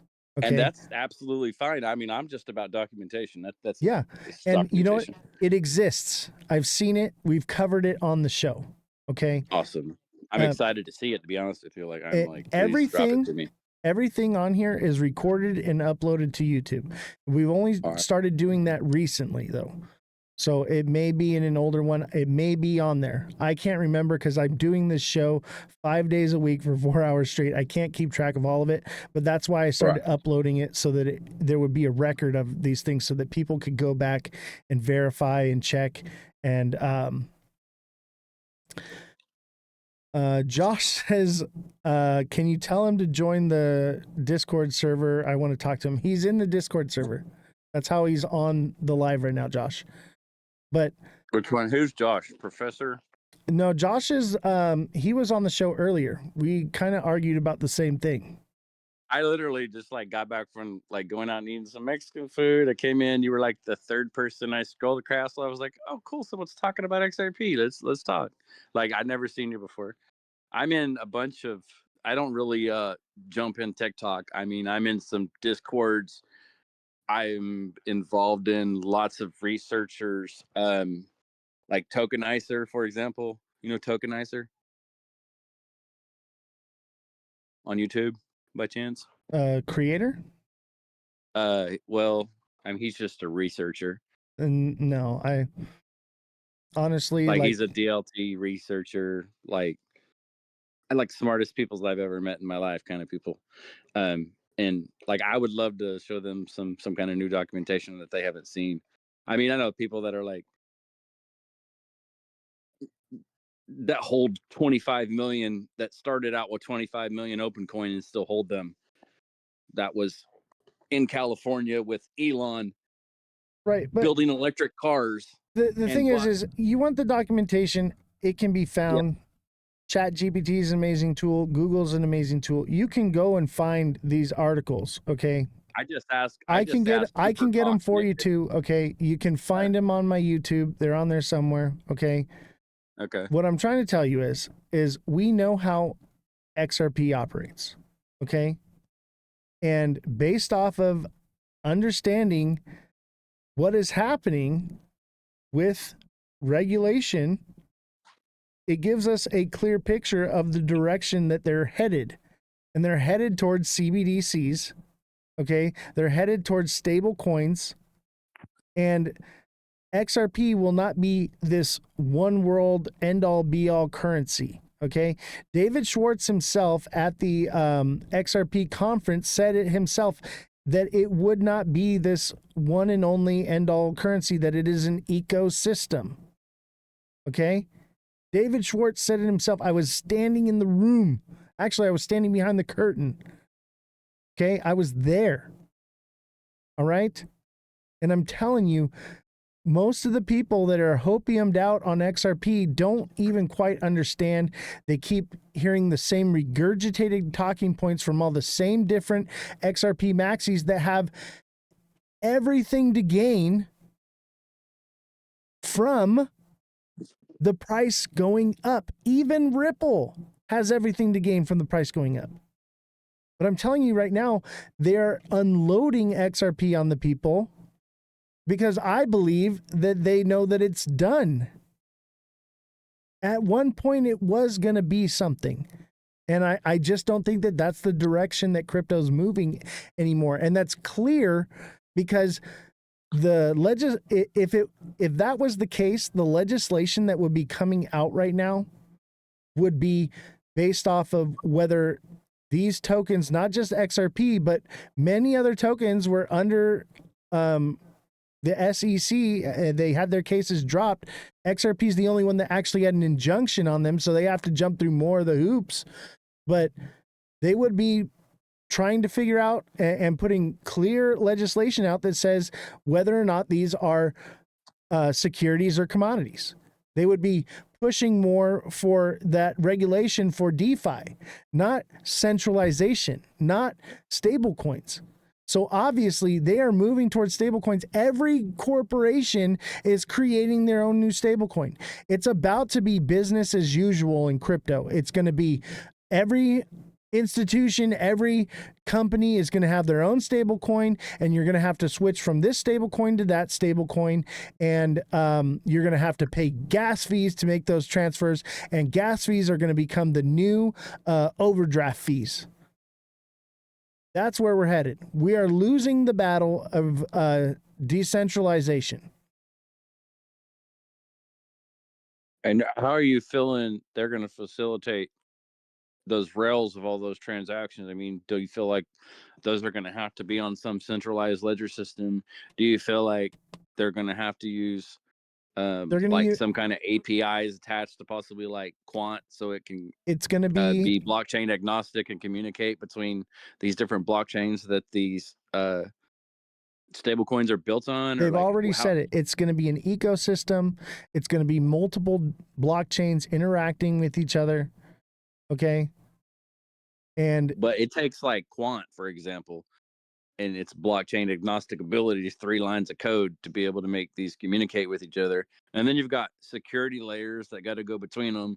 I like Constellation DAG, for example, is a government grade security layer that goes between blockchains to ensure that, it's compliant, I guess you could say. I mean, I could pull up I don't know if you ever dig into Constellation DAG, but I mean, these ISO systems that are made to communicate between and with each other, and the onboards between non-ISO and ISO cryptocurrencies and everything else, and blockchains that don't communicate with each other got to communicate with each other. Like, yeah, but these it's not just don't going to these be ISOs one. work together to do that? It's not just going to be one blockchain. I know it's not going to be one blockchain. There's XRP, there's Bitcoins, there's Ethereums, but to make those communicate, you got to get something that's an intermediary in the middle, like Quant or some kind of chain link, Right, like an oracle is what you're saying, like Link. Agnostic, yeah. Yeah, like I agree. And it's like I said, it's an ecosystem. All of these different things are going to play a role. A lot of them are going to fall to the wayside, okay? A lot are going to just lose their value, lose their utility, and won't be anything. I'm not saying they got that's to have utility to lose. I mean, right, for sure. Certain things will have their utility. Ethereum is slow and expensive, but it's going to have its place because it's so secure. So everything is going to have different use cases and different things, and it's all going to be spread out, dude, just like it is now. That's why we're not seeing the pumps we're used to seeing, and everyone's asking, so when's altcoin season going to happen? When's this going to happen? Because there's more projects than there's ever been, and it's spread out, and that's how it's going to be. It's going to be spread out, and it'll be decentralized in that way for the blockchain and verification and all these different things, but the currencies are going to be pretty much stable coins, and those are going to be spread out. Are you feeling like most of these cryptos are going to go, like a large percentage, like 90 something plus % of these crap coins are just going to fade away and be nothing, right? Possibly. But yeah, okay, I think when we get regulation, okay, with regulation comes investigation. All right. With investigation is going to cause a lot of projects to just fall away or get taken away. Tether, for instance. So that's going to basically funnel into probably like compliant / ISO cryptos. And then considering, I mean, we've got only 1% of the world money on blockchain, and then we're going to be funneling all this other into blockchain, plus the Nostro Vostro accounts that are setting all over the world. Like, how do you feel those Nostro accounts are going to be used? They're going to be used with stable coins. You think that's going to be the liquidity that is going to be setting as an intermediary between these blockchains? It's going to be in stable coins, bro, and they're going to be collecting APY. Okay. But those are going to be built on top of ledgers, right? Like, I mean, like, yeah, and it's going to be spread out over different ledgers, different blockchains, different ecosystems for different facilitation of different needs, because it can't all just be on one thing. Because first of all, I know it's not going to be on one thing. I mean, there's already stable coins across every major crypto, all your Solanas, there's already 5 stable coins or plus on every single blockchain out there right now. So Crypto George says, why can't I connect with this guy that you're talking to? Which one? You talking about Josh or me or him? I don't know. He's on the Discord, man. So here, join the Discord. Anyway, I'm trying not to close you out. So I'm just saying, I don't think that XRP is going to be used the way everyone thinks it's going to be used. I think more or less the money is going to be CBDCs, that's going to be the currency. Okay, it's going to be stable coin currency. And these other coins are going to be liquidity pools and facilitate gas fees. And this is my speculation. This is what I believe, okay? I don't know. Yeah. But everything is indicating that that's the direction that we're going. Okay? I mean, like I'm seeing the partnerships between like JP Morgan, and XRP. So, I mean, I'm assuming that JP Morgan's going to be using XRP to facilitate transactions of their stablecoin. So when person A sends something to person B, like it leaves JPM, goes through XRP, comes out in whatever the preferred method of stablecoin that the person receiving it gets it in, and the liquidity stays. The way that I've always gathered it is that the liquidity stays in the middle. So like in the past, the dollar bills said this dollar is backed by gold. That dollar really never had value. The liquidity of that dollar was really inside of a vault somewhere. And everything that I'm seeing now is that crypto is going to be backed by commodity-based assets. So it's not just going to be gold. It can be backed by energy. It can be backed by oil. It can be backed by whatever it is. And that's why I'm saying probably like this bull run, yeah, XRP is going to get its run up because of the narrative behind it. What I'm saying is long-term future, RWAs. RWAs is going to be the future of major investment because it's actually backed by something. All of these currencies, XRP, whatever it may be, they're all backed by fiat. That's the problem. So it's still a fiat system. That's why it doesn't matter how much the price goes up if you're still exchanging it for paper money. But if you're buying something and you're thinking fourth dimensionally long term, okay, I want to buy something that's backed by a real world asset. Now you're looking into the future of what's actually going to be valuable.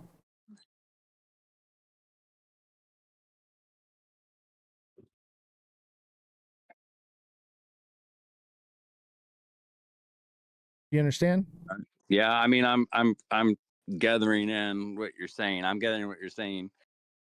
I mean, obviously, like to me, this is different than how I've gathered things, and Josh, I mean, those banks in Dubai I mean, are so small. I respect everything everybody says. Don't get Yeah, me wrong. man. This is my opinion because none of us know what direction all of this is going. Well, see, that's what I'm saying. Like everything that I'm saying is coming from research and documentation of hours and hours and hours same here. of things. Like same here. Okay, you're not showing me any documentation. Okay. I mean, I can. But I know it exists. I've seen it. Okay, I know what you're saying. What I'm trying to say is I'm looking at what is happening in the world. I'm looking at what has happened in the past. And I'm seeing the writing on the wall that the future is that the institutions are not going to give the power of the money supply to the people. It's just not going to happen. Well, I mean, XRP was never meant for retail to be in anyway. It was put into banks for testing and for partners, and they dumped it on the market, and it ended up on exchanges, and people got a hold of it. But at the end of the day, the people like don't really have much of it. They have some very, very small amount. They have all of it. But people are. I mean, 44 million of it is sitting, or 44% of it's sitting, you know, and I think they're saying like somewhere roughly like 10 to 12% of it's lost. Like no one knows where people's lost the keys. It's been inactive. Other small percents are on the exchanges, like a few percents on the exchange, and they're saying like 4 or 5 something percent, 4 to 5 to 10% of it's out amongst the people, and the rest of it like is being institutional, like it's set in wallets for institutions. Like there's only like 1%, not even 1% of the people, like 1/10 of 1% of the people in the world actually own XRP. Right. And, you know, when we were first talking, you were talking about come July, all of this switches on and happens, there's no way. Like, there's not enough people using it or doing anything with it. And we had talked about this earlier. Well, it's not the all people. Like, it was never for people to transfer Right. value. Exactly. Yeah. And who Yeah. knows, at some point they may just take it away. But honestly, with the injunction in place, the institutions can't even use it. If it was meant for institutions, then why can't institutions have it? Miscalculated. I mean, how are the banks gonna use it on July 14th? I mean, you can go to the FedWire banks are page gonna right now, use and it. it says that they're But going that's- live. Dude, ISO really has nothing to do with crypto. Okay. There are cryptos that are ISO compliant and will work with that structure in the future when crypto is used for what it's intended to be. Okay. But when the banks go live, it's still going to be business as usual with ISO. We will get a pump because everyone is speculative that, that's when the switch gets flipped. But no, it really has nothing to do with crypto whatsoever. It is, like you said, it is the way that they communicate with each other digitally. That is it. And there are coins out there that are compliant with that. That is all. So, so what are they going to use to facilitate that fee between Bank A and Bank B? So when they, like right now, when they do it, obviously there's more fees through Swift. They're probably paying 1%, or they're paying some kind of percent. If it's switching currencies, they're paying more percent. It's going to be the same system we're using now. Same way they're doing it now. Nothing is switching over to crypto right now. It's just the banks are changing the way their computers talk to each other. Right. That's it. Crypto is not getting adopted in July.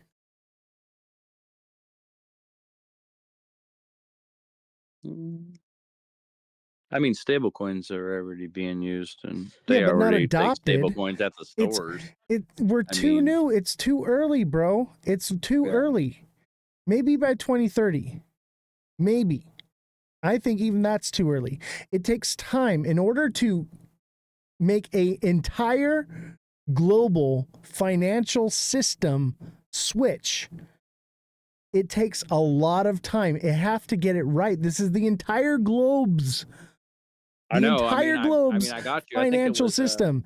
They can't just roll it out one day and say, okay, hope all goes well. No, they need clear regulation. They need to verify and investigate and get all the crap out of it first. We're talking at least 5 years, if not more. I think 10 years before all this switch gets flipped. It's not going to happen right now. And that's that's what I'm trying to explain to people is like, they're going to buy up these assets. They're going to run up because of these things we're talking about. And they're going to hold it all the way to the bottom and not take any profits because they think it's happening right now. If it went to the bottom, then there wouldn't be any. It won't go to the bottom, but the cycle happens in cycles. It always runs up like it did, and then it always runs back down to the mean. Because I mean, like right now, it's the FMAIM format, and it's just switching to ISO. Exactly.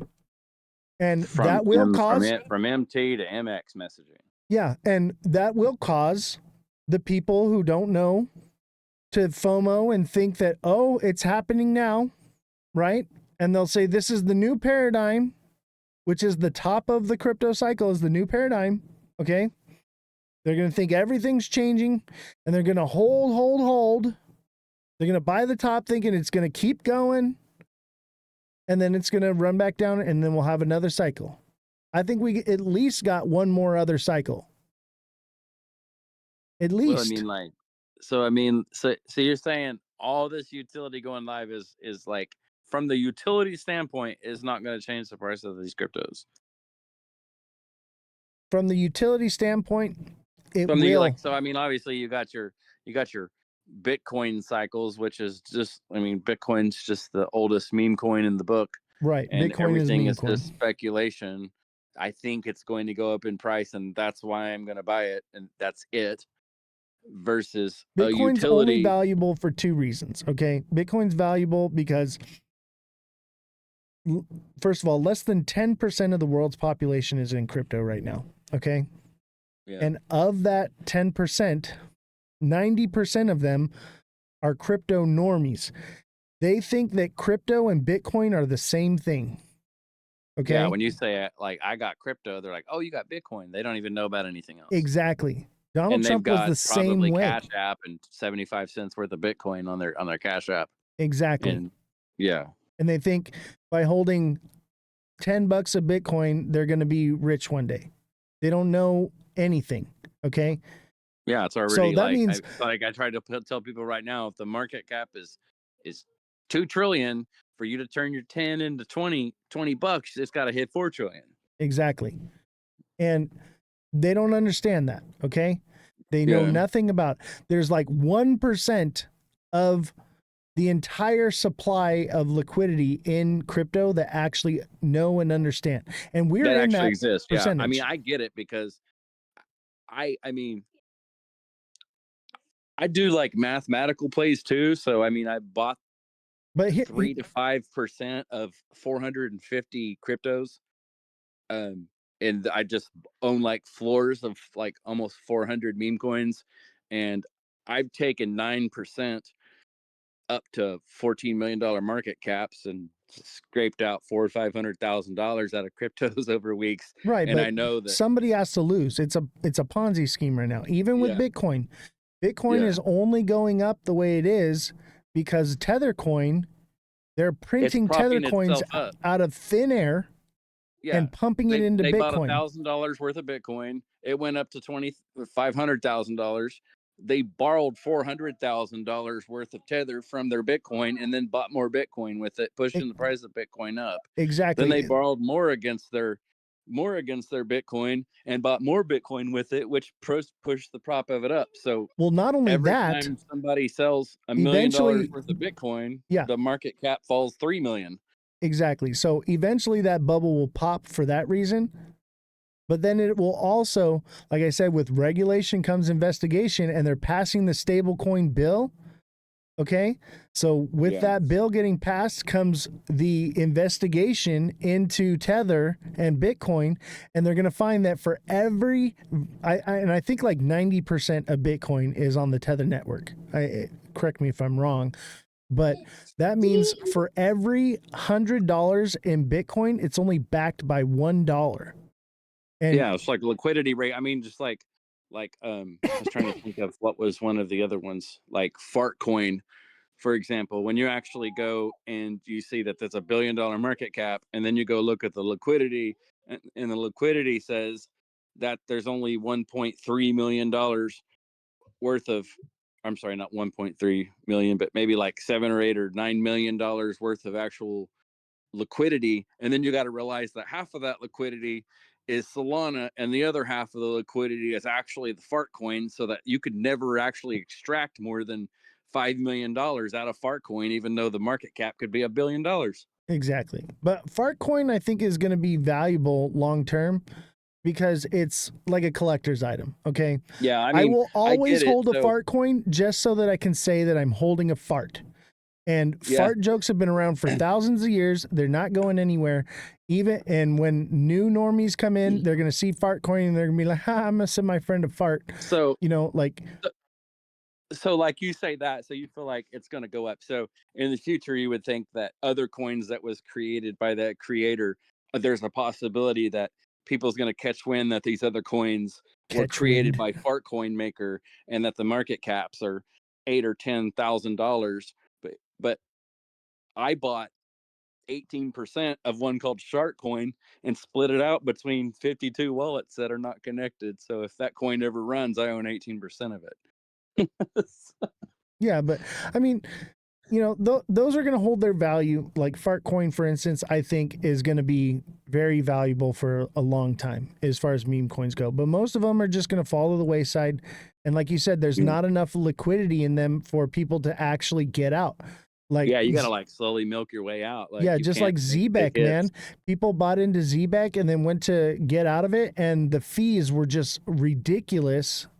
to transfer out of it, and they Fees lost on to, Solana are hardly anything. It's Solana based, so yeah, and but ZBEC is, I mean, it's tied to ADP, and ADP is used for payments, and I mean they're trying to set it up where people can get paid by the second. So you clock in and you walk to the bathroom and walk out to your production money's line, sitting and there. you've already made 75 cents, and it's already paid in your wallet, and it's Right. you're paid by the minute or by the second or whatever.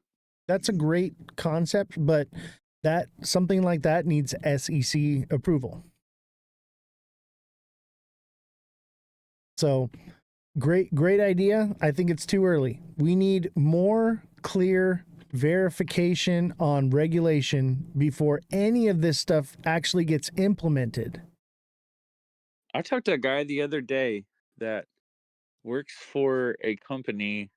They fix iPhones and stuff, and he told me that I was telling him about ZBEC.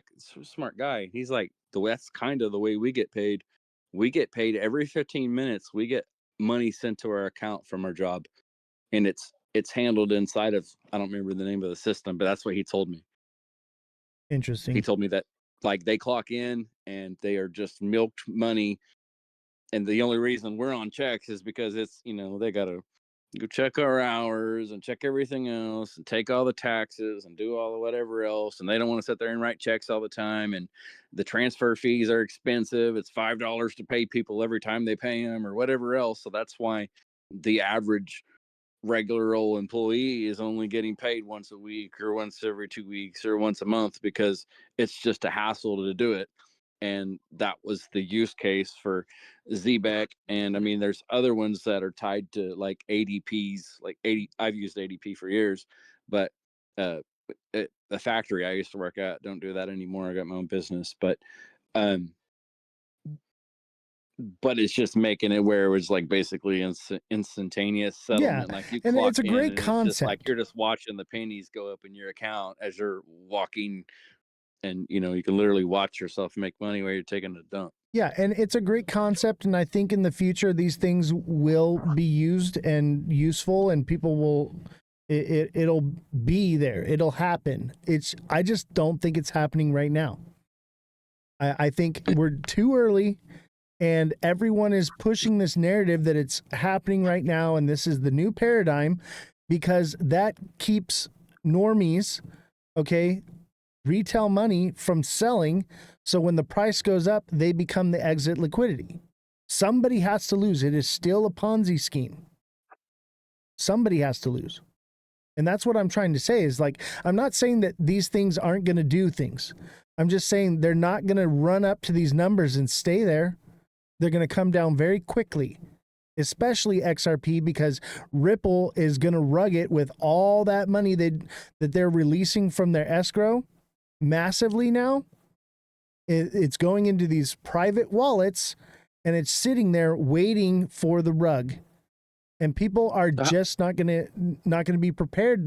They're gonna think it's the new paradigm. That's what you're preaching to me right now. It's all happening in July.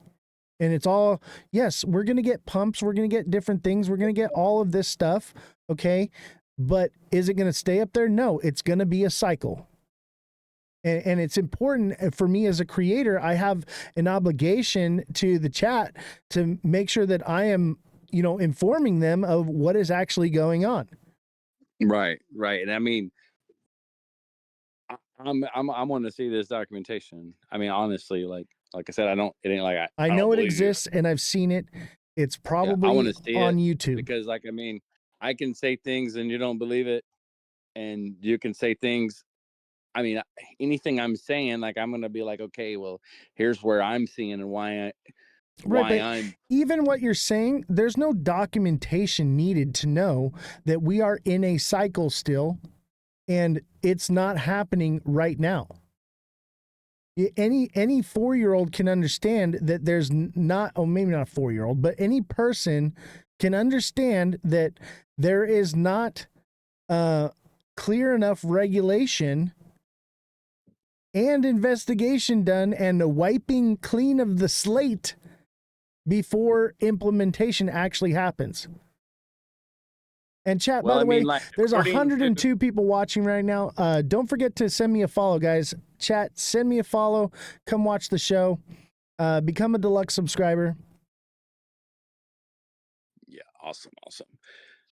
So, yeah, so according to the actual FRB services page, it says single day implementation strategy on July 14th, 2025. With this implementation, we will sunset the existing proprietary Fedwire application interface manual FAIM format and replace all FAIM messages with ISO 20022 messages.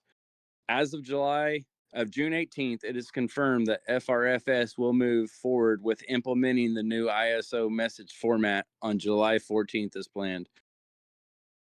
And that's going to happen for the banks. But like I said, ISO has nothing to do with crypto other than there are coins that are compliant. Yes, crypto will get a run. ISO coins will get a run because of it. But that doesn't mean that because they're implementing ISO that they're using crypto for ISO. Like, no, it's just going to be the way the banks talk to each other. Well, I mean, I got you. So check this out. So like this morning, I shared. Let me pull this up. I sent this in a message to someone. So just in, Director of Federal Housing orders preparation for businesses to count cryptocurrency as an asset for a mortgage. So preparation. Okay. And even like the thing they're talking about today is the big news is that real estate is going to be you're going to be able to use crypto assets as collateral for getting a house. For real estate. Yeah. That's still just a proposal. There's nothing firm set in stone yet. They're just saying that we're going to move in this direction. That doesn't mean it's happening now. That's what I'm trying to tell you. That's what I'm trying to explain. Yeah, and I see what you're talking about too, like here. So wires created using the current FAIM Fedwire format will not be able to process after July 11th, 2025. Wire transfer services may be temporarily unavailable from Friday, July 11th at 4 p.m. to Monday, July 14th at 7 a.m. CT for some institutions as they switch over. That's just for regular banking. Yeah. I mean, I'm just reading that all wires scheduled for processing after July 14th will need to be updated to the new ISO format. This will involve updating beneficiary information with more structured details like country, building number, street name, city, state, and postal code. Yeah, nothing in there says that we're going to use crypto to facilitate those transactions. It's going to be business as usual. ISO coins will pump because of it.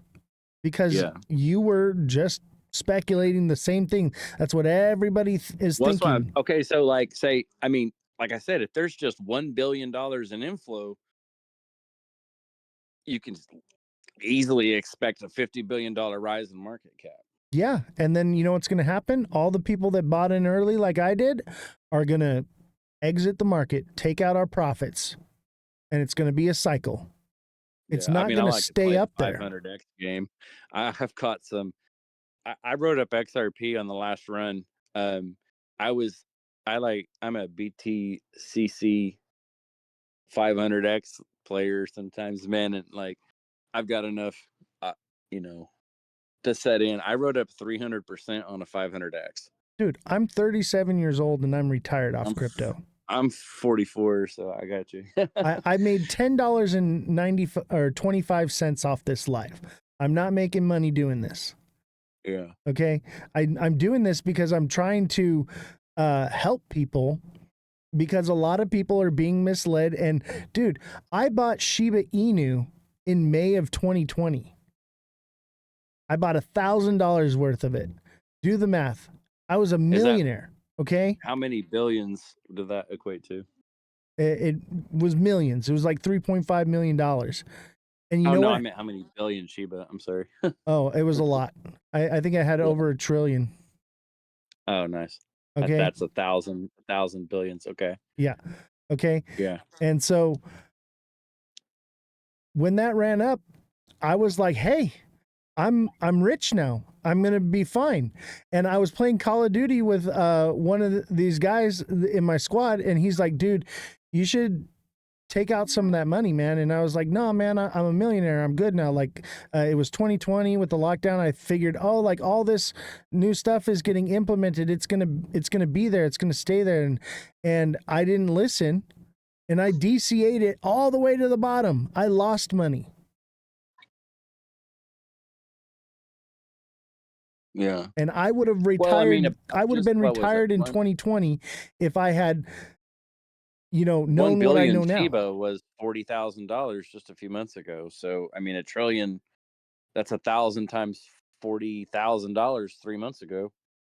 I mean, that's 40 million is what a trillion Shiba would have been worth or something like that. Yeah. I mean, just like the guy that bought $8,000 worth and he had $5.4 billion. And by the time he exited, he was only able to get 4.3 or 4.4 out.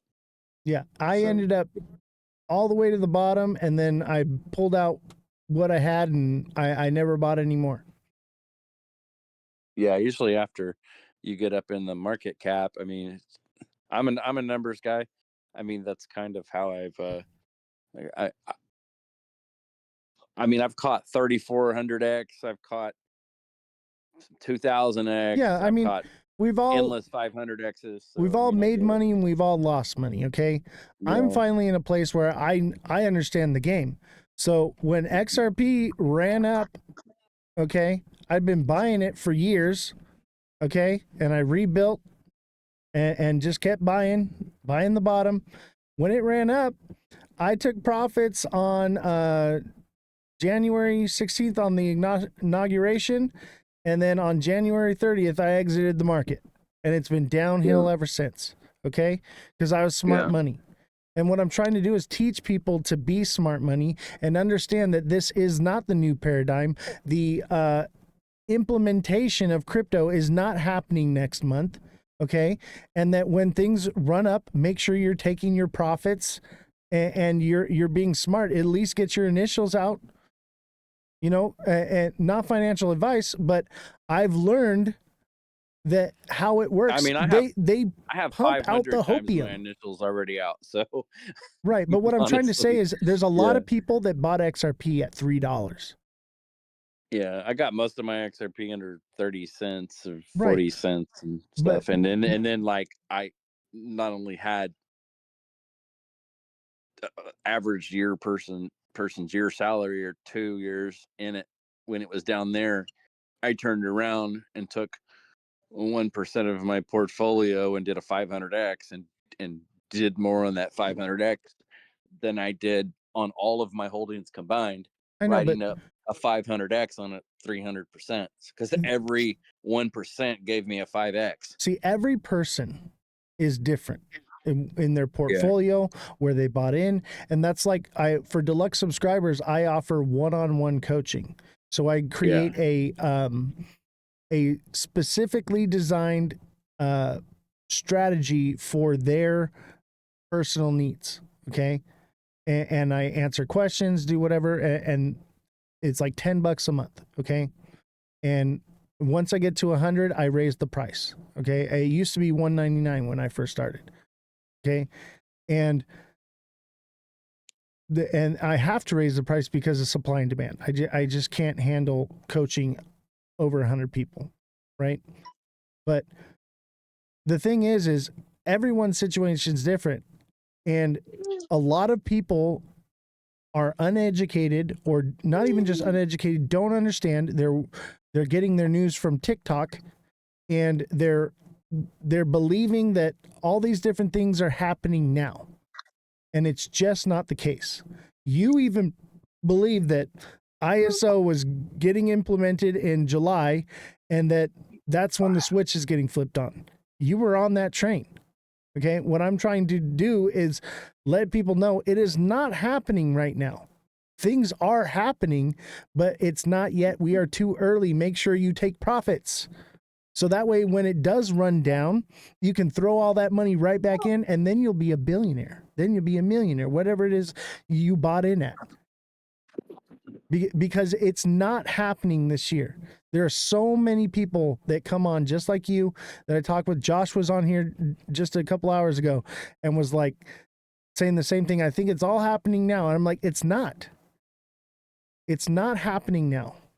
It's happening soon, but I think soon is like 5-10 years from now. And I think there's going to be plenty of time to buy the bottom. Why buy the top? I really felt like 2030 was going to be the time. I think that's too early, man. And then, the Ukraine thing happened, and then the US and everybody kicked Russia off of SWIFT.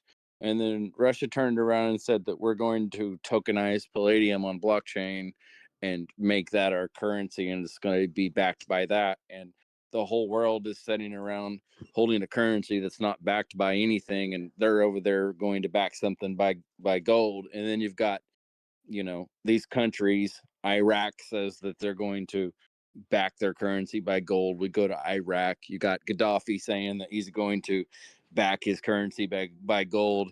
He ends up dead.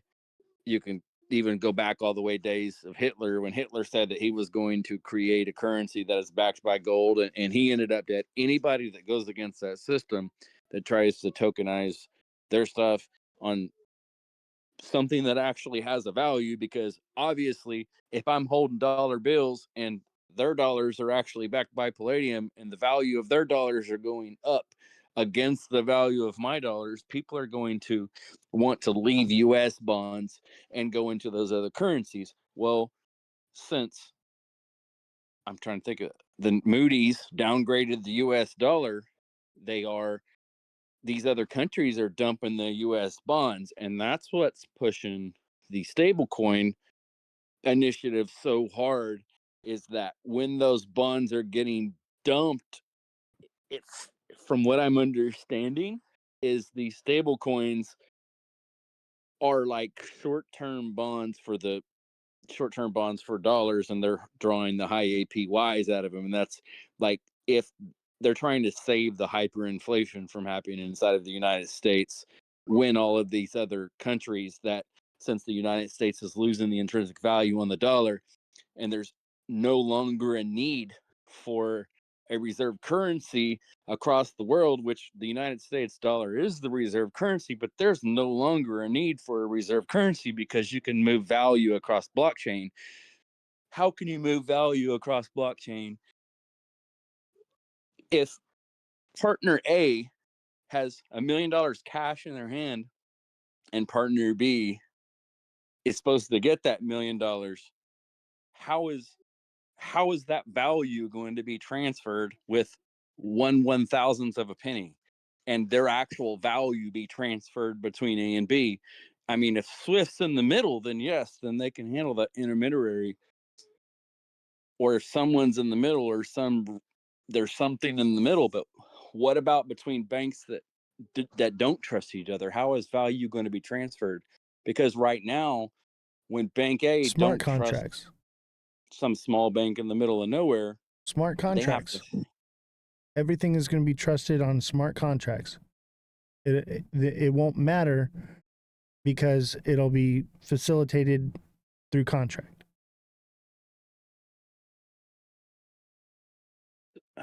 I mean, I get you. I mean, I can write a contract right now to the guy down the road and say that I'm going to give him $100 million and hand him a contract, and it can be smart or a dumb piece of paper contract. But how is that value going to actually transfer? Like, through the liquidity pools.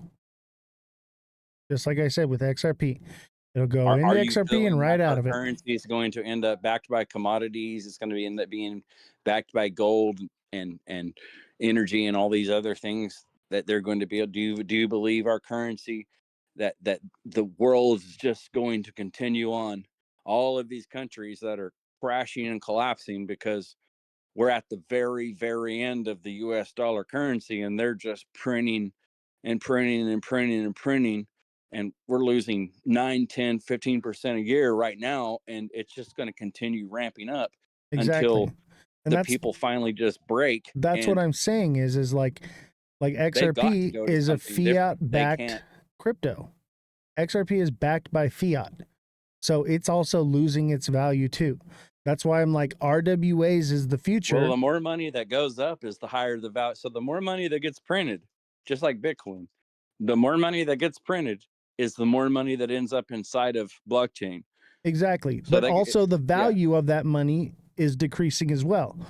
Because the blockchain is you have to going way higher. So, right, but you know, what you I'm put saying is, $100, bro, you put $100, say you can go feed your family for $100 and you put $100 in XRP and you wait 5 years and now you can feed your family 1,000 times.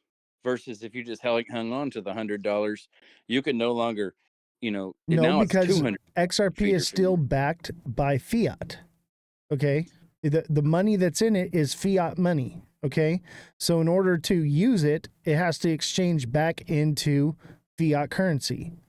Okay? Yeah, but when you exchange back out of I'm just saying, when you exchange back out into the fiat currency, you originally started with $100 worth, and then now you've got $100 worth of XRP, and then 5 years, just, you know, on one side you still got $100 bill, and you still have that original amount of XRP that you bought for $100. What if the price Now drops? you got $5,000 worth of XRP, and what you if the price drops? Then it's quite the opposite as well.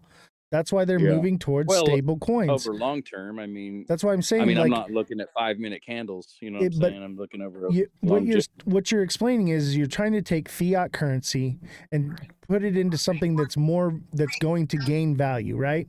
But XRP is volatile. Okay, so it could go up, it can go down. Right now, okay, we're speculating that it's going to go up. I think you're right, but also the value of the dollar is going down. So when you exchange it back into fiat currency to transact, it takes more dollars to buy those items. It takes more dollars to buy that item later on. Yeah. So it's still just like fiat. 5 years ago when that's why I'm saying, hey, dude, that's why I'm saying that buying RWAs is you're buying a tokenization of something that's backed by something other than fiat. So you're actually buying something that's actually gaining value. As the inflation goes up, the value of the RWAs goes up exponentially. So it's a more guaranteed way that it's going to go up. If you're investing into something that's backed by fiat like XRP, when you cash out that fiat for more fiat, that fiat is still inflated. Yeah, it might be more, but it's your value doesn't buy as much. And what if the price goes down? Then you lose. But it's something that's backed by a real world asset eventually will not go down. It will just continue to go up as inflation goes up. That's what I'm trying to say. Anyway, dude, we're an hour over time. I really enjoyed. Sounds great, bro. Hey, man, I'd love to get some info on anything you want to send me. I'll probably be dropping stuff in the chat if you don't mind. Yeah, I'll look for something. It'll probably land in the news section on Discord. Okay, sounds good, bros. Nice to meet you. Yeah, nice to meet you too, brother. Thanks for coming on. All right, later. All right. All right, everybody, smash that like button, subscribe to the channel, share the show with your friends. Thank you all for watching the show today. And if you are struggling in crypto, become a deluxe subscriber and you can get one-on-one coaching with me where we can create a strategy specific for your needs, for your portfolio. I do on-demand technical analysis. I can't be live all the time, but if you need TA on a project and you want to know where to get in or get out or whatever, not financial advice, but I can tell you what I see, okay? And I put the tools in your hands. It's up to you to make those decisions. But let me tell you, everyone that deluxe subscribes resubscribes because it pays for itself. And I also offer technical analysis classes as well. If you want to learn to TA, send me a direct message and I can help you with that. We're live Monday through Friday, 5 to 9 p.m. Pacific Standard Time. Join my Discord. The link is in my bio. We also have hoodies, t-shirts, mugs. I got my mug right here. Okay, your coffee's going to taste that much better. We got stickers. Check it out.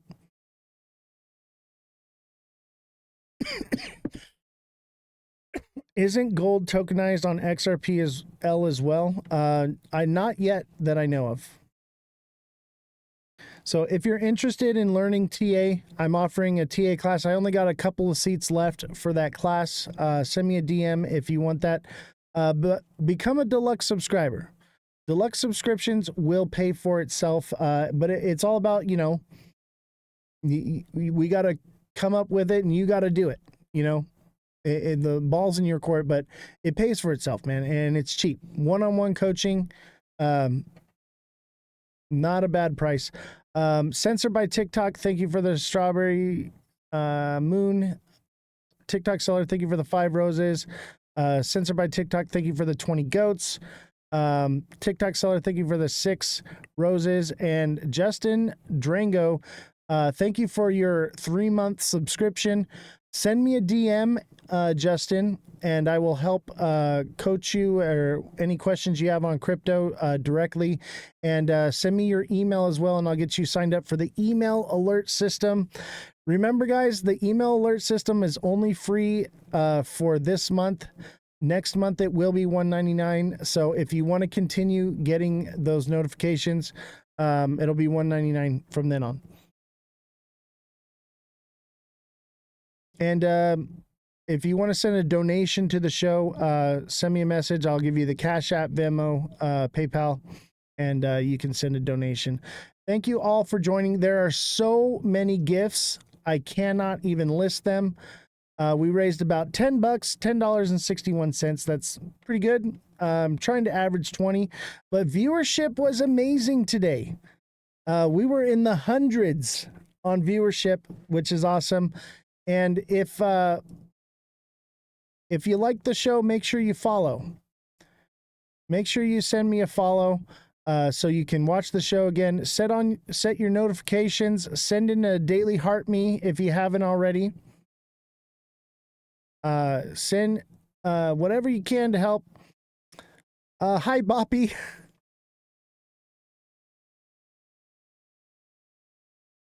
So yeah, thank you all for joining the show. DMAC, thank you for the heart me. So many gifts. Appreciate all the support you guys give. And if you want to leave a donation for the show, send me a direct message and I'll give you the Cash App, Venmo, or PayPal. We do appreciate all the support you guys give us. It's amazing. And don't forget, Francesca will be on the live on Friday. And don't forget to follow and set your notifications. Don't miss the show. We went late today. 5-hour live, man. We were live for 5 hours today. What a show. Pretty incredible. Pretty incredible show today. I like having the guests on, man. It's more fun. All right. Trade at your own risk. Be careful out there. Remember, we're still in a cycle. And I will see you all next time. If you have questions about any other crypto, become a deluxe subscriber and you can message me directly after the show. Thank you all. Appreciate you. And I will see you all next time.